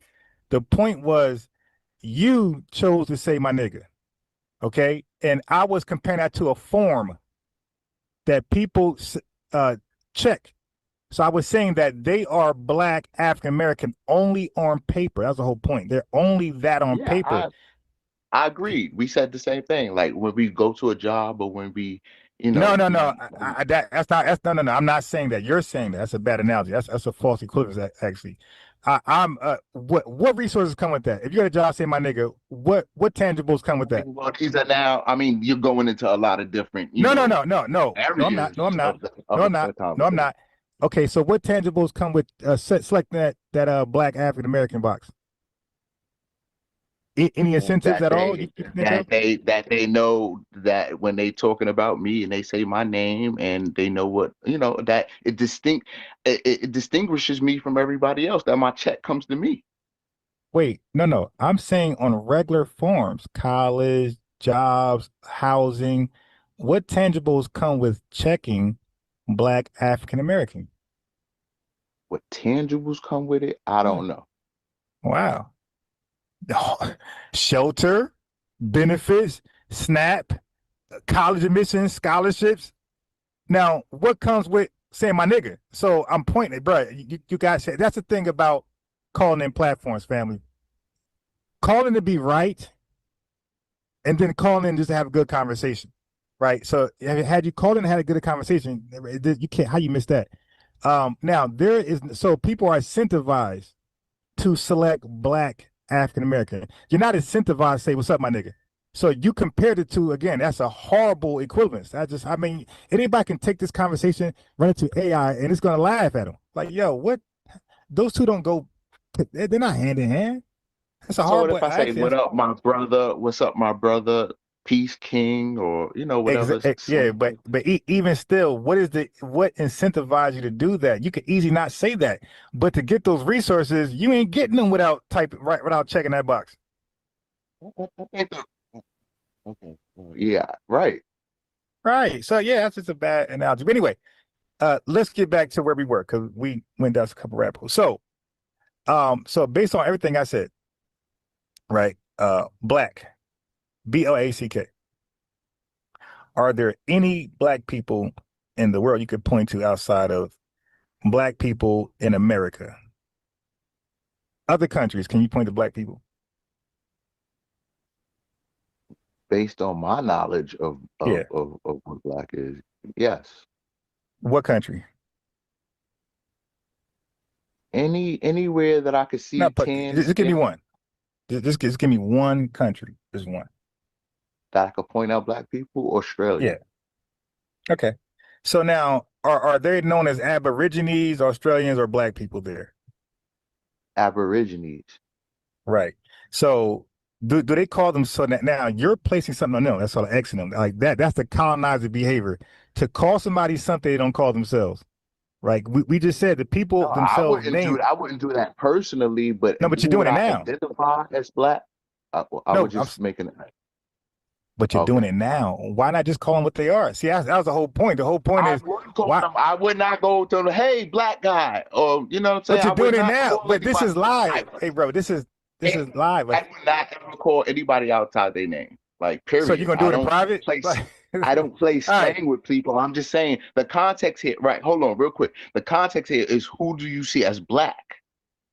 And I would say anybody, right? Anybody that I would see as tan skin. All right, let's deal with that. Let's deal with that. In what sense? Wait, so what? How does tan skin equate? Okay, what about Indians? Are they black? Yes. Oh shit. Okay, so basically, you're using black as an adjective, like a color to describe somebody, right? Right. And yeah, not Okay. white, like having black African features, round nose, pigmentation to the skin, melanin to the Okay. skin, So curly East hair. Indians are black. I got it. What about some Colombians? That's like kind of tan skin. Are they black? Right. Huh? Yes, correct. Right. I would see that. Yeah. Mexicans black too? Yes. So everybody black but white people. I got it. Nah, Right, nah, right. yeah. Nah, we don't do Except that for over I here. think when you get into the Chinese or Oriental. Okay. But All right, fine. then again, they may have the melanin, the pigmentation to the skin is a real key. Okay, right. So I did ask you how you define. Okay, so now in America, how do we define ourselves black? Do we rely on skin color or just something else? I'm talking about foundation black Americans. Americans How do we see descendants of each other slavery. as black? I found for Well, okay, no, foundational black yeah. American, How do specific, we define specific. the people who trace their lineage to U.S. chattel slavery? Do we Mhm. define black on skin color or other things? I think other things. I think Right, culturally, right, yeah, I think right. yeah, Oh, more okay, than okay. So now watch this. So now you are aware of Black Americans being identified as black and associated black before those Australians, right? yes. Right. So now look what just happened. Man, when y'all catch that? So he understood black over here because it started over here, calling people black in a positive sense. And he understood it to be more than skin color. But somehow, when he went to look over the waters, he reduced it to just skin color. That's why you can see them as black, my guy. You reduced how we seen it over here because it was defined over here that way as an endonym. Like we define black more than skin color because Prince is, I was gonna hit you with Prince, who is yellow as a Chinese person and he's black. All right. Because it's more than that to us. But then when you look overseas, you all of a sudden start to cherry pick. You took out the culture or you took out the struggle, you took out the history, and you relied just on skin color. So maybe if No, you I'm look not at taking it, anything. I'm not taking anything away because I don't know anything, right? Or you if I just do took know the anything. yeah, but you just took No, the I'm not. culture. I'm not taking anything Okay. away. I'm just saying how if I step into Australia right now and I look at different people No, and not right you ask now. me, Not right now. Just in America. Now you just said, okay, listen, brother, what you just said. You just said in Black America, we don't define people black on skin tone alone. You mentioned culture, right? So that means that but there's a hold on, unique hold on. culture. I just want to be specific. Are we talking about Hmm. because you said something about foundational Black American? Yeah, but then I said anybody who could tie their line to U.S. chattel slavery. Did that right? Oh, any are they connected to us or anybody? Nah. Are they Hey, also hey, foundational Black American? Is that what you're no. saying? Hey, brother, Is you're all that over what the you're asking? place. No. Oh, that's I'm why I'm trying giving to get you specific. right, right. I'm giving you a basis. I'm right now speaking about people who are rooted in the United States, who can tie their lineage to U.S. child slavery. I call them foundation Black American.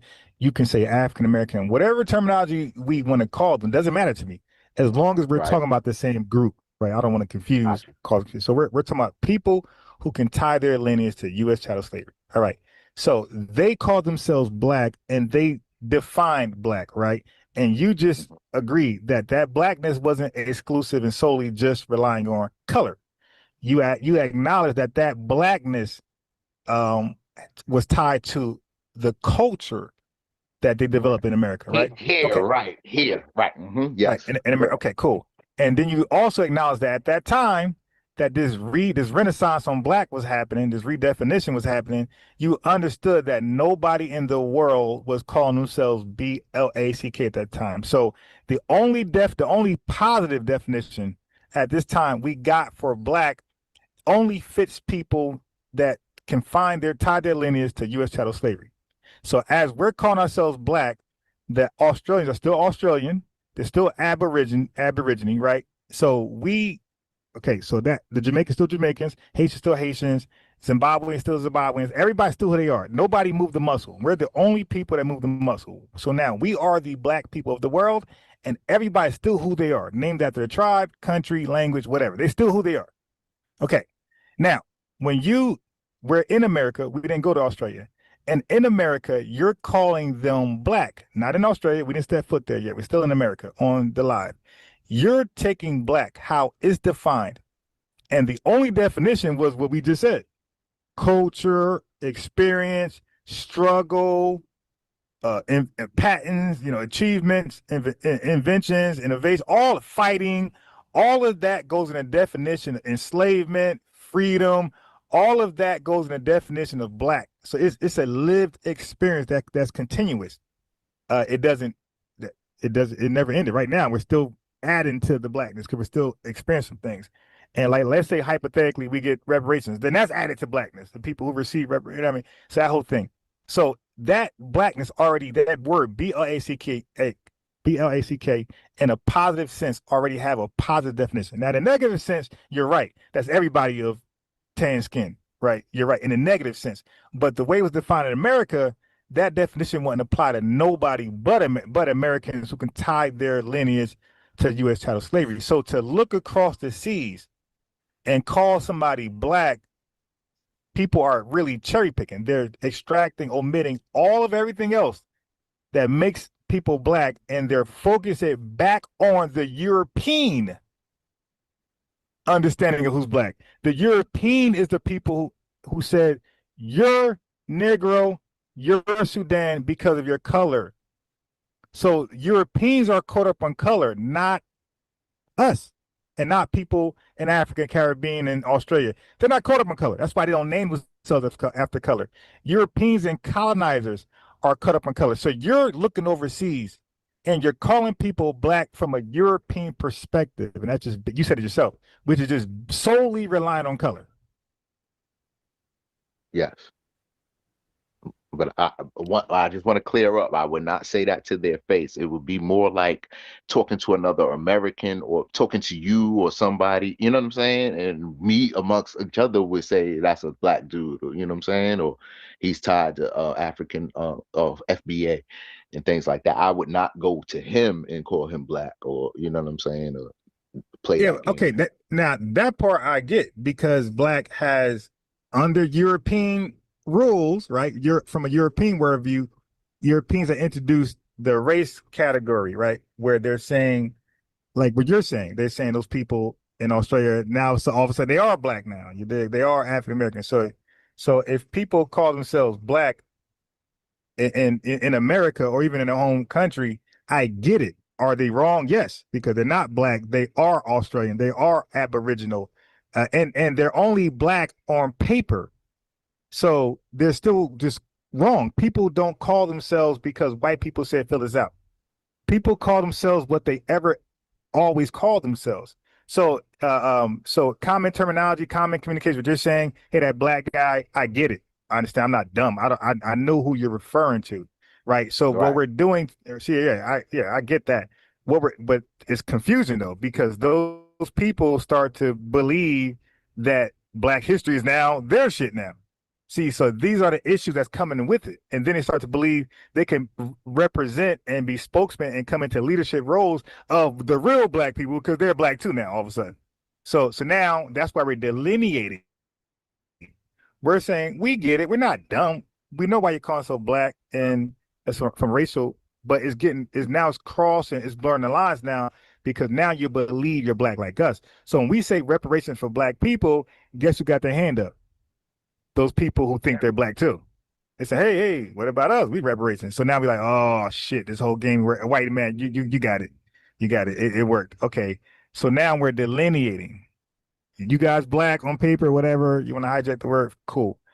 Now we're FBA, we're ADOS, we're Foundation of Freedmen Americans, Foundation of American Freedmen. We're that now. Okay. Y'all can have black temporarily, as we delineate. And as we delineating, you're going to see people go right back to their home names. They're only choosing Black because they're tying themselves to us and our achievements and whatever self reason they got right now. They're tying themselves to Black. And we're saying, cool, you got that. We're delineating. So when people say Black, that ain't us.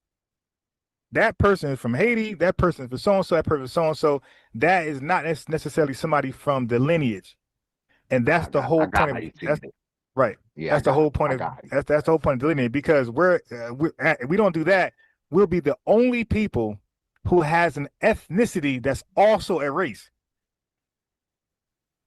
We'll be the only people in the world. So that means everybody is us. Everybody is the so in other words, everybody is themselves and us, and we're just everybody. We'll be the only people on earth that's not ourselves. Asians is also a race. One last thing, Asian is always a race. So a Chinese person could be an Asian, which is everybody. He can say, hey, I'm Chinese. I'm a Han Chinese now myself. So he can be part of the group and then detach from the group. Brother, we can't detach from the group. We're just part of the group. That's the whole finesse on Black and African American. Go ahead. Yeah, I feel connected to Africa. So, that's the group I'm connected to, amongst African Americans. Do you feel that Obama was a Black man or the first Black president? Of course not. He was from Kenya. I mean, he's Kenyan, and he had a white European mom. So they call those people mulattoes. Like that's their politics. They say colored, or they say mulattoes. Which one? So that's what he will be in their politics. He'll be colored, mulatto. Right. That's why I said from who. So it's always from their perspective. Now we're having FBA trying to have their own perspective. We have our own perspective, but it's always been there. What's different? Black America been here since the 60s, and we just put an F there for clarity as a reminder. Right. And that's called the Wheezy F. Yeah, Black American Foundation Black. What changed? Same name. You're right. I think you got to be like connected through the South, right? Because before the Great Migration, all of our people come from down south. That's the lineage, that's the line. Yeah, well, for most of us, but you had a people who never been down south with foundational. There's up north, there's enslaved up north the whole time.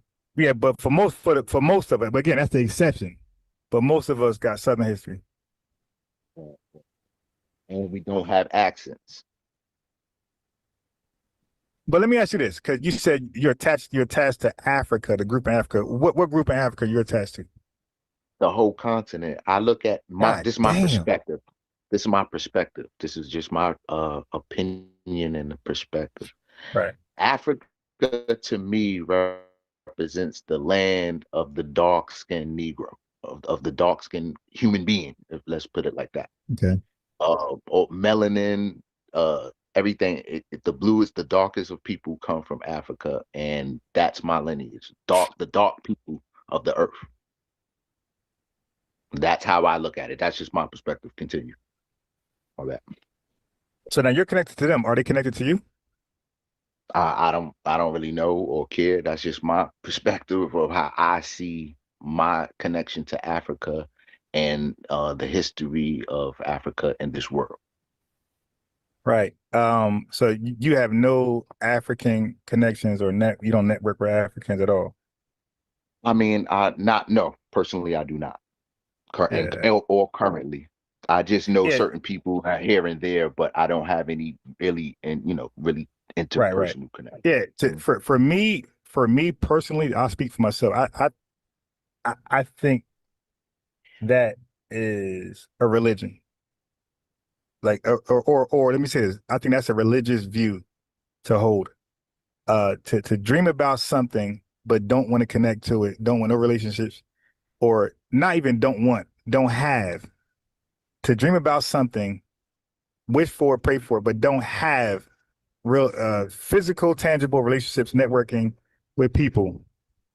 That's a religion, because people know that if they try to go reach out to any one of those countries or groups within the countries and pour out your heart, I see us as the same, people know the sad reality is going to check in. Yeah, I don't want to just. I don't want to do a love thing. I want to do some business. I want to. Right. But even that. I think we could really I was connect saying with that. Africa much But better. how? No, but Africa can't connect with Africa. Are you familiar with ECOWAS I think or when the we Sahel? get there, yeah, I just think our love, and because of who we've been here in America, what we've been through, forged in certain fires, they haven't gone through that. They haven't experienced the Black American life and who we really are, and they haven't really seen the best of us. And I really And think guess that what? could change so Nah, much but stuff, but they're politics and not. everything. Hey, bro, but they're not. Listen, bro, they're not interested in that. Every time people say they go over there from America, Black America, they say they're not. Yo, tell me about the slave trade. Tell me about Jim Crow. Give me how much money you got. And that's That's everybody right. experience. That's right. And we should be about the money there. I feel you. No. I feel them too. Let's That's do not what I'm some saying. business. I don't want to just come No, over there with some love and some. but they're not saying that, my guy. You cut in without listening to what I was saying. Yeah, I My could play a bad. video right now that most people go over there. They got the same story. Africans got their hand out. That's not business. That's panhandling, my guys. Begging. They They got should. that. They should have their hand out. They should. They're poor. They have nothing. I'm coming from everything. Bruh, the world is yeah, but you don't have everything. You only have what you have, and you work hard for it. Yeah, you Yeah, no can't doubt. feed the. Okay, so how do you determine who gets the dollar and who doesn't? Because they all over there with their handout. Like how if you got Yeah, they because all get it. I mean, if I could give it to everyone, they all get a yeah, piece. but they want it every day. As long as you're there, they got their hand. So when you give them something That's today, why we cut that in half. We do business. We're supposed to be opening up but businesses. they We're supposed to have they an don't want hey between bro, African and American. okay. This guy is is religious. You're not listening, my guy. They don't want business. They just got their hand out. I got They you. just want money. They don't want to work for you and your soul food restaurant. They don't want to detail cars. Well, no, I don't want to. I don't want to interject or give them or have them doing anything they don't want to do. What's their specialities? What are things that they like to do? What are the things that I would. Beg, beg for money. I think we can do better relationship and more better, Okay, political then, relationships brother, and things. can you please lead the way? Because everybody who tried to, Akon, Michael Blackson, everybody who tried to, all of them got an unfinished project. Well, I think we go over there with bad minds, bad mindsets. The worst of Wait. Hey, all right. Hey, bro, listen, man. Can you tie your lineage to slavery? Can you? Hey, yo, so hey, TT, at that point, you see, because I was taking him by his word. He's FBA. As you can see, at that point, I was like, brother, can you tie yourself to US? All right, so let's hear his answer. Wait. Hey, Ron, he is not. He's well, not I us. think we go over He's there not us. All right, with hold on. bad All right, so look, minds, I bad want you just to hear. mindsets. We? Worst I messed up. Wait. Hey, all right. I want you to hear his hey, answer. bro, listen, man. Can you tie your lineage to slavery? Can you? Can I No, tie he my lineage can't. to slavery? Yeah, I'm just yeah. My people were on the slave ship. My people were on that slave ship. In United States, United States chattel slavery. Yeah, my people come from the deep South, South Carolina, Geechee. Okay, bro. They all say that. They say the same location. Go ahead, TT. Everything you heard. Oh my God, this guy. But Ron, is not only the that, word. I've been sitting here. He not us. He African or something because he othered himself when he talked about FBAs. He don't know anything about our history. My question to him is: we can tell that you African. Won't you go up over there to your motherland and worry about your people instead of you trying to cosplay as us? We know our people.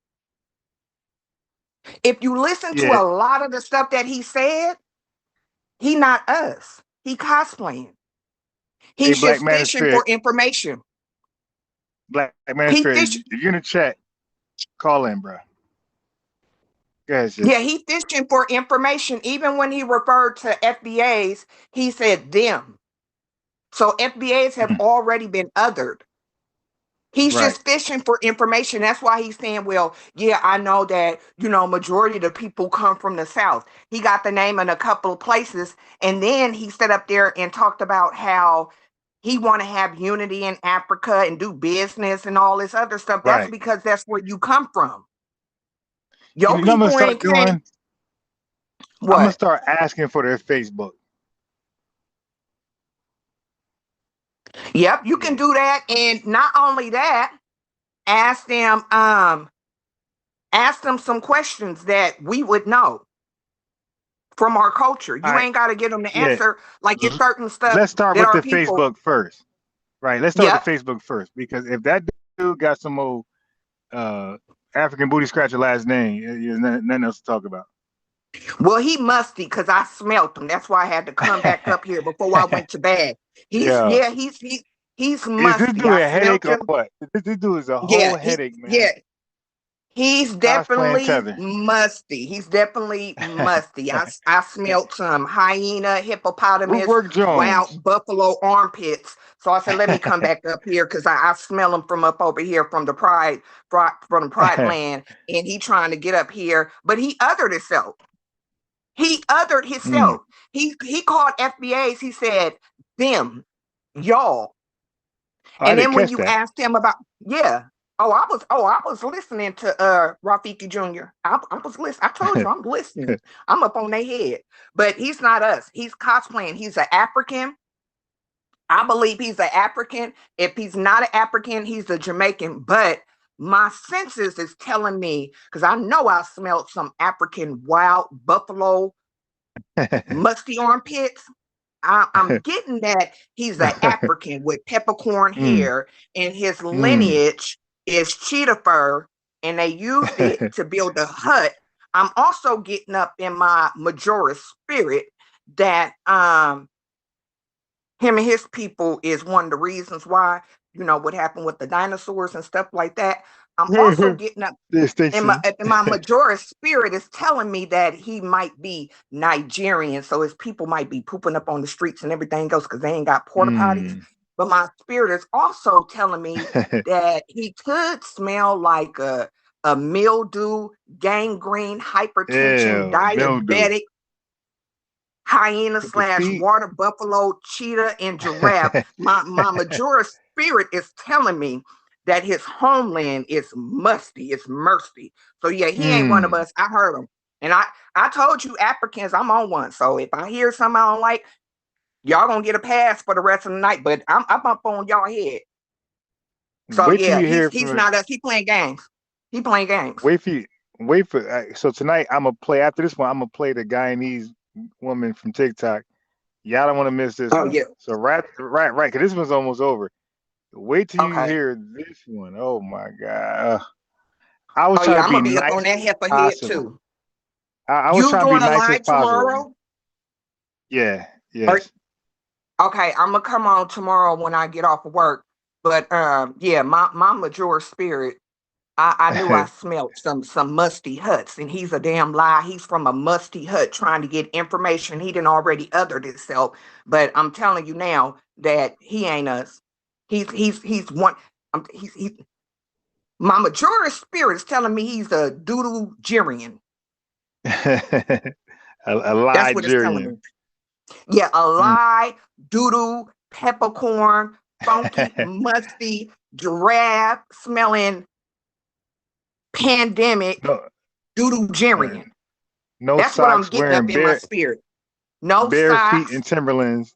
Bare feet and Timberlands uh, wearing ass. gremlin feet, Mac and me, ET face, bald headed, peppercorn, bush meat Ew. eating, gangrene, diabetic, old Mm. mildew, pork chop smelling. Yeah, Yeah. yeah. My Majora spirit is frowning up. It's saying no. That's Yellow crocodile yes, eyes. All yes. that. My sister. They is musty. They is musty. My sister. They is funky. Just straight up bush meat. My sister. But I ain't they damn sister. But he's a damn lie. He's part of the musty tribe. That's where you Hey, Black from Manosphere, man, Mercy. you might want to call in, man, and tell us differently, bro. If you got some receipts about your genealogy, man, call back in, Yeah, bro. Cause right now the verdict is in. That you're a musty tether, my guy. you sure is. You sure is. And I'm gonna get down up off of here, but Cosplaying musty Manosphere or tether. whatever your name is, I'm That's listening. his And if name. you say something the wrong thing that I don't like, because I already know that you ain't one of us, I'm gonna come back up here. I'm just letting you know this now. I didn't have my 2 weeks, so I'm up on everybody head about my people. So if And you come back up here, make sure your musty ass is being respectful and quit lying and saying where exactly your damn people is from. You just told us that you not us. Why you lying? Doodle tearing. a Tether Dream and Tether New, you guys better call in, man. It's the only shot you're gonna get. Cause you Yeah, ain't calling in tomorrow. y'all better act like y'all got some sense though. I'm telling you now. I'ma Oh roast you nah, back nah, from here nah. back to your homeland. They're gonna Y'all definitely sitting up over there call up in in your playing. homelands looking like sloth from the Goonies. That's what y'all need to be Sloth. concerned about. Why y'all Chocolate. looking Hey, you like something guys. prehistoric? Yeah, Sloth from the Goonies. And your women up over Sloth. there looking like Greta from the Gremlins. They tried to warn us up in the movies. They said, don't give them no water because then they multiply. We done gave these damn people Oh some water and now they damn. done multiplied all over the thing. That's why they made the movie Wrong Turn, Jeepers Creepers, and Cabin in the Woods. Wrong They was trying to turn. let us know about these damn Wait, diaspora, damn did you ever watch Critters? rejects. Yeah, they You ever part watch of that Critters? too. Yeah, they part of that too. And you bet not have no kids with them because you know down there they got Pennywise. They women got Pennywise. You're gonna see a red Mm. balloon pop up. Yeah, you gotta Mm-mm. watch them. Baby, you gotta watch Mm. them. You can't they don't have children. They have herds. So you gotta go Dang, to the vet because yeah, they don't have that you up in said their hers. homeland. Yeah, they have herds, so they got to go out to the little fields and deliver their little babies, zebras and cheetahs and tigers and Mm. hell, they eat the tigers. They ain't even God. got no damn tigers up over there. Eat everything, just nasty bastards. But Hey, that's all Tethers, I man. wanted. Thank you, Oh TT yeah. Tethers, man. You got to call in and defend yourself, man. Tell the Tethers they don't want it, baby. Let me tell you something. You don't want it. I done been there and dragged your whole soul. Y'all better go on somewhere, Kunta and Mufasa and Rafiki. Don't get mad at us because y'all up over Rafiki. there and y'all ugly. Y'all, everybody in your village is ugly. Everybody. Your Damn. genealogy ugly. Mm. They don't even have sonograms up in your damn homeland. They got to use a damn blimpie that fly up in the sky because y'all too damn ugly. It'll break their damn cameras. So they got to use blimps and everything else to be able to at least take somewhat of a damn picture because if they look at y'all up close, that's why sonograms is against the law up in y'all homelands because y'all some Damn. ugly ass gremlins. That's the reason why. Now, when you get up here on my brother panel, be cool, tread lightly. I'm listening, and if I will come back, baby, you can best believe I'll come back. I Yeah, I'll believe come back. TT. I have no problem. Hey, Tethers, click that So, link, man. oh, let me drop down and see what the hell they got to say, and I'm gonna come back up. I All wish one of right, you funky, ugly, nasty, all built the right. water Bad buffalo, built. nappy headed. Okay, Jeepers Creepers bastards would. Tethers. Got to defend yourself, Tethers. Don't go out like that. bro. Like you just said some retarded shit, bro. The people who go to Africa are not going there because they think Africans are low. They're going there because they think they think there's some hope in Africa. So that they're going there optimistically. Hey, yo, we were the people that was against our media propaganda machine that was picturing, depicting Africans with bones and nose. That was us. Hey, that was Malcolm X, that was Dr. King. That was us. Frederick Douglass, that was us saying, nah, they're not Booker T. Washington. Yo, no, we go over there with our thumb. No, stop, bro. When we go to Wait, hold Africa, on. Our black is there elite, to help? our the black bourgeoisie or the black I'm elite? everybody the average Black American, we're far more educated than most people about Africa, right? At that time, We knew damn well that white folks were lying. These are the same oppressors who depicted us as monkeys and savages too, my guy. Something called scientific racism over here, bro. We don't just magically bleed white. We always, bro, we die now because we don't go to fucking hospitals based on what they did. We trust white folks to less than anybody on this fucking earth. We ain't going there believing white people about Africa. What are you talking about? That's why I asked, are you foundational? Yo, the shit we do now, all the research now, we still question. The white man said it. Okay, now I'm good. Media, a white man said it. Like, even now, even with the guy, with the white guy and the black over, yo, we always been the people don't fuck with them. That's why we came up with our own shit, our own religions and all bullshit. We don't trust white folks at all. We didn't go to Africa like, yo, the white man, hell, he's right about it. No, hell no. The shit he say about us, we be questioning, man. We don't go to school now. Cause we don't rock with white people like that, which is bad because information ain't color-based. But the point is, like, we can point bad information to a particular people in our eyes, our history. We got a whole different worldview of white people than Africans do, and the Caribbean and Haiti.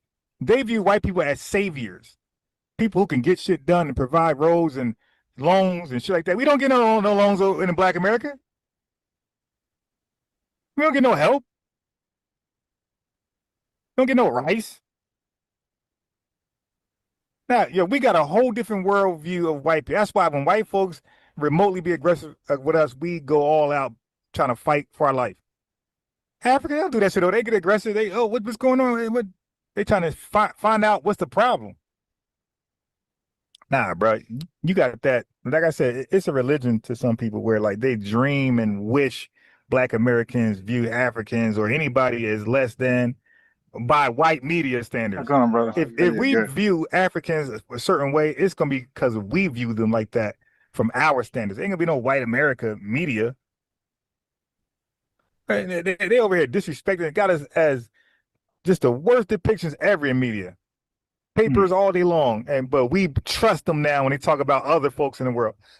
Hell out of here. You definitely made that up. Hey, 227, you there?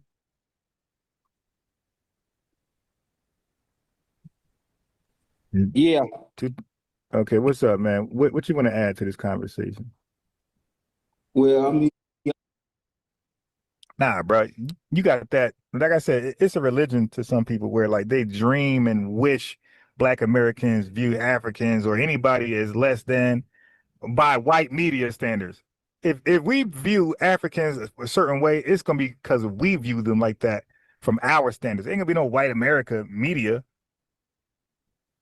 They over here disrespecting, got us as just the worst depictions ever in media. Papers all day long, but we trust them now when they talk about other folks in the world. Hell out of here. You definitely made that up. Hey, 227, you there?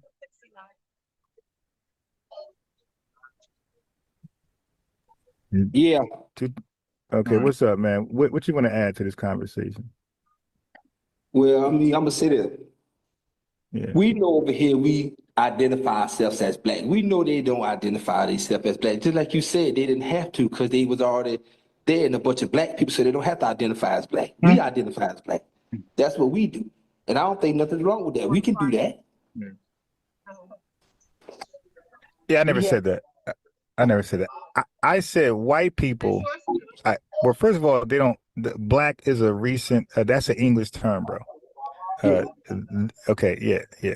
So what people call themselves before the BLACK, that word got popping because of us. The Black Muslims, the Black Panthers, the Black empowerment. Okay, so that term BLACK, nobody was using that. As a matter of fact, nobody was using none of the terms. White people were calling people Negro. Yes. To disrespect them. They didn't take on those terms. That's why we tried to call them Black in the 90s, 80s, and 70s. They said, I ain't Black because they got triggered. Because that's a terminology white folks would call them in a negative sense. They didn't understand that we was putting a positive FBA glow on it. They didn't understand that. Nah, I'm not Black. Nah, I ain't that shit that white folks called us. So they never called themselves black. They stuck to their tribal names. They stuck to their country's nationality terms or their language. They stood on 10. They never embraced black ever until now. That's the problem we're having. We're like, wait a minute. Now that we're foundational, we're delineating, and we want shit for ourselves. Now all of a sudden, all y'all black at the same time. Now, furthermore, black was an evolutionary term, bro. We didn't pick that out of nowhere. You just can't be black. You can't just skip past the other terms. Where's their evolution to black? BLACK. I'll tell you ours: Negro, colored, American Negro, Afro-American, black, NIGGER, black. So it pain, suffering, violence came to black. Black was earned. Well, son, you just get here you go. Come to America. Here you go.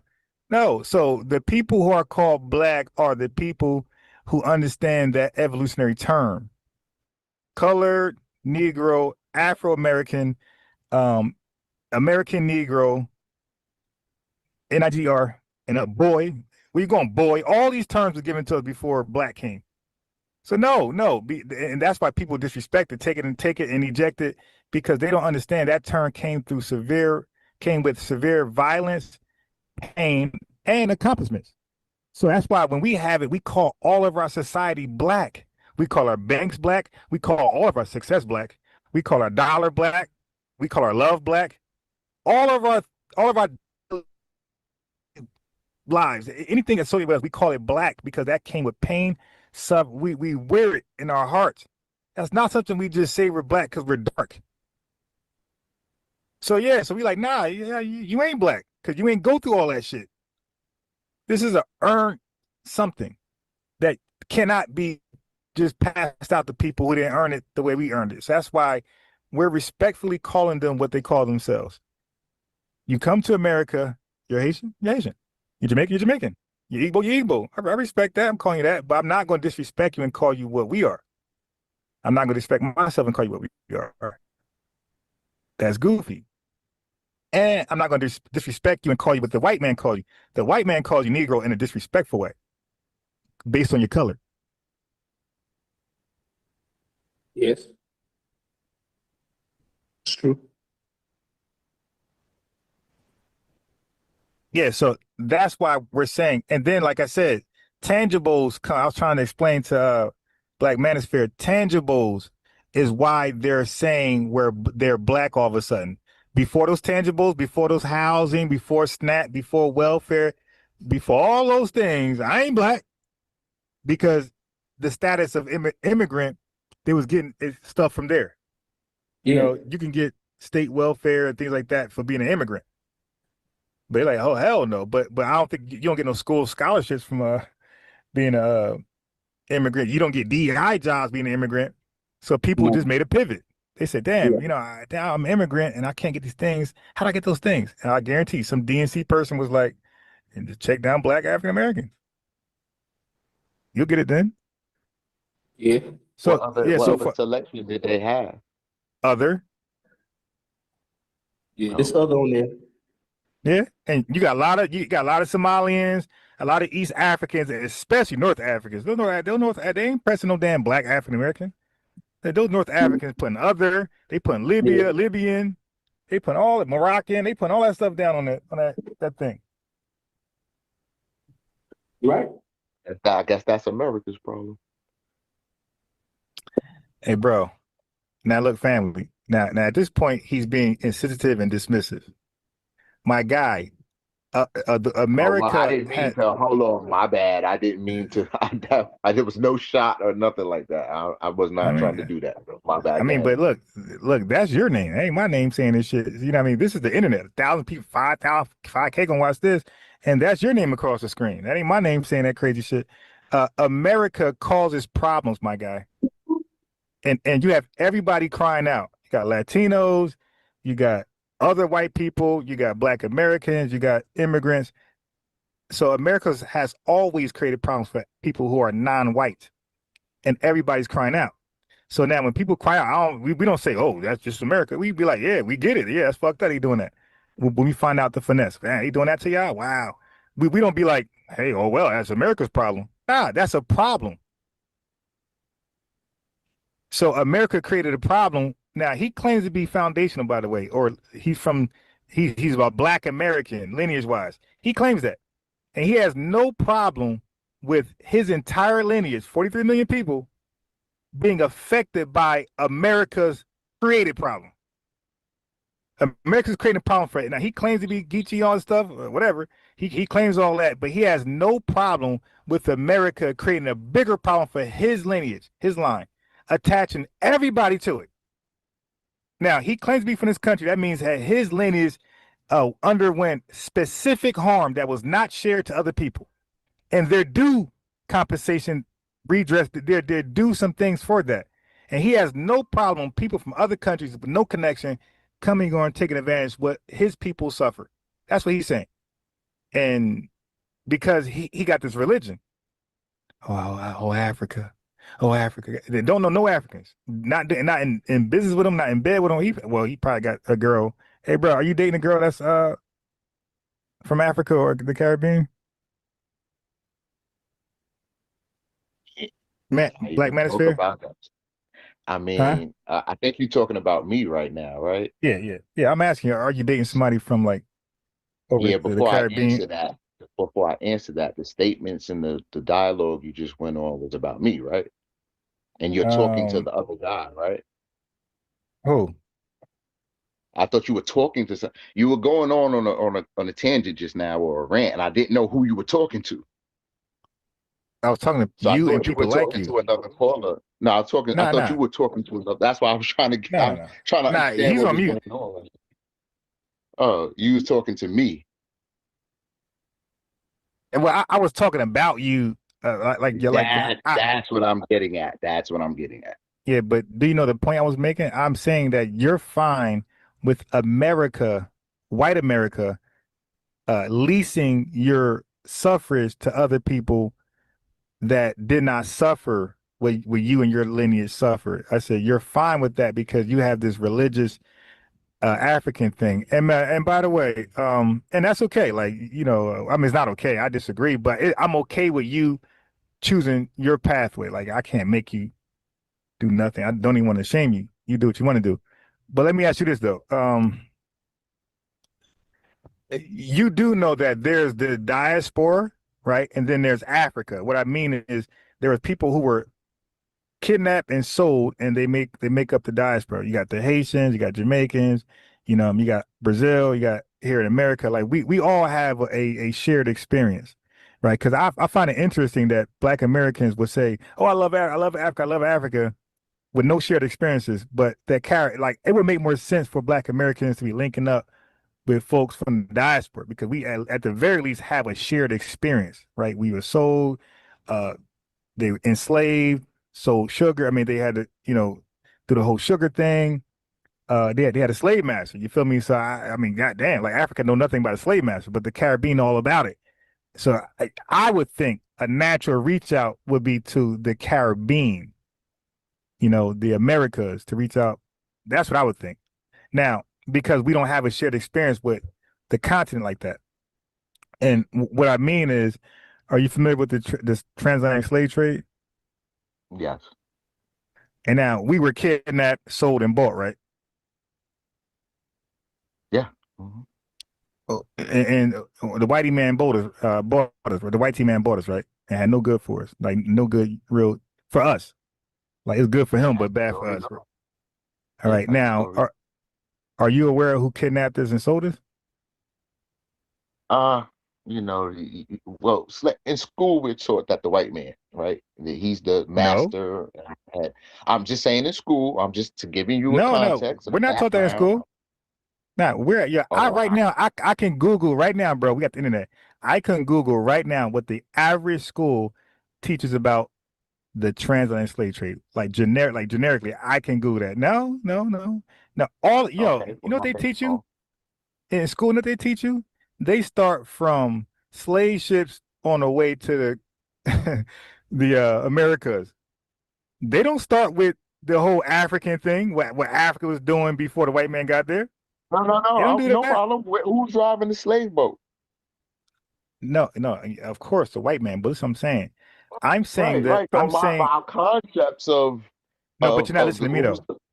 okay. You're not listening to what I said. Like I said, you might be distracted, and that happens. You might be working, driving, whatever. But what I'm saying is the kidnapping part. The kidnapping part started before a slave ship. So I'm asking you, who primarily was doing the kidnapping? I don't know. It could be. Yeah, I don't know for sure. That's History crazy. wise, I mean, they say black, whites. That's crazy. All right, look, bro. George, are you familiar with Carter G. Woodson? He started Negro Week, which turned to Yeah. Black History Month. Okay, so he's an historian. He's in the 20s. He's a historian. He taught facts. He taught that Africans kidnapped us. This is 1920s. We got way more resources than him. He taught Africans kidnapped us. Africans sold us to white people. White people provided the ships. White people brought us to the Americas. 380,000, something like that, came to America, and the majority went to Brazil, and the others went to the islands. That's Carter G. Woodson in the 1930s. Like, he taught that. Like, that's like, so way back then, that was common sense. And that's why he taught Negro Week. He said, yo, people, black Americans don't know this. So he said, yo, I'm gonna dedicate a week where we know our history. And then that turned into a month. See, so that's why some of your love for Africa is there, because you kind of blinded yourself. It's like a battered woman who gets beat by her boyfriend. Like, she kind of blinds herself to the beatings and just remember the good times where he takes her out, buy her roses, take pictures with her, put over the internet, social media. But when he beats her down, she blocks that out of her memory. So that's why he's so great to her. So that's why people like you, I assess, believe Africa's so great, because you didn't even know Africa kidnapped your ass. Well, no, I do know that, and I've heard that story many times, right? I know all this history, or at least I've heard. I just of it, asked right? you. You said you ain't know, but you didn't read it though, right? You know what I'm saying? I said, people kidnap and do business. I mean, all throughout history and things like that. But my No, thing about Africa, wait, so stop. You've been disrespectful to my lineage. I don't think you. By the way, I don't think you're FBA, because we won't talk like that. We won't disrespect ourselves to make a point. Hey, bro, he said people kidnap all over the world.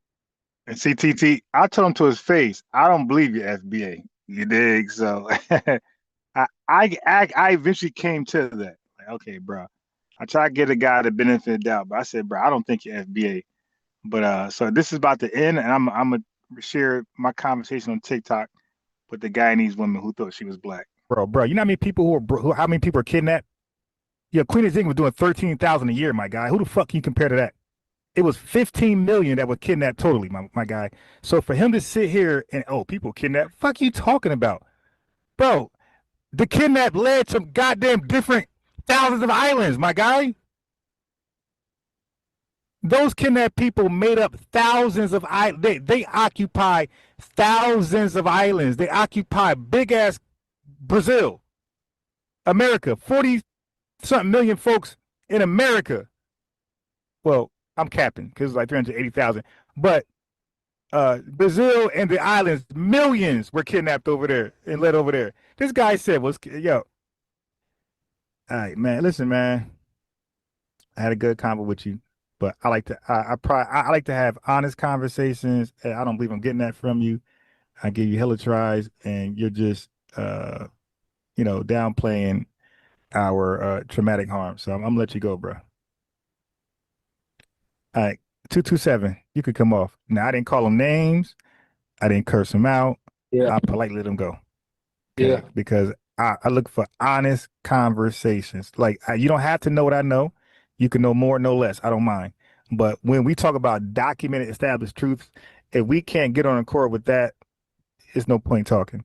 The guy admitted he didn't know who kidnapped us. Then he did know. Then he didn't know. It's like, come on, dude. And then he downplays it and say kidnapping. That's the white that he. I mean, he's literally doing white man talking points. Slavery. Oh, that happened all over the world, man. That's normal. We don't owe you nothing. That's all he did. All right, Tutu, go ahead. Yeah, but what I wanted to get to, my brother, was this. Like I was trying to explain to you, I on this phone, I had to go back to the Zoom at the bottom of my phone and click on that. That's why I said the first thing I saw was something's overplaying on it. I didn't know that it meant overplay meant that's how I can share my screen. Now, since I know how to share my screen, you want to see what you asked me to show you? Yeah, go ahead. Okay. Get to it.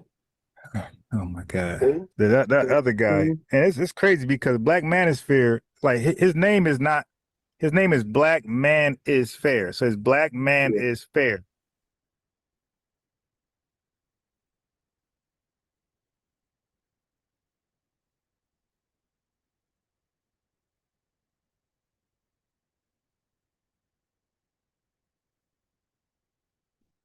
All right, family. Yeah, so at some point I realized Buddy's a tether. You dig? And I stopped giving him the benefit of doubt that he's likely of the lineage. Now, I know I ain't tripping, and I am tripping. Are you kidding me? Okay. All right, so now I'm gonna pull up the conversation with the Guyanese woman, and you know, I was very sensitive, compassionate. I wasn't hard on her. I didn't want to give nobody any excuses. Oh, nah, you said this. You was hard on her. I said, let me be as compassionate as possible so nobody act like I bullied her. Okay, and we're going to talk about whether she's black or not and whether anybody who is non-FBA could possibly be black. Okay, so she went and tried some talking points that normally works in these TikTok spaces, but she's talking to a low-key historian, and it didn't go well for the woman at all. At all. TT, come off mute. So, Ron, let me say this. I found what he said very offensive. Because number one, let's say that you are us, which you aren't. Right. You got the nerve to get your black ass up here and try to tell us that we need to have unity with those that ain't did it in over 60 years. You trying to tell us, let's say hypothetically for this point, that you want us to unite with the very people that sold their own damn people. But that's who we supposed to claim as family. That's who we supposed to have businesses and try to grow with and all this other shit. You treasonous to your people and you treasonous to your ancestors if you are us. And I got a feeling that you not us. See, it cost us up in blood for these immigrants to be able to come up over here and have the freedom that they've been able to have. The same freedoms that we ain't been able to have, that we had to fight for every fucking body else. And it wasn't just the men, it was the women and the children as well that was getting taken out, that was getting strange fruit, that was going through some of the most horrific things up in history. And they went through it for these immigrants to be able to come up over here only to disrespect them and disrespect their descendants. All that spitting and stepping on our ancestors' blood, them days is over. Y'all got the whole game twisted. I don't know what the hell wrong with y'all. And if you are one of us, you's a coon. You worse than these white tea people. You worse than these tethers up in the diaspora because you willing to sell your ancestors off and what they did for you to be able to have some type of unity with people that don't even look like, and they'll make sure that they tell you that you ain't them. Right. We don't owe nobody nothing. People had over 60 years to be able to show us that they wanted unity. We didn't get that. All we got was we have no culture, we baby mamas, we taking each other out, we doing all these negative things. And then when something goes on that's affecting y'all, now all of a sudden we family. Now, all of a sudden, you want the people that you didn't call lazy to be able to step up and intercede with you and be able to have unity with you. When historically, we are the only group of people that has not done not one thing to harm you or your homeland. If anything, when these white tea people was disrespecting y'all and showing stuff about y'all globally, it was us that our ancestors, our Right. grandparents was sending money. Our grandparents in our churches was doing fundraising so that way they will be able to help y'all, because what we were saying to the white tea man is you're not going to disrespect them like that. And y'all didn't even appreciate that. See, when the Zulu parade happened, y'all true feelings came out. We were slave babies. That's why our children was eaten Yep. by Yep. alligators. We was all Mm-hmm. these different disrespectful Ancestors type bitten of by things. dogs. They did all that. Right. And then the cold part about it is what y'all don't understand. Y'all been telling us how you really feel about us, and y'all been showing us. But you know the reason why y'all mad? It's because you thought that you were so much smarter than us. You thought that we wasn't paying attention. You thought that we wasn't hearing the disrespect that you have done and that you have said. You messed up your own self. You messed up your own self. You mean to tell me your strongest ally and damn near only ally, you willing to go against them and disrespect them for the white tea man? Yep. Yep. Yep. And everything that y'all doing, they wanted y'all to do that. Guess what? Because they understood that as long as y'all had us around, if something jump off, we was gonna have y'all back. They wanted y'all to piss us off. Because if you Yep. piss us off, it's open season and they can get Yep. to you without no type of Yep. retaliation. And not only will it Dumbasses. affect you up in this country, but it's going to affect your homeland. And for you tethers that think that you know so much, guess what? They didn't just let y'all up over here for the heck of it. They made a deal with y'all homeland that if they send y'all Mm-hmm. back up over there for y'all homelands to deal with y'all.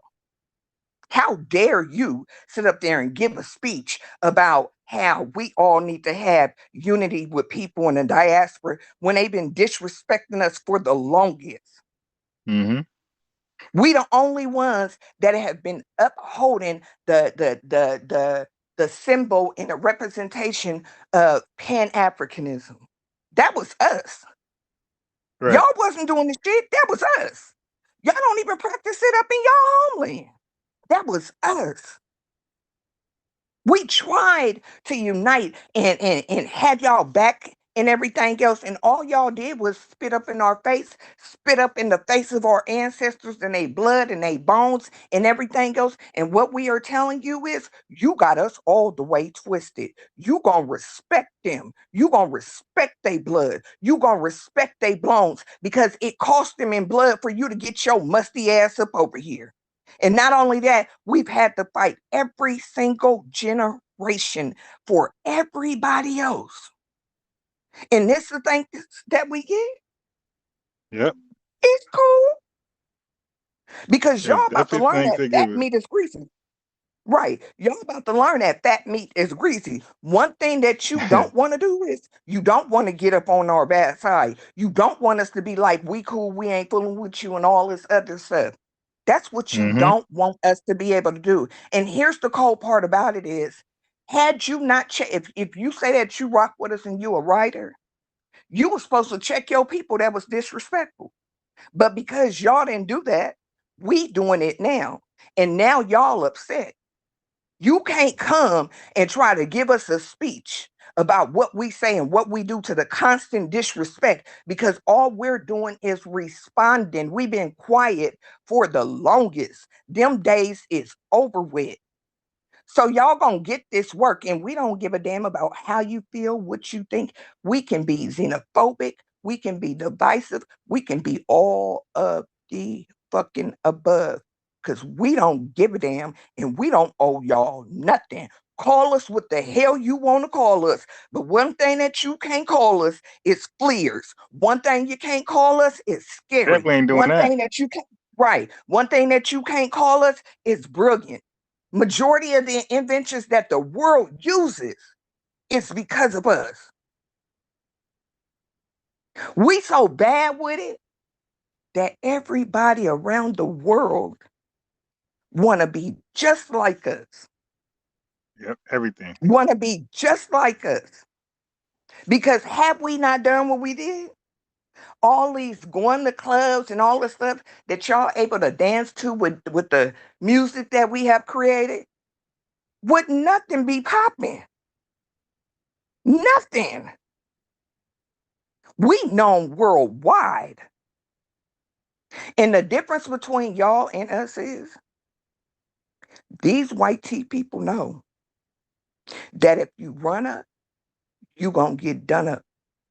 They know that. We ain't scared of nobody but God. You got the whole game twisted. If you run up, you gonna get done up. We equal opportunity around this damn planet, this continent. We equal opportunity, even with those that have melanated skin. So never get the game twisted and think because you got the same color of skin as we do that you allowed to disrespect us. Y'all got us twisted. I don't know what's wrong with y'all. Maybe y'all think that because of the stuff that's going on up in y'all homeland, and y'all really retarded up over there, and y'all really ain't got a brain up in your homeland. But baby, you up on our land. Y'all got us twisted. We ain't y'all at all. If you come for us, we coming back. And when we come back, don't complain about how we came. Because we're coming like this because of you, because of your disrespect. We coming like this because we honor our ancestors.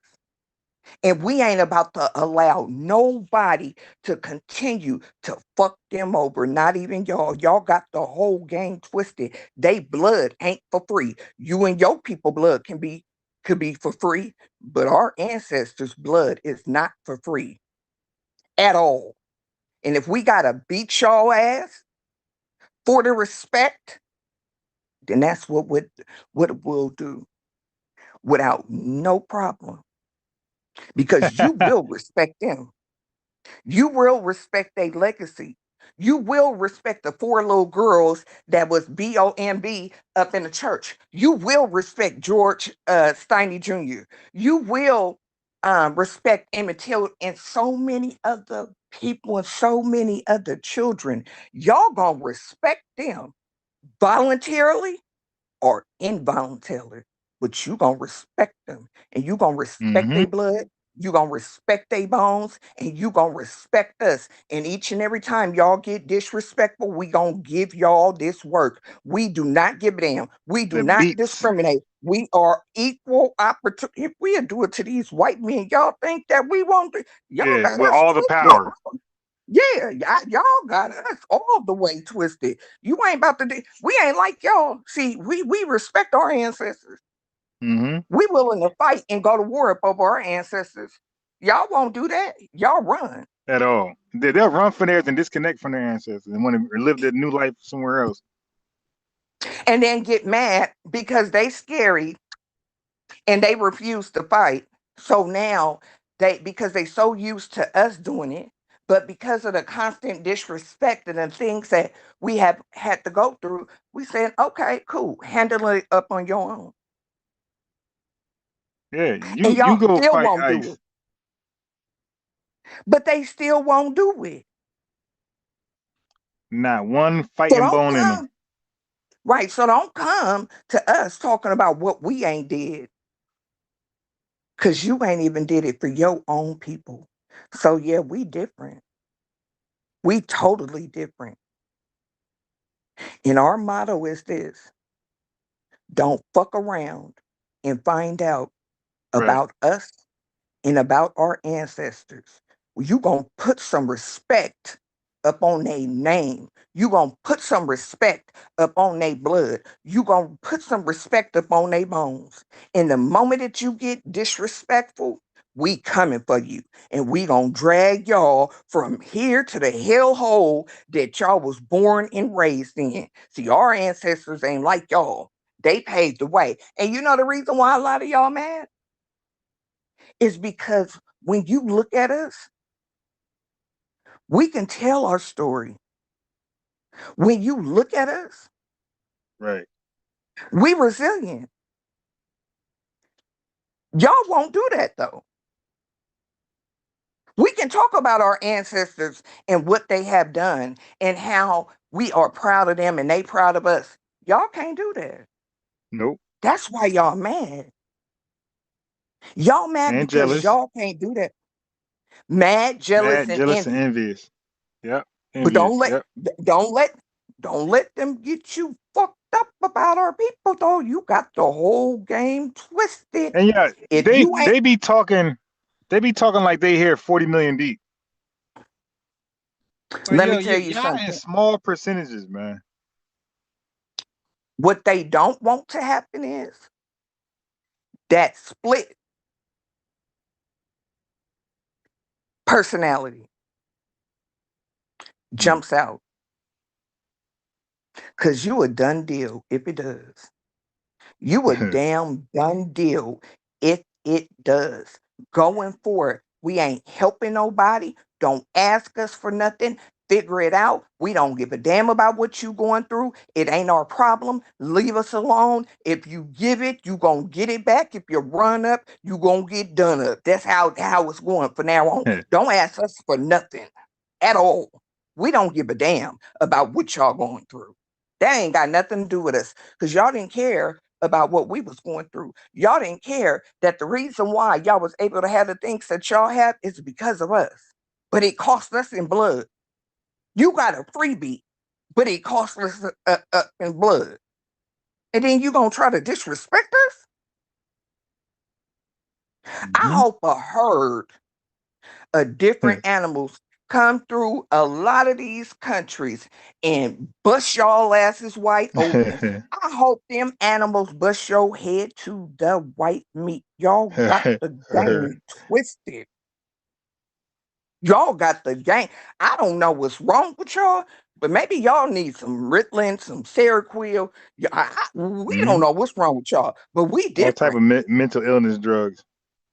Right. But what he said ticked me off. Because you're willing to sell out your ancestors for people that they don't even like you. They just using you. So you're willing to turn on your own people to take their side, not knowing that eventually they gonna get tired of you too and throw you away. And the people that you once had that you could fall back up on, you ain't even got your own people now because you done disrespected your own people for the very people that didn't give a damn about you. They was just using you. And now you want to come to your people. Oh, well, we all family. Knowing the hell we ain't. Right. Knowing the hell we ain't. All skin folk ain't kin folk. We ain't like y'all. Y'all better y'all better learn what that means. We don't care about you having the same skin color. We'll go against our own. They got the same skin color Look, that's I being mean, groomed. you got Mexicans as dark as us. You got East Indians, Right. Colombians. Yeah, I don't mean nothing. Yep, they tripping. They got the whole game twisted. But I just wanted to say that before I go to bed, because dude didn't piss me off. I'm about to pray and ask the ancestors that when he go to sleep, that they slap the hell up out of him. I'm about to ask them for them to send Annabelle. So when they wake up in the middle of the night, that damn doll is sitting right in front of them, looking at them. Annabelle, Cedar Chucky, and everybody else.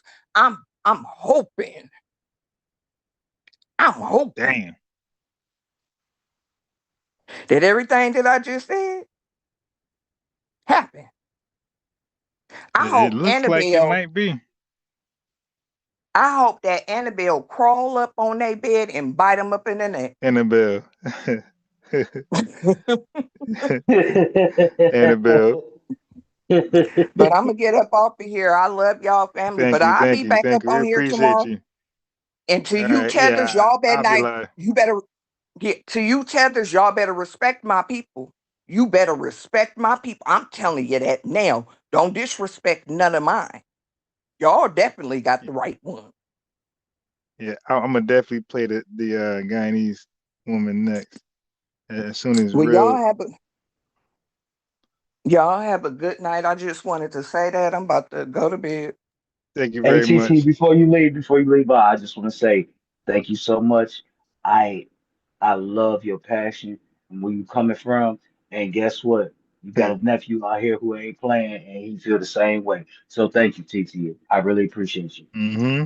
You're welcome, but the thing about it is you don't have to thank me. This is the least that I can do for what our ancestors have done. I gotta be able to stand on business, especially when it comes for their people, because their people is me as well. And Right. disrespect, I'm not tolerating it from nobody. This the least that I can do to show my gratitude for our ancestors and how they paved the way for them to be able to use me to gather their people and be able to defend them because we they people. Yes, We are ma'am. them. Yes, ma'am. We are Yes, them. ma'am. Yes, ma'am. So when you I'm right disrespect with you. them, when you disrespect us, you disrespect them, and y'all got the whole game. Some of you tell this. I don't know if y'all got pneumonia mixed with fentanyl or something like that, because it's got to be a chemical imbalance. It's got to be a chemical imbalance. You got to Gotta be. really be like Radio, Beloved, Precious, and Lil Daryl and the other sister Oh my mixed up in God. one. Little You got Daryl. to be special. You Gilbert really was got to Yo. eating be Gilbert special. Green. Leonardo DiCaprio on Yo, Gilbert's we are the Yep, best. Gilbert's. We are the best at roasting. You better leave us alone. Listen, right. that is the least among your problems. Listen, y'all. I'm sorry, but this is so funny because our elders, they taught us how to do this, right? When it comes to that roasting stuff, they taught us how to do this, man, because they knew that we was gonna face this stuff outside our house. That's why it's a big part of who we are as a people. You know what I'm saying? We knew we was gonna get talked Yep. about real bad outside the house. So guess what? We practiced on it. That's what you would Hmm. call roasting or joning or playing the dozens. We had to do that Yeah. so that we could get ourselves right to go outside the house because we knew everybody was gonna talk crazy about us. Y'all think y'all can really listen? Mm, let me be real. Y'all, look, Auntie said it. And I'm gonna tell you like this, what my father told me. It's certain people that deserve a whole lot of leave alone. Hello, Leave Hmm. alone. hello, hello, we right here. Hmm. We deserve a whole lot of leave alone. If you don't leave Mm-hmm. us alone, I promise you, this is a locomotive that's on a downhill. And if you don't get out the way, you know what happens if you don't get out the way, right? Yep. Okay, Yep. then that's all I got. I'm gonna leave it right there, Auntie. I thank you so much, and I'm telling you, you just threw me an alley-oop. I'm gonna let you go ahead and do your thing, but I'm telling you, I'm coming right behind you, and I'm on one. I'm not playing. Go ahead, Auntie. Amen. Well, good night, family. I love y'all. And just know I got y'all back. If you need me, let me know because I don't have a problem with dragging these damn ugly ass tethers at all. I don't have a problem.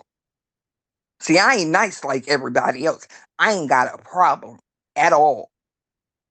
Not when it comes to my Yeah. people and not when it comes to my ancestors. Anybody can get it. Even lineage. Hmm. So we are equal opportunity. Y'all better go look it up and see what that means, you damn tethers.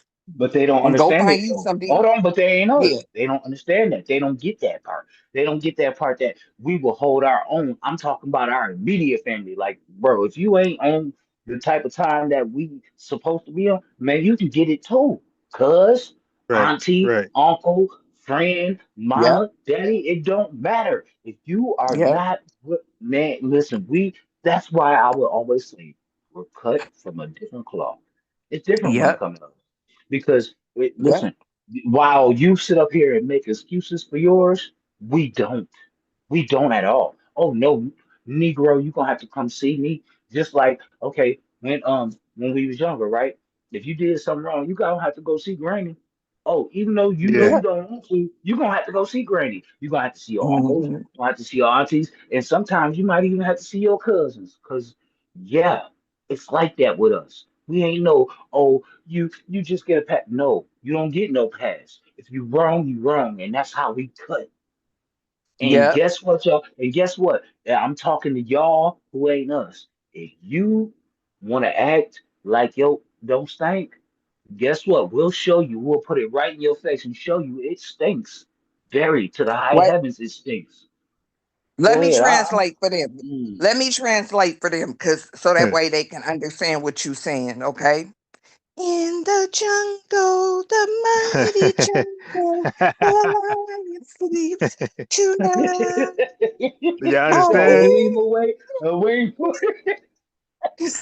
A wee ba wa ba Oh way. my goodness. Do do Oh my goodness. do do But do do do she do do. So listen, yeah, they she did it understand so now. simple. She did it so simple. If y'all don't understand, she said a whim away. Leave us a whim away alone, Yep, motherfuckers. yep. Y'all better go on somewheres. I didn't translate it, so y'all understand everything that I said. Everything. I spoke up in y'all language, baby. You can't say that you don't know now. But anyways, family, good night. I love y'all. And if you need me, I'm here. I'm all for roasting these tethers. Oh, yes, I live for it. But y'all have a blessed night. Thank you. Thank you. Yes. Yes. Yes. So I'm about to play the Guyanese woman, unless Realize has something else. Bruh, just go ahead and play it. Look, I came here because Auntie was on fire and I just Oh had to, yeah. Facts. you know what I'm saying? But go ahead and play it, cuz. All right. Let me get it to the timestamp. Okay. Here we are. Right over here.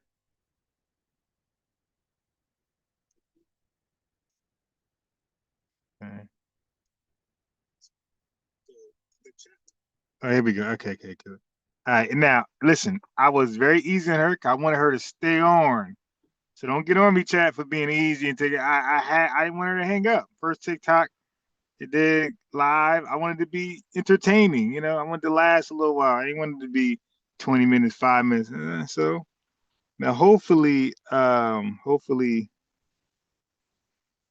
it can be heard. So hopefully it can be heard. All right.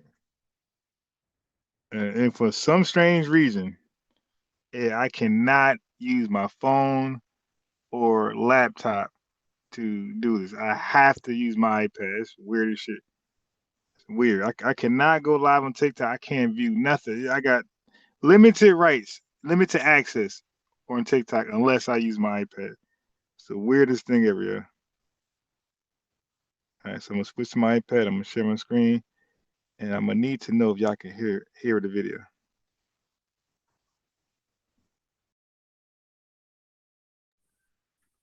All right, so we're over here now. I'm on the iPad. I'm sharing the screen right now.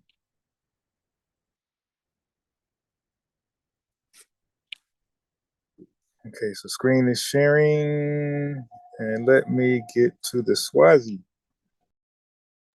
Let me mute.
Hey Ryan, am I tripping? I can't hear nothing, bro.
All right, so we back over here. We got Chad in the building.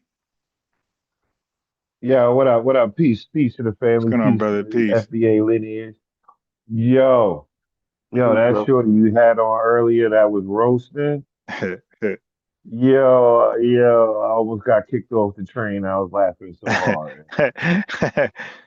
Oh yeah, sis. You talking about Bro, sis? I swear our elders be roasting, bro. Man, they will bake you to oblivion, bro. You will look like a rotisserie chicken when they get done with you, bro. That's our elders, bro. I mean, think about this. This is real shit. I really want y'all to think about this. Think about our elders and how they roast. Bro, you will feel like a piece of nothing. You be like, Right. shit, why you gotta say that to me like that? You know? Well, that's before you learn really about the dozens, because you really don't. At the end of the day, you don't take none of that. You don't take none of that serious, and that's a skill that we had to learn growing up. We Yes, all sir. got roasted growing up. Right. Yes, sir. Yes, That sir. that's a part of our culture, and then it doesn't come out of a place of malice. It's like, all right, yo, don't get your head too Yeah, big because your mom got a like one leg with a kickstand on it. You know what I'm yeah, like Yeah, y'all yeah, do it yeah, because yeah. you got it. Yeah, man, that's real talk, man. That's real, man. That's real. saying? And a lot of times when you hear these tethers talk about being called African booty scratch, we was all called African booty scratcher. Let's put that. Right. We First we, of Right. we all, gotta dispel that right there. bro, first of Man, all, as that light as wasn't I made am, up I for was them. called the That was African for booty us. scratcher. Bro, that was for us. That wasn't meant for them. That was meant for us. We was joning on each other. We wasn't talking about them. Let's be real, bro. Not When we specifically, seen that movie, but when we seen but no, when we seen that movie, bro, let's be real. Let's be real. When we seen that movie, that's when we start really saying it. And that was what, in the early 90s? Bro, we what? wasn't saying that to them, bro. We was not saying that African booty They're scratcher not thing even in to the them, country, bro. man. We was saying it to Well, each well, well, other. well, We was maybe, really maybe in the '80s when I was in elementary school, maybe there was one or two. But yo, you came to school dressed funny. Of course we gonna rag on yeah, you. man, come on. You got low You got pants on. We sweatpants gon' on with penny loafers. Get out of here. Bro, we gonna get you. We gonna get you. First of all, if you got on some pants that's rising above the tide, you getting Oh, roasted, high bro. waters. Period. High waters. You hear what I'm saying? Like you getting roasted, bro. So ain't look. This the thing though. This the thing. This the difference. And I'm gonna be honest with you, bro. This the difference. They don't understand how to take it and flip it. And that's why they always get roasted and they can't come back, right? Or either own it. Because guess what though? If they could come back and they could say some stuff about us, they would.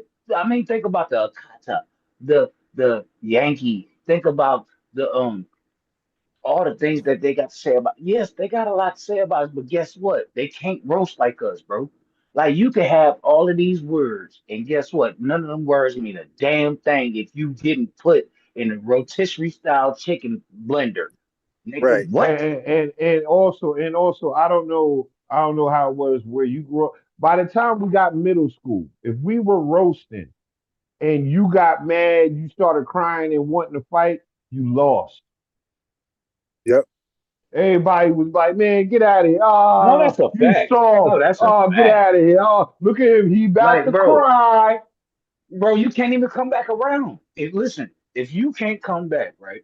And see, this is the thing with us, right? You can join all day, but if you get smashed on when it come to joining, and you can't come back, you can't come back to the school. Do you hear me? No, no, yeah, You you can can't come even come back to back the to the school, but school. you No, I'm you talking. You know what I'm no, just talking about, listen. though. Hold on. Let me finish. Let Go me ahead, finish. go Let me ahead. You finish. got it. You got it. You come back to the school, but guess what?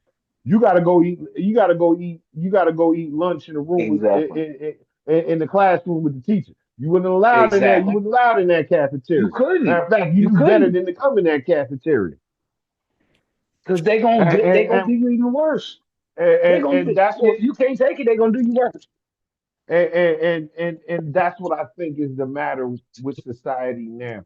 Society is run by all the kids who had to eat lunch in the room in the classroom with the teacher because they were Mhm. too scared to come to the cafeteria. They were too scared Exactly. to come outside for recess. Exactly. Oh, God Exactly. forbid 3 o'clock come around. 'Cause we all know. Remember, we used to punch our fist in the head, yo. We should remind people 3 o'clock outside. Hey, let me ask you something, G. Real talk. Okay, so if you got roasted real bad, right, the day before, what? Because see, I already know what you're gonna say. I just want to ask you, if you got roasted real bad the day before, what did you go home and do? You just went home. No, I'm saying, did you go home and just go home, or did you go home and all night you was cooking up jokes for this motherfucker? Oh, you know what I mean? I Hmm. mean that was part of it. You see what I'm Either you saying? left it alone, either you left it alone. One thing you didn't do, one thing that would really get you smashed on, if you went home and told your parents. No, no, no, no. See, no, see, no. We ain't going there because that ain't what we. I'm Nah, asking you, bro. growing up, some This people real did do talk. that, When and their you, parents came to the school the next day, and guess what? As soon as their parents left, and oh, they then they got got it rushed worse. harder. They got it worse. So Oh, they let got me it ask you. worse. Let me say this is real talk. When you got roasted, bro, did you or did you not go home and all night you was thinking of all the jokes you could say about this person? Sometimes, not a lot. Most of the times, I would just let it go.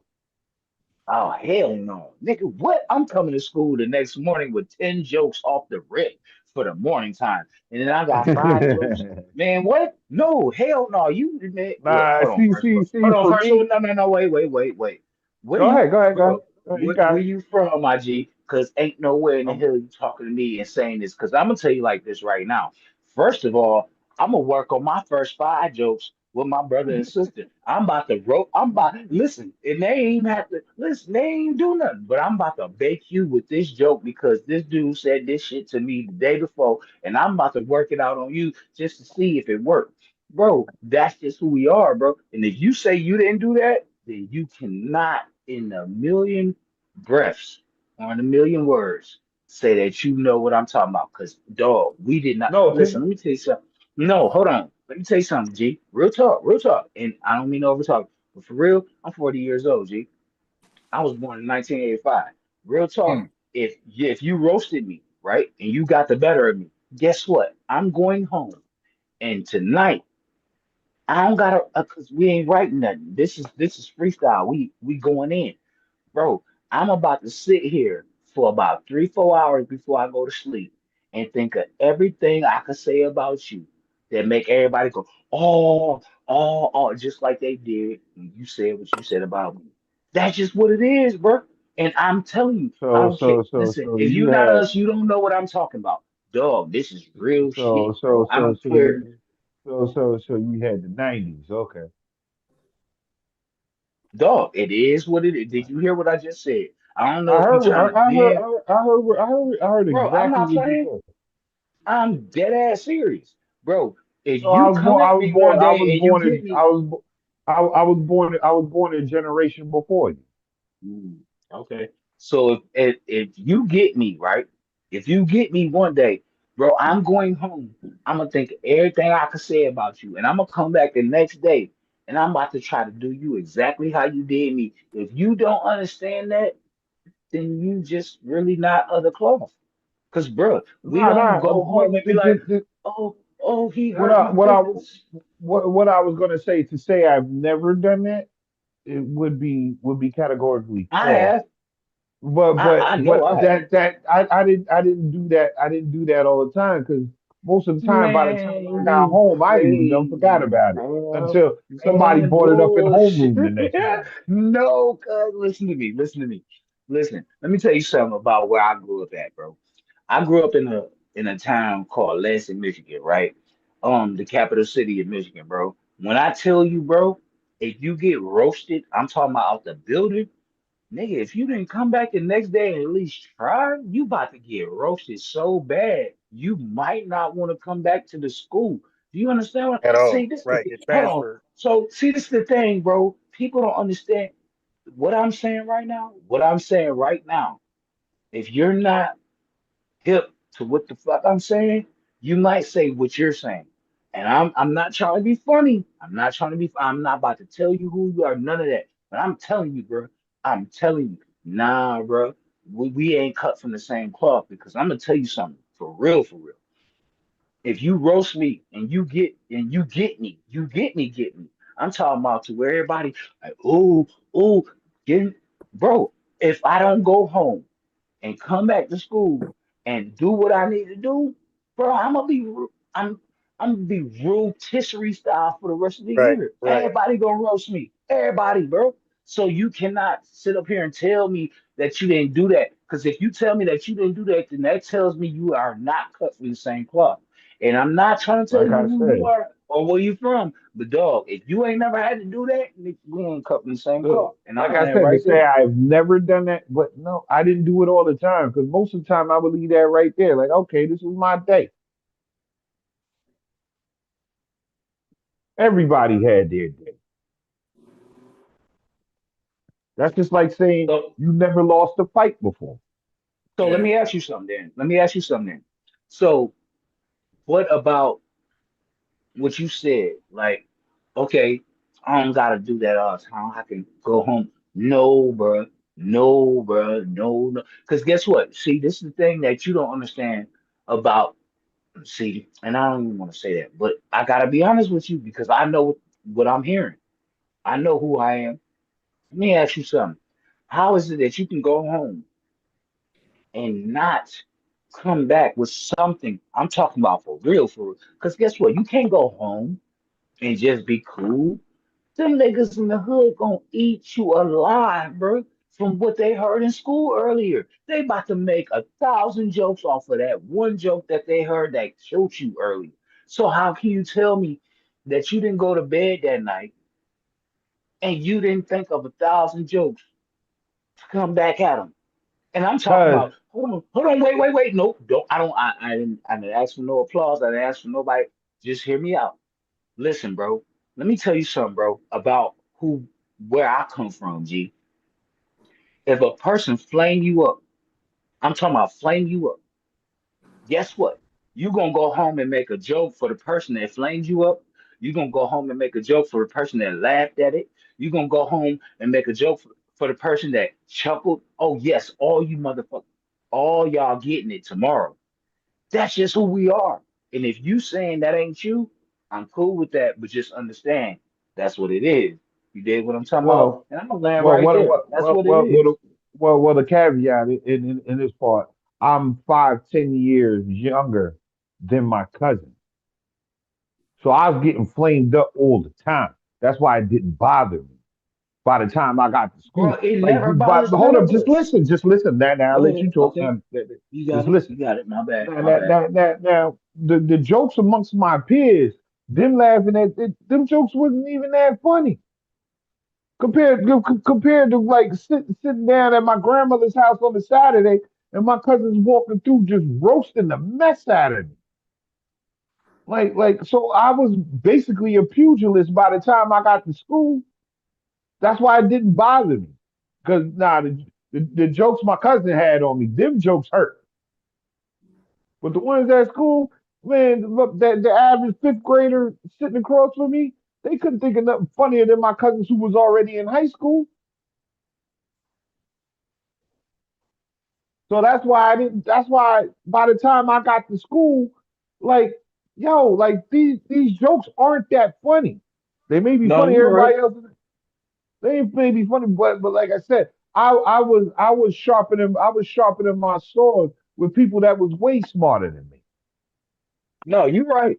Listen, listen. I'm gonna be honest with you, cuz ain't no worse jokes, and this is real talk, than the ones that come from your older cousins. Man, they be saying the most egregious shit. You be like, Nick, that's why Yo, most of the you be time. No, ready to hold on, fight, wait, but wait, you wait, know you wait. can't Hold beat on, them. hold on, You're wait, wait, right. wait. No, hold on, no, no, it ain't that you can't be. Let me tell you something, cuz. Real talk. And I'm talking to you as who the fuck I am. Bro, if you say some shit about me that I can't come back from, at Mm-hmm. that age, at 16, 15, I'm ready to fight you, bro. I will, nigga, what? Right, right. I At can't that do age. nothing but fight you. You feel what I'm saying? Like, it Mm-hmm. ain't, I'm not being like, I'm saying that it has to go there. But dog, you already know when it come to family, bro, they know everything about you. They know everything. So they're not just talking shit. They know who you are. They know where they can touch you, where they can poke you. I got that nigga. Yeah, because I already know his mama a crackhead type. You know what I'm saying? So like they know where to Yeah. get you. You know what I'm saying? But guess what though? Guess what though? That builds that character to where you can say, man, look, you can't say nothing about me. But see, the thing is, where I'm coming from, bro, is that we understand what it means. The thing is that others, other, that all that extra shit. You don't understand what it means to have to go out into our world and deal with our shit that we got to deal with every day. You don't understand that roasting and talking about somebody and making them feel like they, may have to defend themselves or may not. People don't understand that shit, G. That's something that Nah. has to do with our culture, homeboy. For real. Bro, do you hear me? I'm not just talking outside of my neck, bro. And I do believe that's why it's a part of our culture to sharpen our sword. So when we go outside into the real world, and the real world does what the real world does to a black man, that it really doesn't affect us like that, especially words. Now, unless you do some SMD, anything other than SMD, I could get around. No, but for real, that's literally my whole point, man. It's like that's our culture. Is to get our babies, our children, ready to get out there because it ain't even about us, bro. It's about what they gonna say to you because they gonna say some egregious shit, man. And you gotta be ready for it. And if you're not ready for it, you can get mad. And guess what? Joking for us. Let's just be real about this joning shit, about this getting on each other shit. You learn how to understand when it's real and understand when it's just jokes. You dig what I'm saying? Hmm. So we understand, hey, when you saying some, man, hold on, wait a minute. That wasn't no joke, motherfucker. Hold on. You dig what I'm saying? We learn discernment because we got to see our elders do it to us, our cousins do it to us. They gonna talk that shit, but they still love you, right? So when somebody else say that shit, you'll catch it like, wait a minute, hold on. What the fuck you just said? Or And or that's what or they was like t or Go like ahead, I'm for sorry. example, here's another one that we do. Like, okay, you can joke on your cousin, but your friend can't come in this house. Your friend can't sit in your house and joke. It's like, yo, whoa, whoa, whoa, man, calm that down. No, that's facts. That's facts. You not about to do that. First of all, I could say some I can't say whatever I want to my cousin, but I could say some stuff to my cousin that you can't say. Because if you say Yeah. it, we might both put hands and feet on you. Yeah, yeah. That's just And what it also is. and also the things that my cousin is really I won't even joke about it Exactly, around because I my already friends. know. Because I already Like know. I already know cuz ain't going for that. First of all, I uh, know cuz he ain't going for that. Like, hold on. Like, hey, cuz, look, I man, you know what? Sometimes you be acting like a bit, you know what I'm saying? You know what I'm saying? But we around each other. But you not about to say that around nobody else. You not. Because that respect, that love for each other. You know what I'm saying? That's why I keep on saying I'm gonna keep on harping back on this, bro. Ain't nobody like us, bro. Ain't nobody can't do, man. They can't do it like we do it, bro. We build each other up in a way that you would say, well, you keep tearing us down. You keep saying African booty scratcher. When in real time, when it come to us, we was just building each other up so that we could be strong outside our homes. So you damn mhm. right. No, we ain't not the same. We not the fucking same, bro. And there's certain things I may say around my FBA brothers that I will not say around others. Yeah. Like, I mean, I that's a remember going fact. through That that. I remember going through that in college. I mean, think They were about. Go ahead, my there were bad. certain conversations that people would want to have in front of others, and I'd be like, "Yo, man, yo, calm that Yeah, down." we not doing that. But see, think about this though. You have that discernment as of where you come from, as of who you are, right? But think about this Hmm. though. Do you I mean ask yourself, do others have that same discernment? No, no, and Have they have I realized that when I, especially living in New York City, I realized that. we're just different, bro. And I'm not saying that to say that we above nobody, man. We special, bro. And if you can't see it, I don't know what to tell you. Just get the fuck out the way, cause we're different, bro. And this is how we're. This is one simple way to show you that, bro. We different. We don't give a damn about you joking, nigga. Just tell all the jokes you want to. That's what we do. We crack on each other. We get on each other. But guess what? If you mess with anybody in this small dot of a circle, you're gonna get your ass flamed up. And that's Oh yeah, facts. yeah, yeah, yeah. Ted Carter in the chat said, "Yep, the hype man sidekick getting it too." Yeah, yeah, yeah. There be certain times when we be roasting, and somebody's Yeah. over there laughing a little too hard, hyping the And dude then up, you get and on you be them. like, "Yo, Yeah, like, who you talking about? man, who Shut you up laughing with your at? da da da Now, tone." yeah. But that's us, though. That's our culture, bro. And it's Yep. because we have been made strong, dog. We not no weak ass people, bro. You Not can at say all. whatever you want, first of all. See, and this is where I know we different from everybody because you can say whatever you want about me. I promise you I'm about to flame you. And if I can't flame you today, I'ma go home, think about some shit tonight. And when I come back tomorrow, nigga, your ass is grass. That's the Yeah. difference. This is These worse. people go home and they say, oh, oh, oh, he said something about me. Oh, man, get the man. That ain't how we was raised, cuz. That ain't how we was Yo, raised, bro. Real I don't want talk. to give, I don't want to give too much away, but All all right, right. I'm gonna be So quiet. I'm gonna be quiet. But you there's a know what I'm talking situation, about. there's a situation in my family where my cousin wants to homeschool her child because her child is going to school and getting picked on About who? now by others, Okay. and I'm like, well, yo, there's two things that we did. Like I said, the first one was my cousins taught me how to roast, and also by roasting, getting roasted. Like I said, I didn't take really none of that stuff too serious. And Right. also another thing, yo, I was taught how to fight, Yeah, and that's um, worse. and then once you combine those two together, all you gotta do is fight a couple people, and then after a while, yo, they leave you alone. Yeah. And I'm like, instead of doing that, you want to pull her out and homeschool her? Like, Man. that's not what we do. And my cousin, she's from our generation. She was Okay. born in '79. So now, She, she who's gonna do the homeschooling? she had somebody come over a few hours a day to teach her, and then she does the Oh, okay, rest. I got you. Oh, yeah, I got you. Yeah, No, no, that's the proposed plan. I'm like, don't pull that baby out of school. No, listen, yeah. and They then said it didn't. like I remember those who couldn't fight, they either went to boxing or karate class. Some damn well.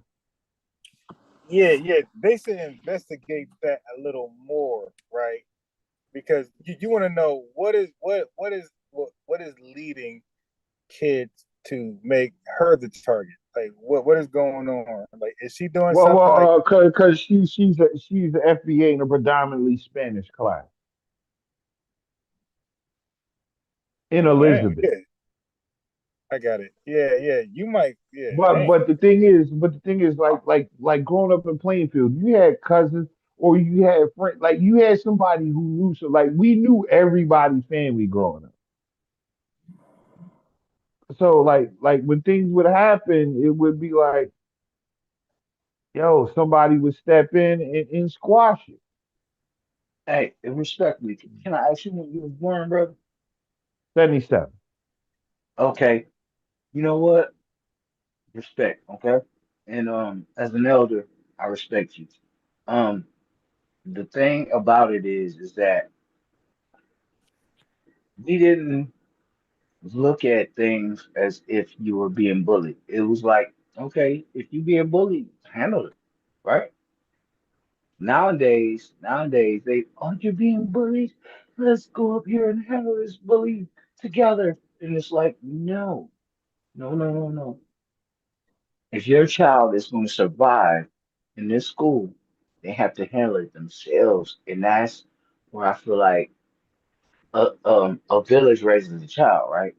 Because Yo, my father led with this. He said, I'm not gonna always be around. You're gonna have to learn how to handle your but handle. you know what my father told me?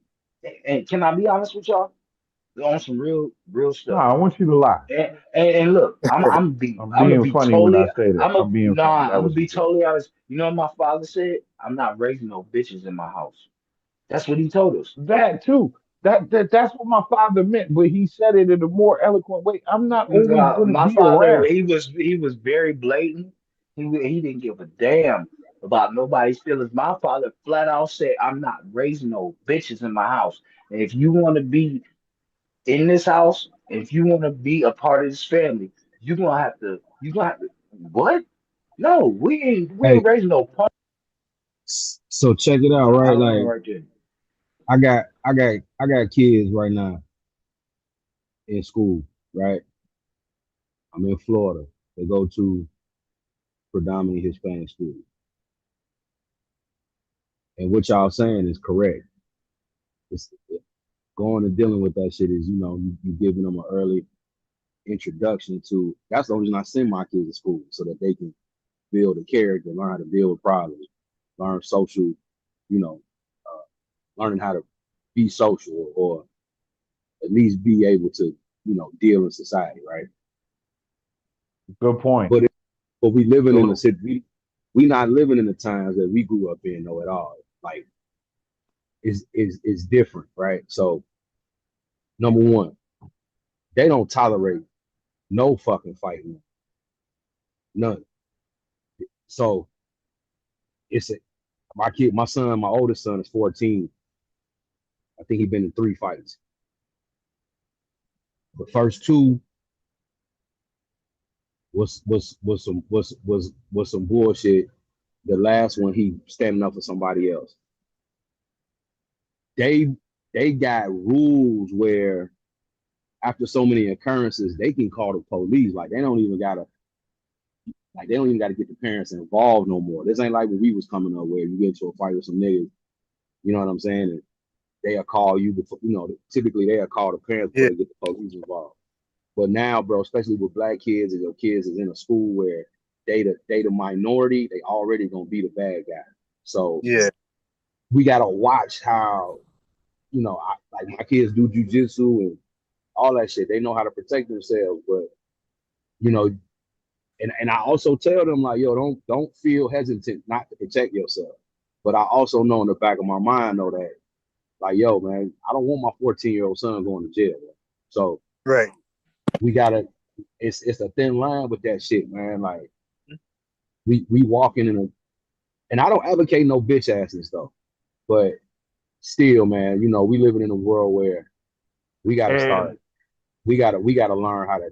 Our problems have to be dealt with differently, and that's why I say like with the roasting is great. Like that's how man, when I was coming up, bro, I didn't fight. I would roast out of fights. I would make. I know how to fight. I can fight my ass off, but I use. bro, how old are you, if you don't mind me asking? I'm 42. Okay. Yeah, I'm 42. So I would fight too, but I know like, man, look, I'm gonna roast this nigga so bad. Either he gonna have to, it's gonna be two things. Either when I'm through with him, he gonna either want to fight me or he gonna leave me the fuck alone forever. Yeah. So you know, and it's either gonna be that or I'm not gonna let him fuck with me. You know what I'm saying? So that's what I use roast. I use roasting to keep the bullies away from me. I had heat for everybody. I told Ron the other day, like I had a notebook and my jokes was wrote before I came to school. I was waiting on a nigga to get out of pocket. Okay, B Rabbit. Oh my goodness. Hold on. No. See, No, y'all I'm just think this joking. is I'm just funny. joking when I say that. I was just joking. Look, let me be real though. Let me be real. I promise you, bro.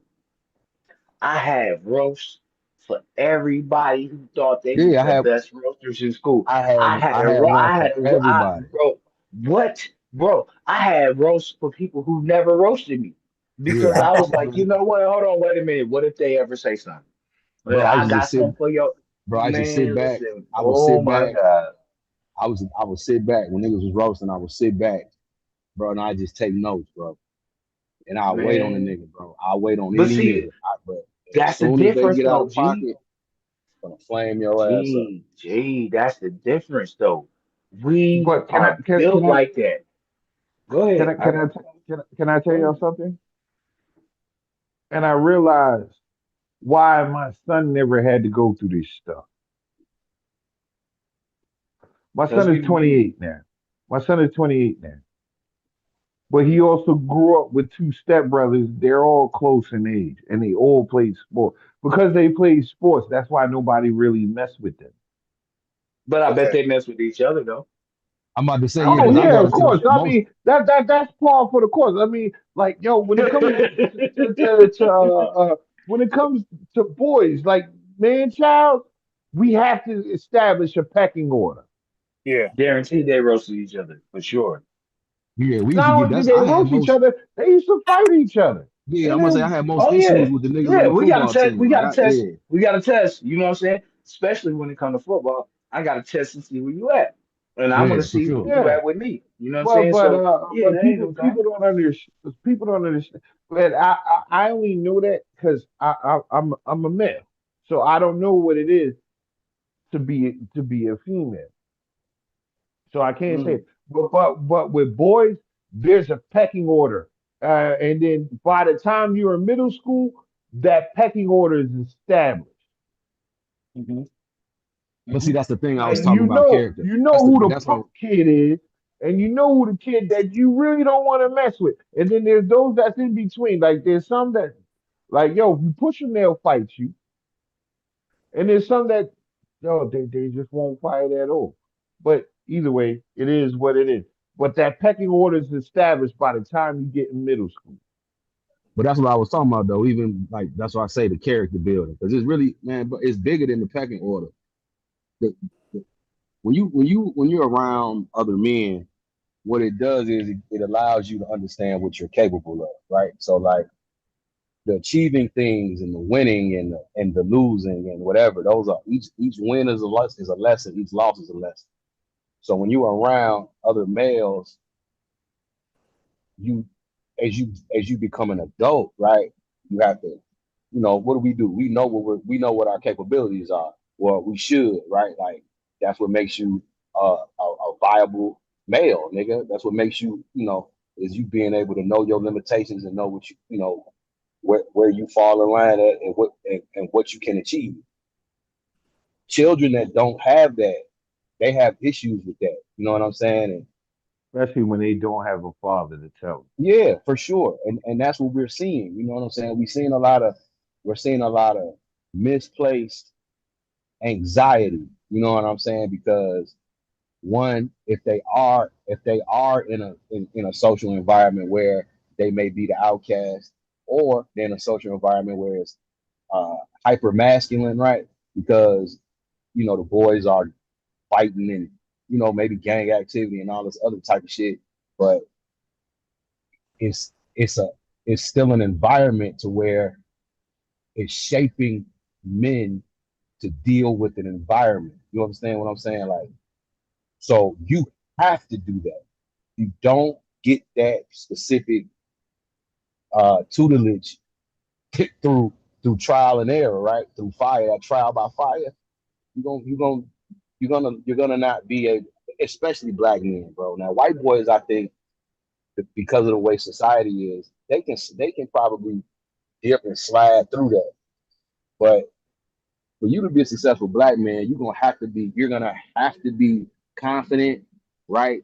You're gonna have to be able to not be gaslit, right? And have people putting you in positions where you might crash out, right? Like, you gotta know when it's okay to crash out and when it's not. You know what I'm saying? So yeah, school does that for them. you're And when gonna they be don't, tested. Just make it that simple. You're gonna be you're tested. going to be tested. You're going to be, and even not, it's even beyond the test though. You got to learn how to deal with the test. You got to learn how to deal with all the outcomes of the test, right? You're not going to win every rip. You're not going to win. You're going to lose. You might get hit in your mouth and have to be resilient. So, when kids aren't put through that in some kind of manner, even if they're going to be homeschooled, they got to do sports. They got to do something that's going to challenge them beyond, like, academically, challenge them in a way that's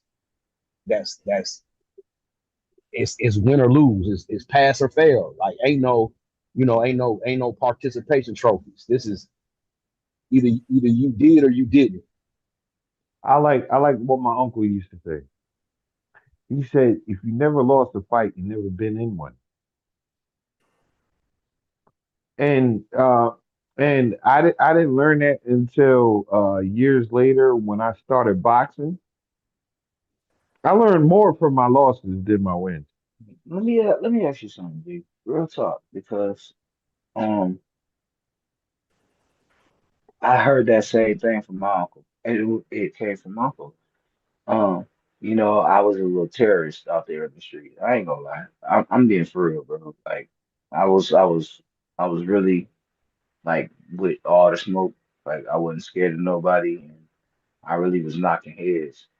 And the first time that my uncle ever said that to me, he took me into a boxing gym, and then I went ham in there, and he was like, "Oh shit, um, maybe I got something here." And for me, I once he passed on, I kind of gave it up. But I swear, bro, if it was anybody there that could have took up the reins and said, "Hey, like, I see you, and we gonna keep this going," I think it could have went somewhere. But for real, bro, like, a lot of us, bro, like, because we have that type of attitude, like, we gonna scrap, bro. Like, we not scared of you. I don't care how big you is or none of that. Like, if you want these problems, I am going to put all type of hands and feet on you. And for me, I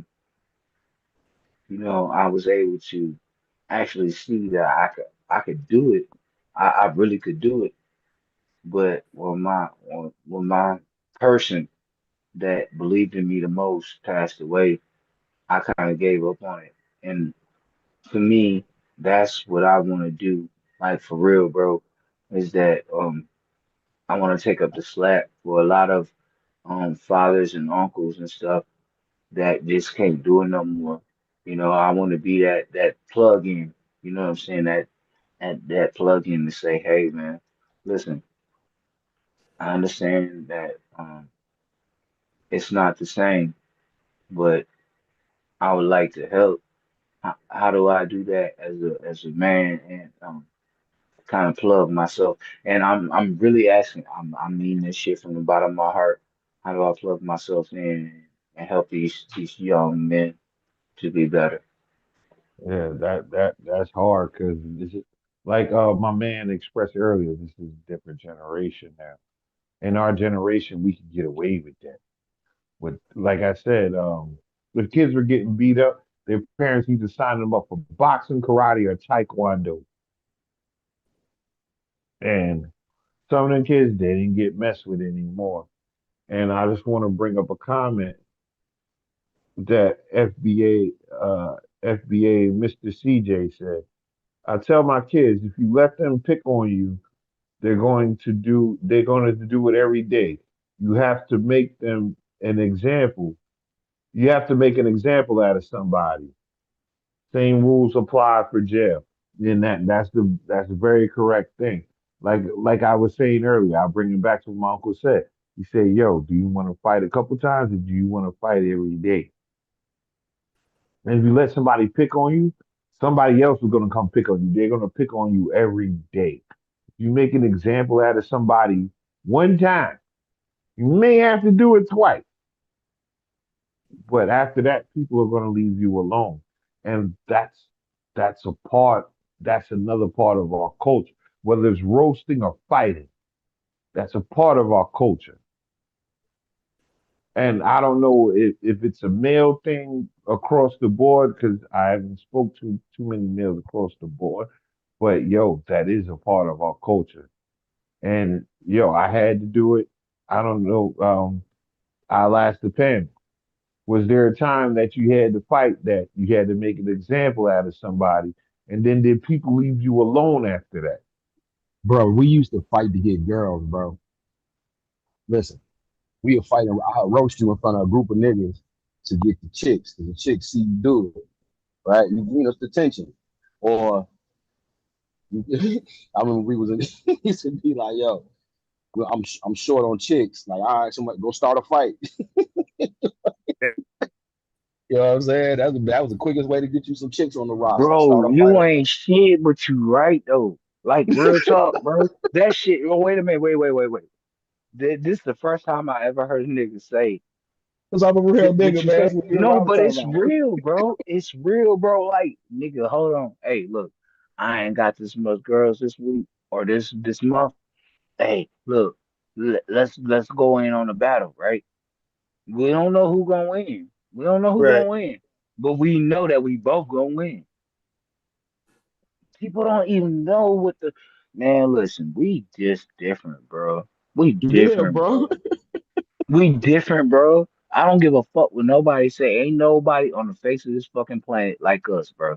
I don't care. You can say whatever you want. And look, let me ask y'all something. Just on some, we all come from Africa shit, right? Let me ask y'all something. So you mean to tell me that they came and got all the smart, intelligent, um, let's say athletic. They came and got they just came got all the great niggas from Africa. Are you serious?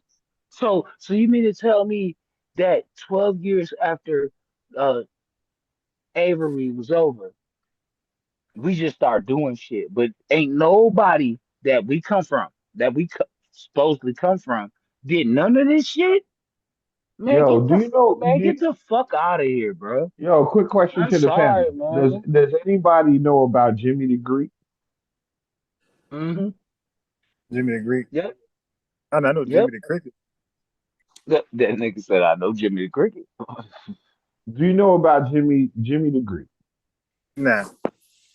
Jimmy the Go ahead, Greek bro. was a Monday Night Football announcer Mm-hmm.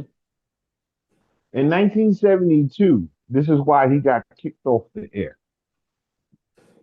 In 1972, somebody asked him, "Why are blacks so good at football?" Quick twitch. I remember Huh? that shit. Quick twitch. Quick twitch. He said, quick twitch. Am I right or am I wrong? Maybe I'm wrong. But I No, I, I think I remember him saying quick twitch. no, he didn't say that.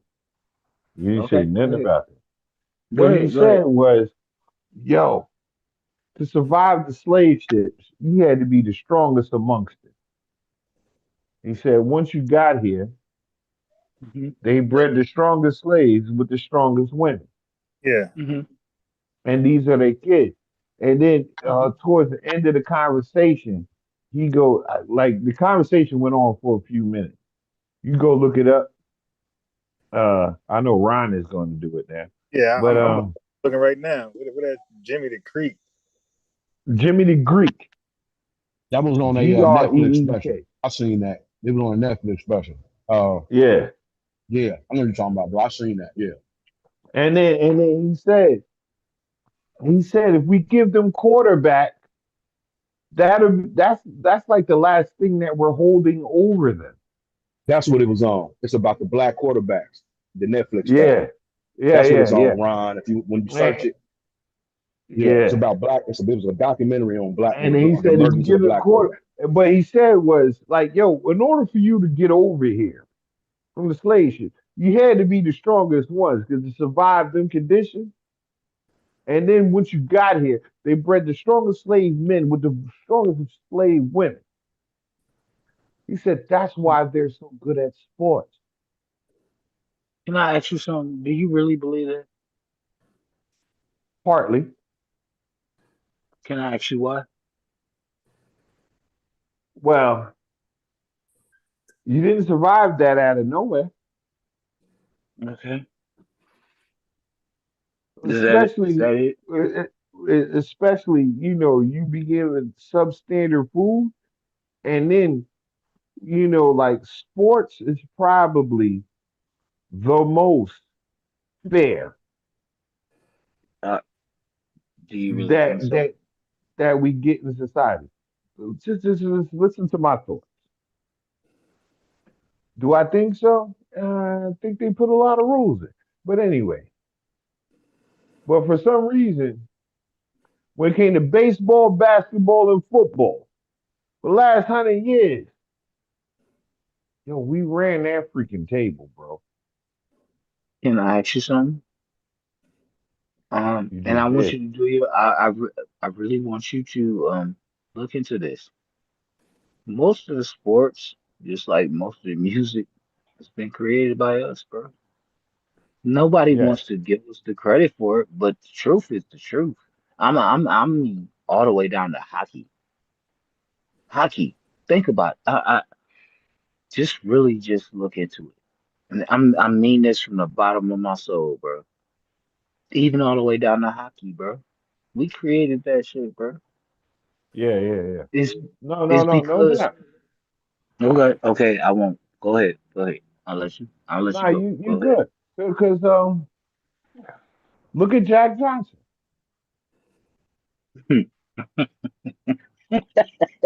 I'm sorry, I didn't mean to laugh, but shit. No, Jack no, go ahead Johnson and was laugh. beating the Jack hell out Johnson them did boys. that. Jack Johnson He did was that shit beating the without shit time. out them boys.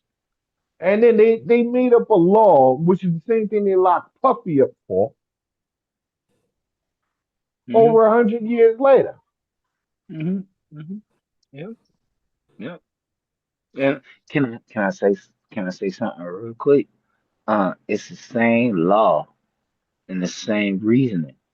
But see, the thing is, it's not about the law. It's about the reasoning. The same Mm-hmm. reason. It's about the reason, bro. They don't want. Listen, bro. The one drop rule. Do y'all Mm-hmm. want to talk about the one drop rule? Because Which let's is be real. which is why today I don't understand the whole biracial argument. But see, that's the thing, though. That has nothing to do with us, bro. It really I, don't. I, I, Because we. I actually it Go does. ahead. Go ahead. I swear, bro. I'm listening They to you. they Go ahead.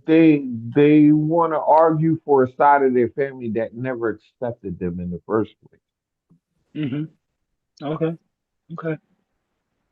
Can I tell you that it's much deeper than it? If that's okay. That's okay. No, but then you're gonna have to explain why. I will.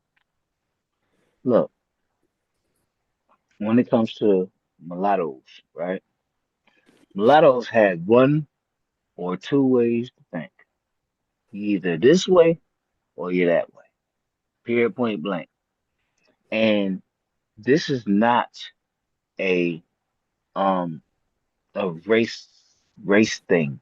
It's about classism, right? So if you go one way or the other, it's about class. You know what I mean? If you say I'm Muhammad Ali, then you know where you lay. If you say I'm this or that, you know where you lay. You know where you're Muhammad Ali classified. was a biracial. No, but understand me. Please understand me, bruh. Please understand me. I'm telling you some things that I may know that may sound a little taboo, but it's the truth. So, Ron, you want to step Yeah. look, in there? With what? hear me out. Hear me out. Did you hear what he This, just said? What do you say? Explain it I, again I'm so Ron can hear you. Because no, I'm Ron gonna be gonna cook quiet. you on this one. He can try to cook, and that's fine, and I'm not even gonna be No, mad no, with him. no. Explain it again so Ron can hear you. So, when it comes to mulatto, it's not even about who you are as a person. Say, um, I have YT in my family, Right. or you know what I'm saying? It's not even about that. It's about the color of who you are. It's a caste system. You dig what I'm saying? Mulatto only means that you light skinned, bro. Like, how many TTs you got that was red bone? Real talk. Shit, a lot. Real talk. You didn't look at my picture. You Yeah, okay, I'm okay, red bone okay. as a motherfucker. Wait. Okay, So so what does the one okay, drop rule see, got to I do with can't that? finish. You gonna let me finish, G? Real talk. I Go ain't even trying ahead. to be funny, bro. So, No, finish, because I'm gonna let Ron go in before I go in. okay, so hear me out. When it come all the way down to it, they try to take all of those things and just say that's Negro. That's just Negro. I don't care if you mulatto. I don't care nothing about no one drop rule. I don't care about none of that. If you have just an inkling of Negro in your blood, then guess what? You're Negro. But let me ask you something. What were Wait. you? Hold on.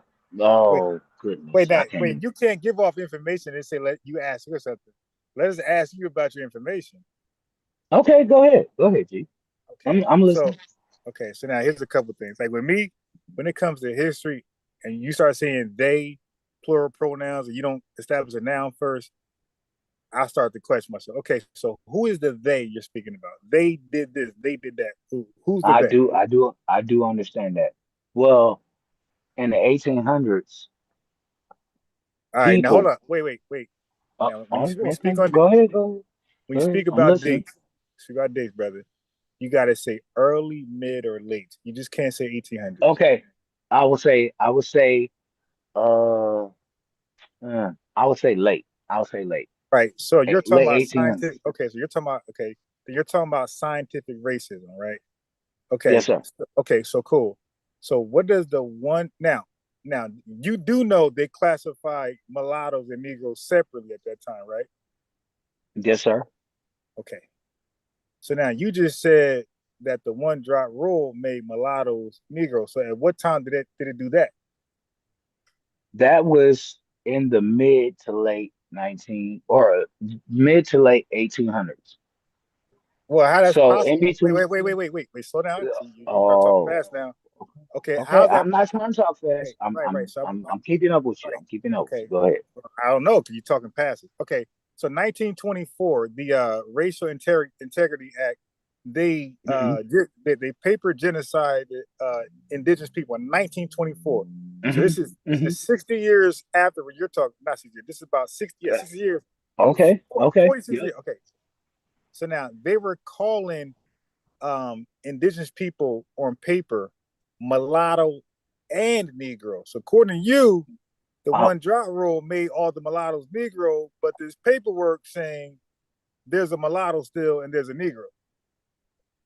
so are we arguing that fact, or do we No, understand that that is kind brother. of Listen, bro. I'm talking to you. Let's not do that. Cause for real, I'm just speaking. Go ahead. I'm gonna Now listen to you. I'm Go listening. ahead. Okay, so here's the thing, and like, I'm not gonna say your research is invalid, right? Because everybody research their own stuff. I'm just giving you like my research, and like that's what led to. But I want to know this before we even go down that rabbit hole. What does the one drop rule got to do with the status mulatto? Well, think about it today, right? And not today. 1860, Oh, oh, 1880. all right. Let's take it back to those times. Yeah. Well, if you have any sort of inkling Mm-hmm. of what they would call a Negro in your blood, Mm-hmm. they would call you a certain thing. But it only What's that? goes on What's that? They would call you what? mulatto. Negro. Or they could call you, hold on, or they Wait, could wait, call you wait. different things. He switched it. They He call, switched it. no, listen, He no, said hear me mulatto. out, please. Please hear me out. Okay. That's the truth. That's the truth. They can call you mulatto, right? Thing is that But you said if you Negro had earlier. it, I said No, Negro. I said that. No, No, he they No, said I called said you Negro too. Negro. no, I said Negro. I did. Yeah, I Absolutely. know. But the thing I paid attention. is that they change things so much so that it can try to screw how you think about things or how you uh um how can I say put things into order. Same way is that our children are not being taught cursive. See, all of this stuff gets That's split. different. You going That's different. Okay. That's a Maybe I'm about you 2002. going way I'm about overboard. That's I'm 100 about to years be later. quiet because no, hear me out though. I want to tie all No, this I'm shit in listening. if I'm y'all will listening. All let right, me. I'm gonna be quiet. I'm going to mute. Go ahead. Okay, so the way that this all ties in is that if you can't read the language that comes before you and you don't know what happened that come before you, how can you ever question anything? I'm not sitting up here trying to act as if I know everything, brothers. I don't. I don't know everything, bro. But what I'm looking at and what I'm saying is I'm saying, you know what? This shit don't make sense. That don't make sense. That don't make sense. And I'm gonna put this shit together and say, hey, guess what? I'm looking at all of it. And I'm not saying that I'm right. I'm not saying that. Because who in the hell says that I'm right? No. What I'm saying is Yeah. that I'm looking at Okay, it from I'll my ask this question. Where's your Wait, family from? wait, no, wait. Hey, Chad, before you ask that hold on, question, wait, no, hold on. No, he asked wait, where my family's from. No, he asked where my family. hold on. My I got, it. Wait, hold on, brother. I understand you asked that question, but listen, when you so this is advice. When it comes to research, right? You want to be a thorough researcher. You want to avoid confirmation bias. Like you want to avoid, okay, that don't make sense. That don't make sense. That don't make sense. So let me look at this, and this, and it makes sense all of a sudden. No, what you want to do is practice. You want to falsify your work. Like, so after you have your conclusion, what you think it is, now you want to go and try to debunk it, or you want to go and research and try to debunk it. And if it stands through all of that vetting, right? If it still stands up, then you're onto something. Like, for example, when I did the black thing, when I did, hey, we're the only black people in the world, everybody else is lying. And because they never said they were black ever before us. And they only said it after us, and that's recently. So when I said that, I believed that. Then I went to go falsify. I went to go online, right, and look at things that can debunk that. So I started to go to people when what they call themselves. I did the Haitian thing, the Noor. I did the Negro, the Bill House, Sudan. I'm like, oh shit, like this is really something big. And then I asked hella AI search engines, and they was like, nah, you onto something. And then I went crazy with it, right? So that's the best way to research. But Chad asked you a question. If you want to answer, you got it.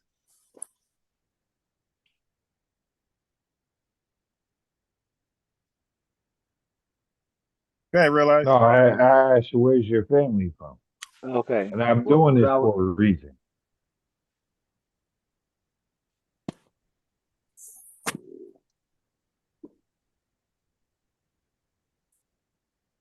oh, I thought you was gonna speak, bro. You can speak. Go ahead. I got you. No, I can I sit asked back the and listen. question. I asked you where's your family from, and I said I did that for a Okay, reason. yep. I remember that. Okay, so my family's from Arkansas, right? Um, m- my mother's side is from Essex, Arkansas, and my father's family is from Little Rock. So both sides of my family is from Arkansas. Now you got the answer. There you go. You do with it what you want.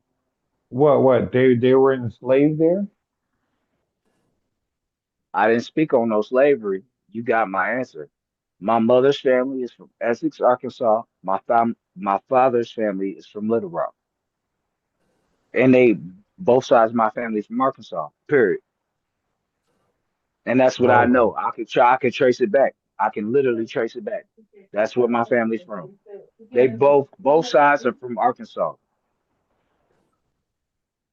So you can't trace back where they were enslaved at. My family what?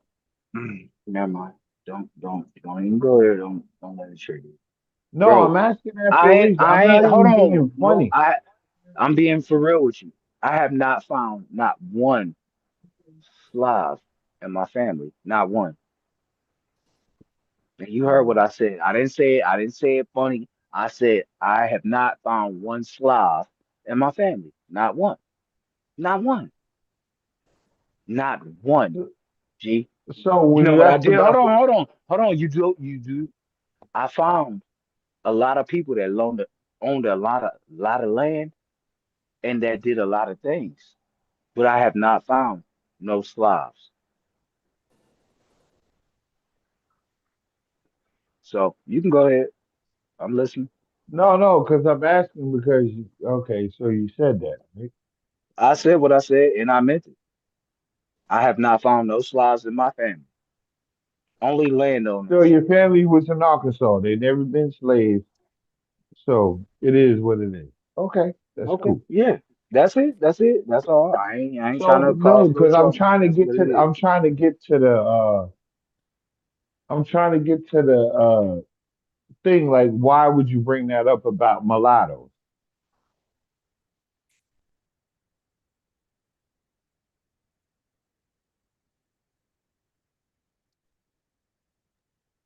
What you mean? Huh. As far as like mulattoes in my family, yeah, I got some mulattoes in my family for sure. Yeah, like I ain't gonna sit here and flex and act as if like I don't got none in my family. Yeah, we got some mulattoes in our family for sure.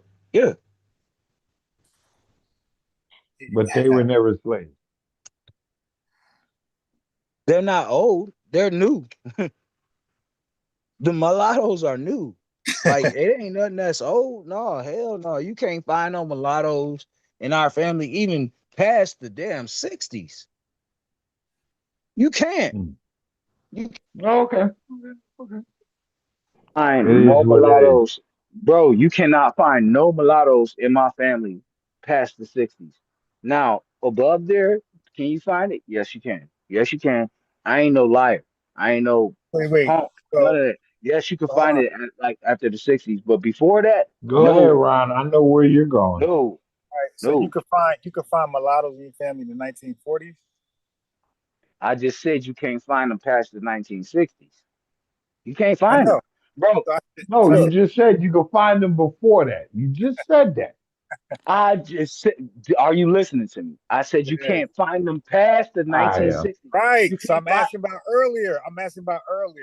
In the 1940s, were there mulattoes? I didn't go past. I went No, before. no, you're right. Yes, yes, there are mulattoes past. Yes, He's yes, drinking. yes.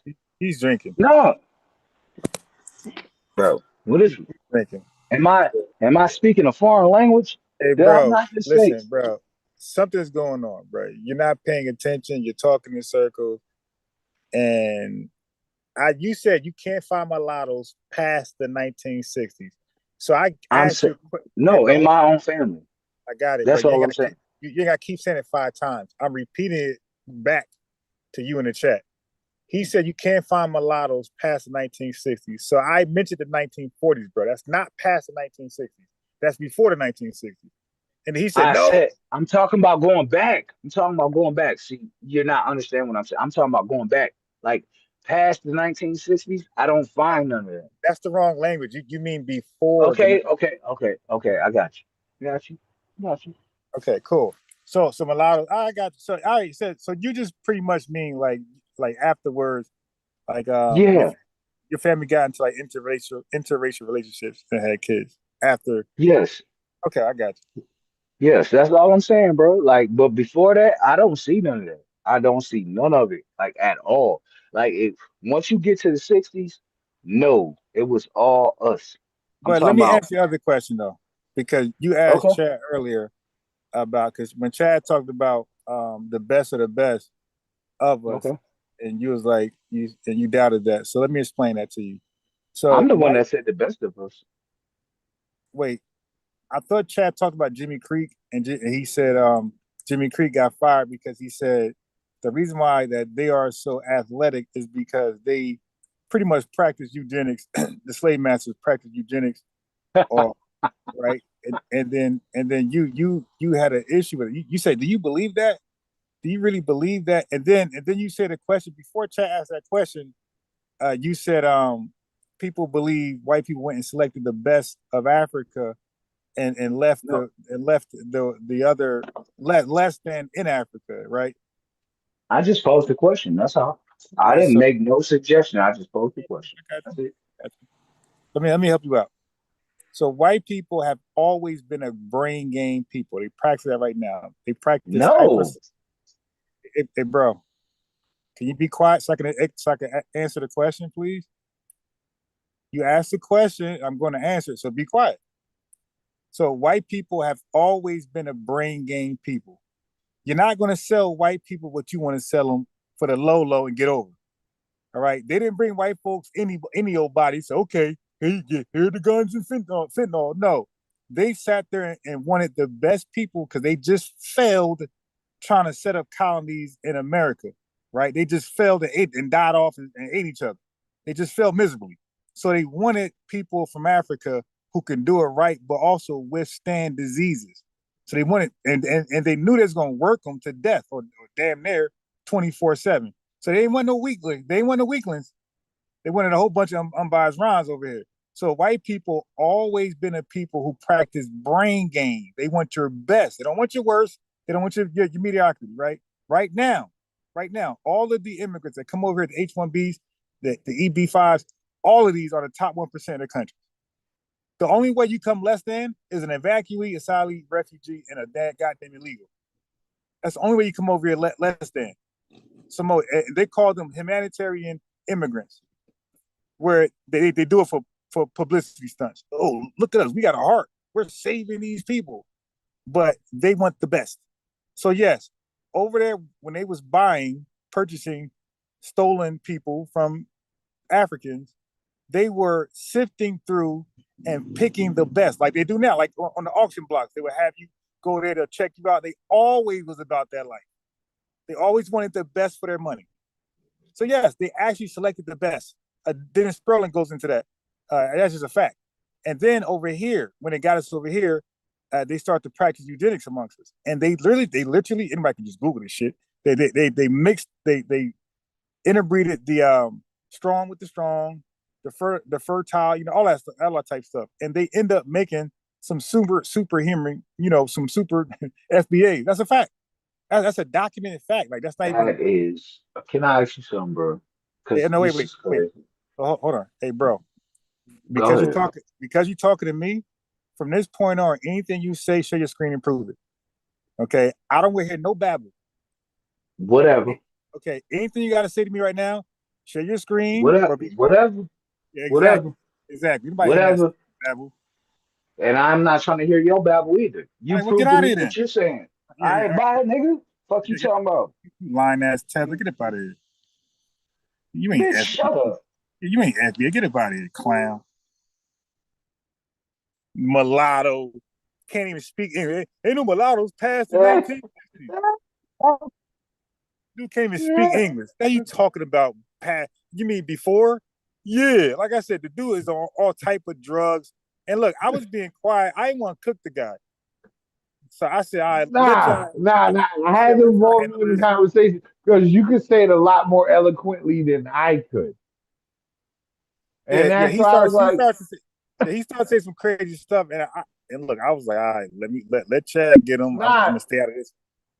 no, because I started, and then I knew you could get to a point where I could in a lot less words. That's why I was like, yeah, okay, let's bring Ryan back up. Yeah, plebiscite babbler, and like I said, I remember that name, like that realized name. I remember that name. I just can't really pin it to people until they start talking. He talking all this foolishness, and look, and I did hear him first. I just wanted to say it again, right? That's all. I did hear him. When he started saying questionable stuff, bro, my antennas raised. But I said I'm gonna stay out of it. I'm gonna act like I ain't No, listening. I heard you start, and I was like, yo, that's a yo, shit.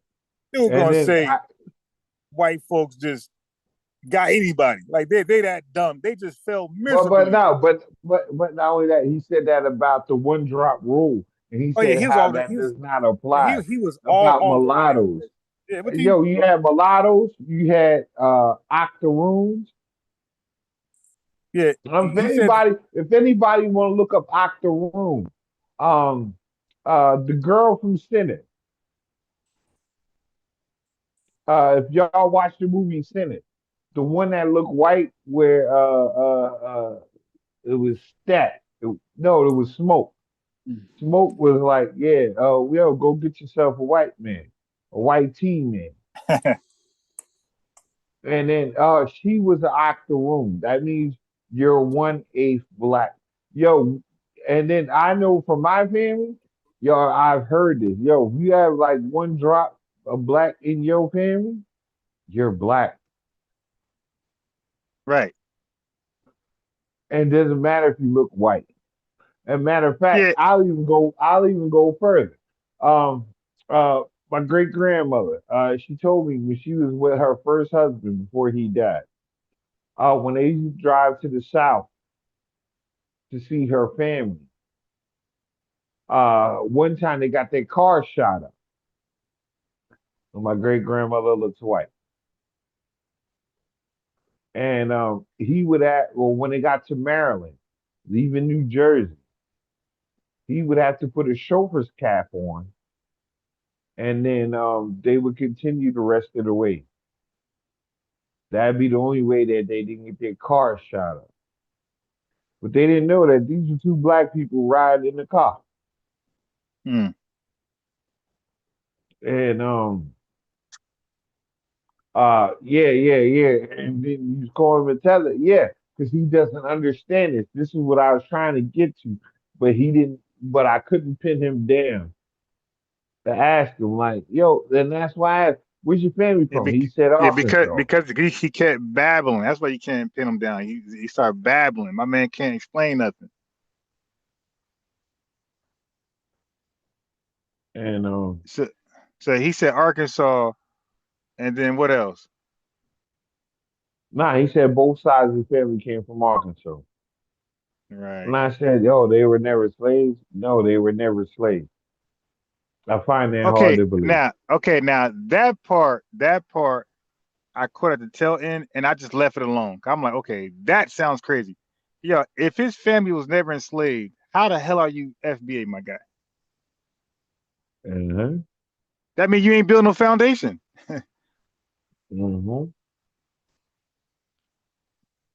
And look, I didn't know he said. I heard him say that, but then he said he started saying like recent people, 1960s. I said maybe he's talking about. See, when you was asking him questions, it sounded like he switched it up and said, "No, I'm talking about No, the he said the recent people." 1940s first. He said, Yeah, I'll go he back to the was. 40s. Yeah, he was like just talking in circles around you. You let him do it. Like you should have asked him. Yeah. Once he said that his people were not uh enslaved, you should have asked him that. How is he foundational? Good point. That's the next question. Demarc, Hey guys, how you doing, Demarcus? not too bad. How you doing? Great, great. Well, this going is on? great. All right. Uh, uh, uh, uh. Yo, get this dude out of here. What the hell type of time he on? You got a sassy guy, man. I think that's the dude calling back. Nah, it wasn't him. Now somebody else. Probably his cousin. It's probably one of those mulattoes in his family.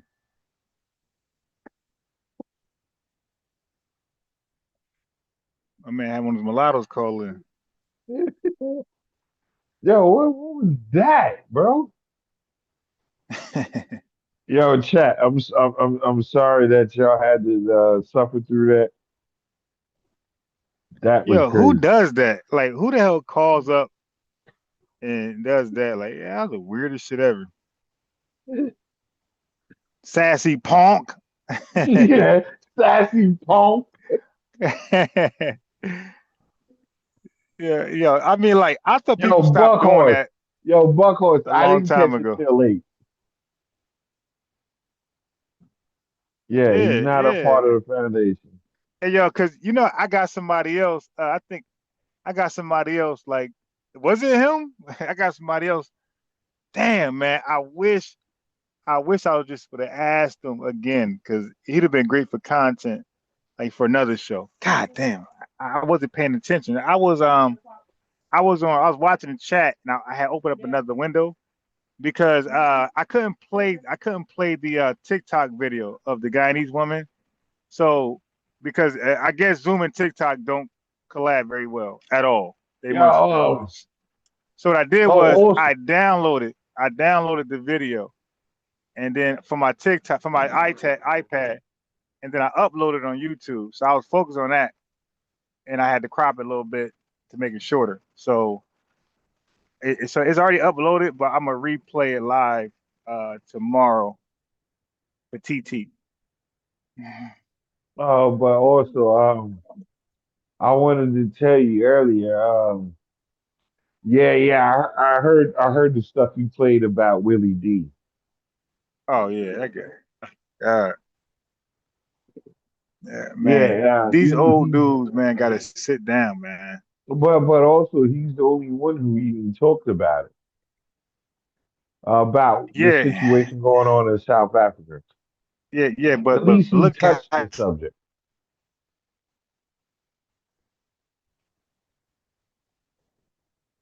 Go Like he ahead, start Ron. calling What them was you saying? black. He talked about like a Oh, weirdo. He yeah, start yeah. calling them black and all this stupid shit. Like, well, hey, bro, they're African. They're literally called South Africans, and they got tribal names. Like, why are we not calling people what they are anymore? Everybody just black. Yo, okay, so look, let's do Well, that. we know why Let's they're black now. We know why they're no, black. listen. What I'm saying is this: if you start saying, "Hey, the Arab man enslaved the black man," that won't be telling us nothing because according to these Mhm. guys, there's billions of black people on Earth, all throughout the four corners. So which black guy, according to how they use it, which black guy? So let's just stick to people names, okay? People are named by countries, continents, tribes, uh, language. That's better. Stop. Naming everybody black is stupid, and it's like and that's part of the paper genocide. And it's from a white man's lens. Nobody ever called themselves black but us. The white man called people dark because they felt like dark skin was dusty, dirty, and sinful, and worthy of servitude. Like that's how Mhm. when they call people dark, it was disrespectful like that. They basically a slave. So like negro at Black Al Sudan, their terminology to call you dark was synonymous with slave. So these guys are walking around calling themselves dark from a white man perspective and think they mean what we mean.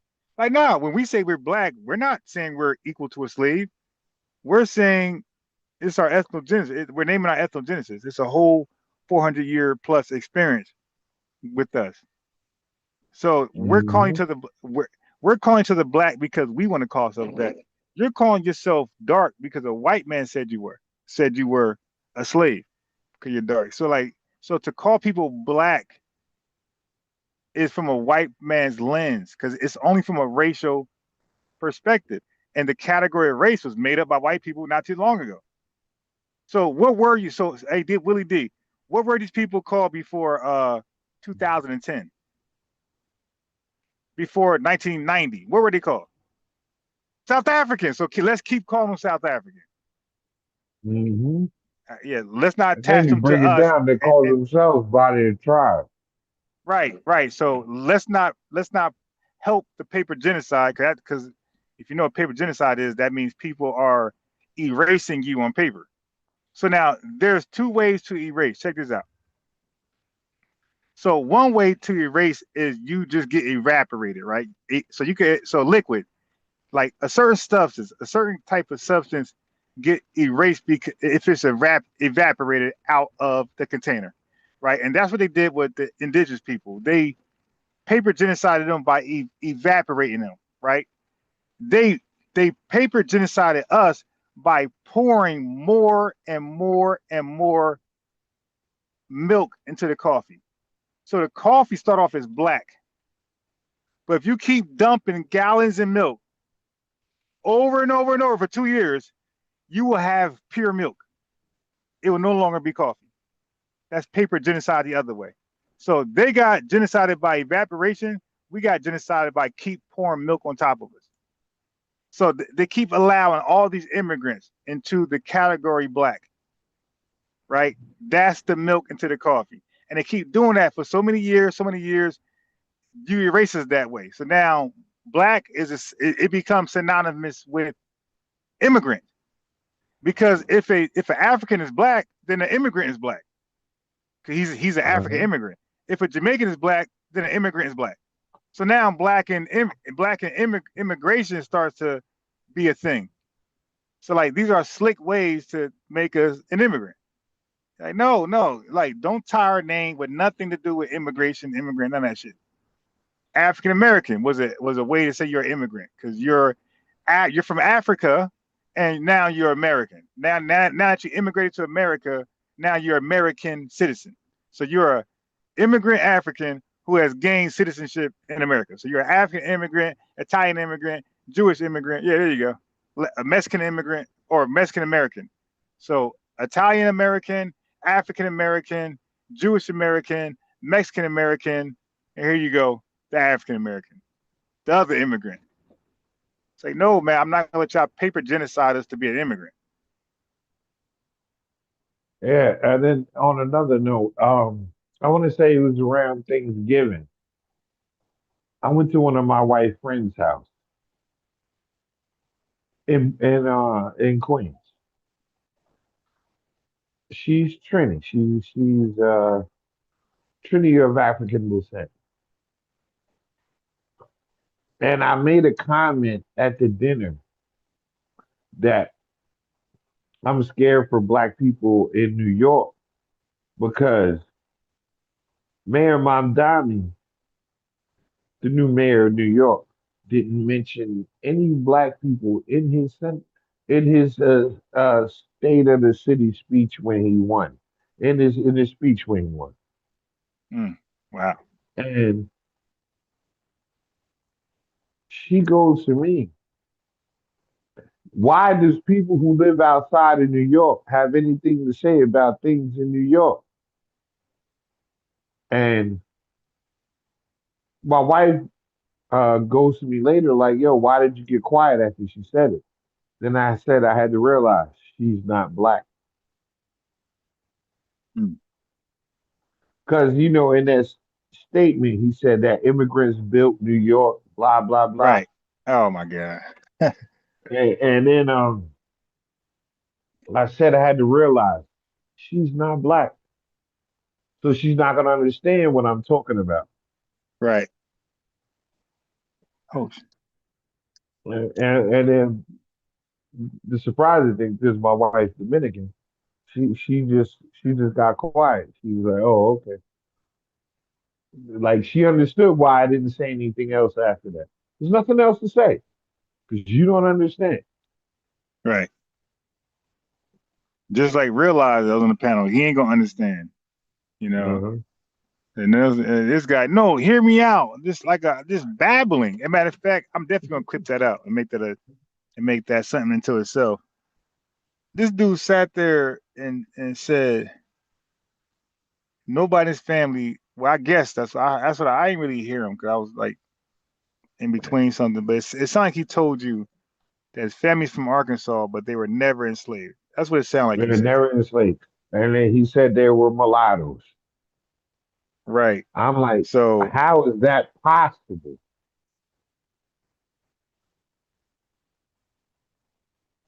but then he But said he nobody said he was could only mulatto go back before to the 19. 1960s. But matter of fact, he lied. He said he went back to the 1940s. That's that's two generations, bro. Yeah, that's Like, when his family got here. His family got here. He's really confessing. His family got here in the 1940s, 1960s. That's when his father and mother got here. uh-huh. That's why Exactly. that date sticks out so much to him.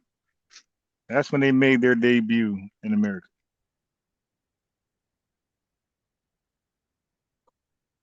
But yeah, And then when he was talking, he wouldn't let you. He tried to do it to me. That's kind of pissed me off. It's like, dude, how you gonna say all that dumb shit and say, hey, let me ask you guys a question? I said, no, we want to question what you just said, man. You just said a whole bunch of foolishness. uh-huh. Just a God. But you're getting better at not going off. Yeah, yeah, yeah, I want to commend you for you not getting your blood pressure high tonight. yeah, yeah. It was hard. It was hard though, man. But yeah, I'm getting like fatigued on these guys where I'm not even like getting too crazy no more. It's like I'm getting bored with these guys. My man sat there and just contradicted himself over and over and Yeah, over. songwriter Sonny. Hey, yeah, you might be right. Yeah, she asked because she recognized that I am with a Dominican. Yeah, you're right. Asked because it was important to scale your response to that perspective. Yeah, you're right. Cause no, Right. because my wife know normally in that conversation I would go in, but listen, I'm the only FBA in a room full of foreigners, in a room full of immigrants. So I like, there's no need to go in. Okay, you got it. So there's Yeah. nothing else to say.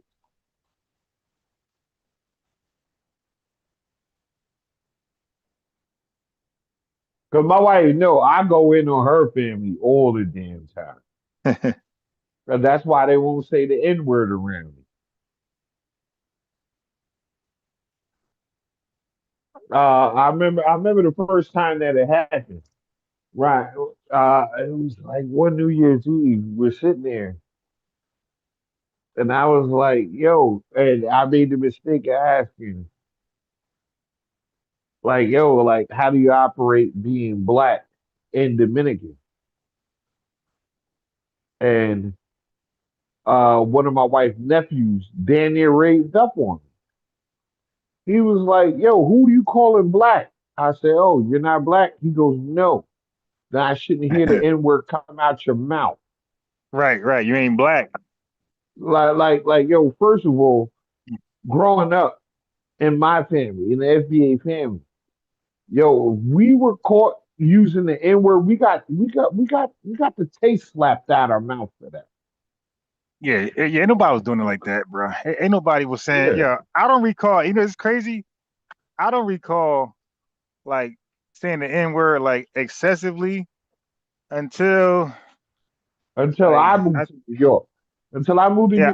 until I moved to the I'm Bronx. gonna say I'm gonna say like 2000 and like 8, 9, like 10 around that time. I started using it like in like my daily language because I come from the Nation of Islam, and we said brother, sister, like that's how we. So right now, if I was talking to Realize on the panel, I'd be like brother, you stop, brother, like you bugging, brother. I'll keep saying brother, sister. That's how we talk. So I never said like the N word like that until I hung around some ninjas at the barbershop.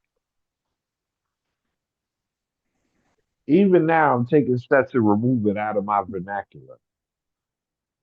And like when people address me, like, and I'll tell you, 9 out of 10 of them are not FBA. They're usually like West Yeah. Indian. They're usually Dominican, Puerto Rican, Oh yeah, like and yeah, I'll the kindly Spanish correct crew them. for sure. Yeah, like yo, don't call me a ninja. I'm not your ninja. Nah, man, nah, nothing. No, I don't want to hear that come out your mouth.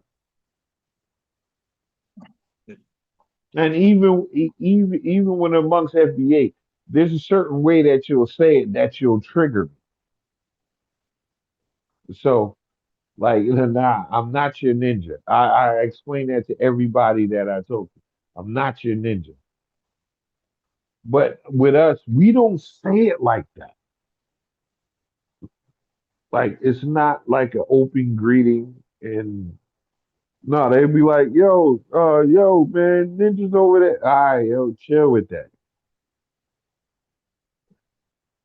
Yeah. I was telling like a friend who's FBA, but sometimes he think he Rasta, so he think he Jamaican sometimes, and sometimes we be talking, and then out of nowhere he be like, my ninja, and like I finally told him like, yo man, stop calling me you my, you know what I mean, like stop telling me I'm your ninja, dude, I ain't your ninja.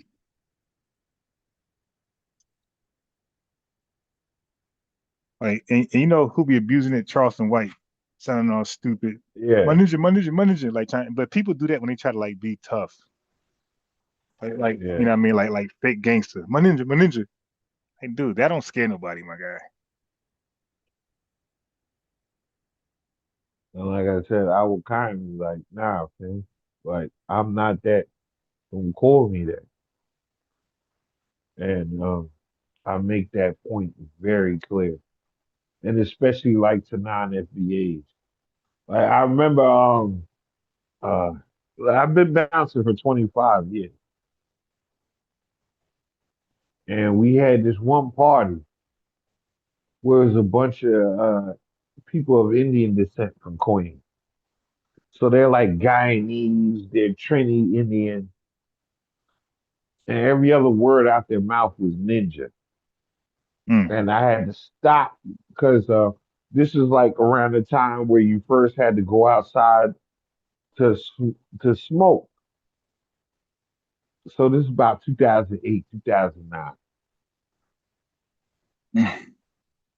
And I had to stop them. I'm like, yo, bro, like, yo, listen, watch that word, bro, coming out your mouth. And they're like, nah, we black. No, you're not black. I don't want to hear that. Like, nah, cut that out. I don't want to hear that. They're like, yo, but you can't. Nah, listen. I don't want to hear that come out your mouth, bro. And the rest of the night, they watch their language in front of me.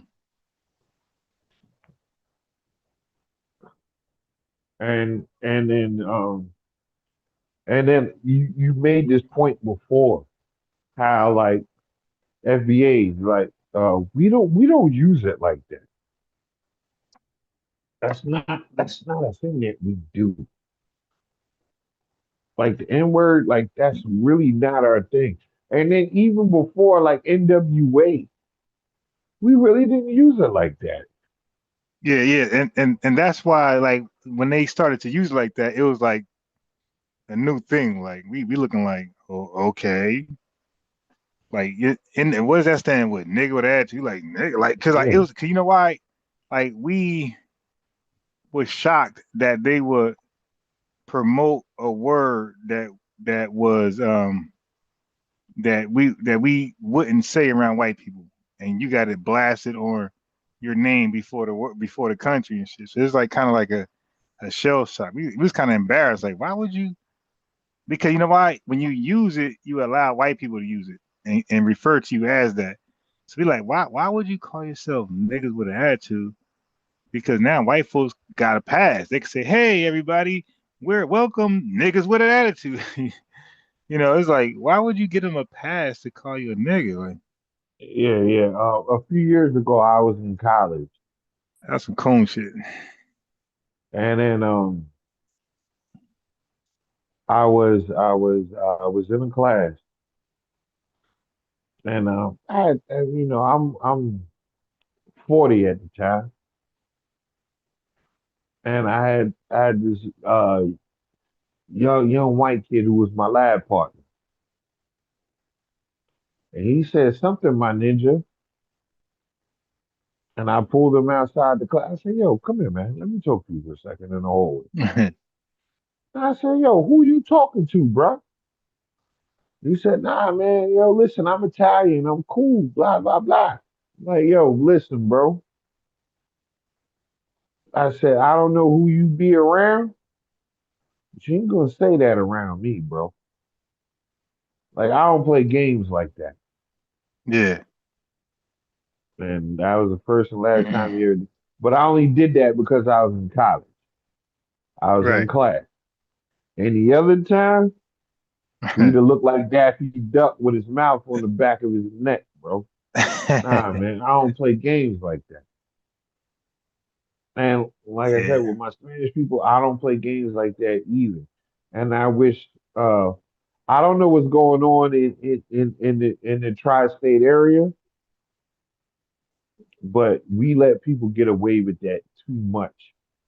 And the thing, don't forget this, the tri-state area is like, I mean, most of it is like, it's an influx of non-FBAs that they look like us, and they say it a lot, and they give people passes. That's why, like, they feel like they got a pass. They're like, hey, that other black guy gave me a pass. Like, they don't understand that guy's not Yeah. black. He's from the islands of Africa. It's like, oh shit. And I had to make them realize I'm older than your friends. I'm not your friend. I'm not your peer group. Like, listen, you ain't gonna be saying that around me. If they let you get away with that, fine, but don't ever say that around me again.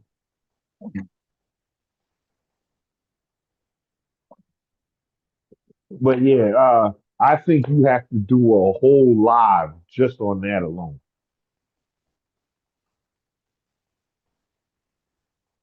Yeah, don't forget, man. Like people that's from the Caribbean and Haiti and Africa has never been called the N word like that with the hard ER. Like that was reserved for us in America. So they don't know the trauma, the triggering behind that. So like when they use it, that's why they use it so recklessly. And they be like they be wilding. And because of that, they allow other folks to say it because again, they don't know nothing behind that. Or if they do, they pretend they don't. But either way, they don't have no emotions tied to it. So to them, it's just a word. Yeah, you're right, Taylor. Tethers will test you and play right in your face.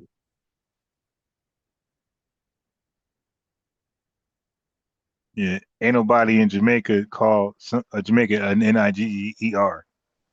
Cause it's just them over there. Nobody call Nigerian that. It's just them over there. You feel me? So like they are 99% the majority. So that word ain't going around. But also, on another note, like living in New York City, working in New York City, I have to get on the people of the continent the way they talk to FBA sisters.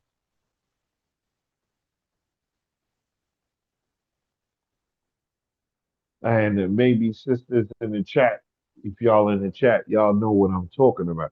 Cause yo, there be these African dudes, these West Indian dudes, like, yo, sister, come in the bar or a restaurant, and they'll talk crazy to them. And I'd be like, yo, who you talking to, bro? No, like, no, you're not treating my sisters like that.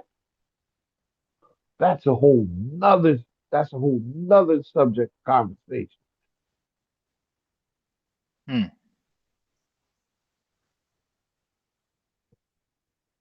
especially my African, not my African, especially African. Right. Like, yo, they talk crazy to FBA system. FBA system might not even be doing anything. I'm like, you're not gonna sit here and do this in front of me. Well, you know how we are. Like, another example. I remember in 1995, me and my cousins, we got jumped by a bunch of white people, and it was FBAs that I didn't even know that jumped in and helped us. That's what we do here.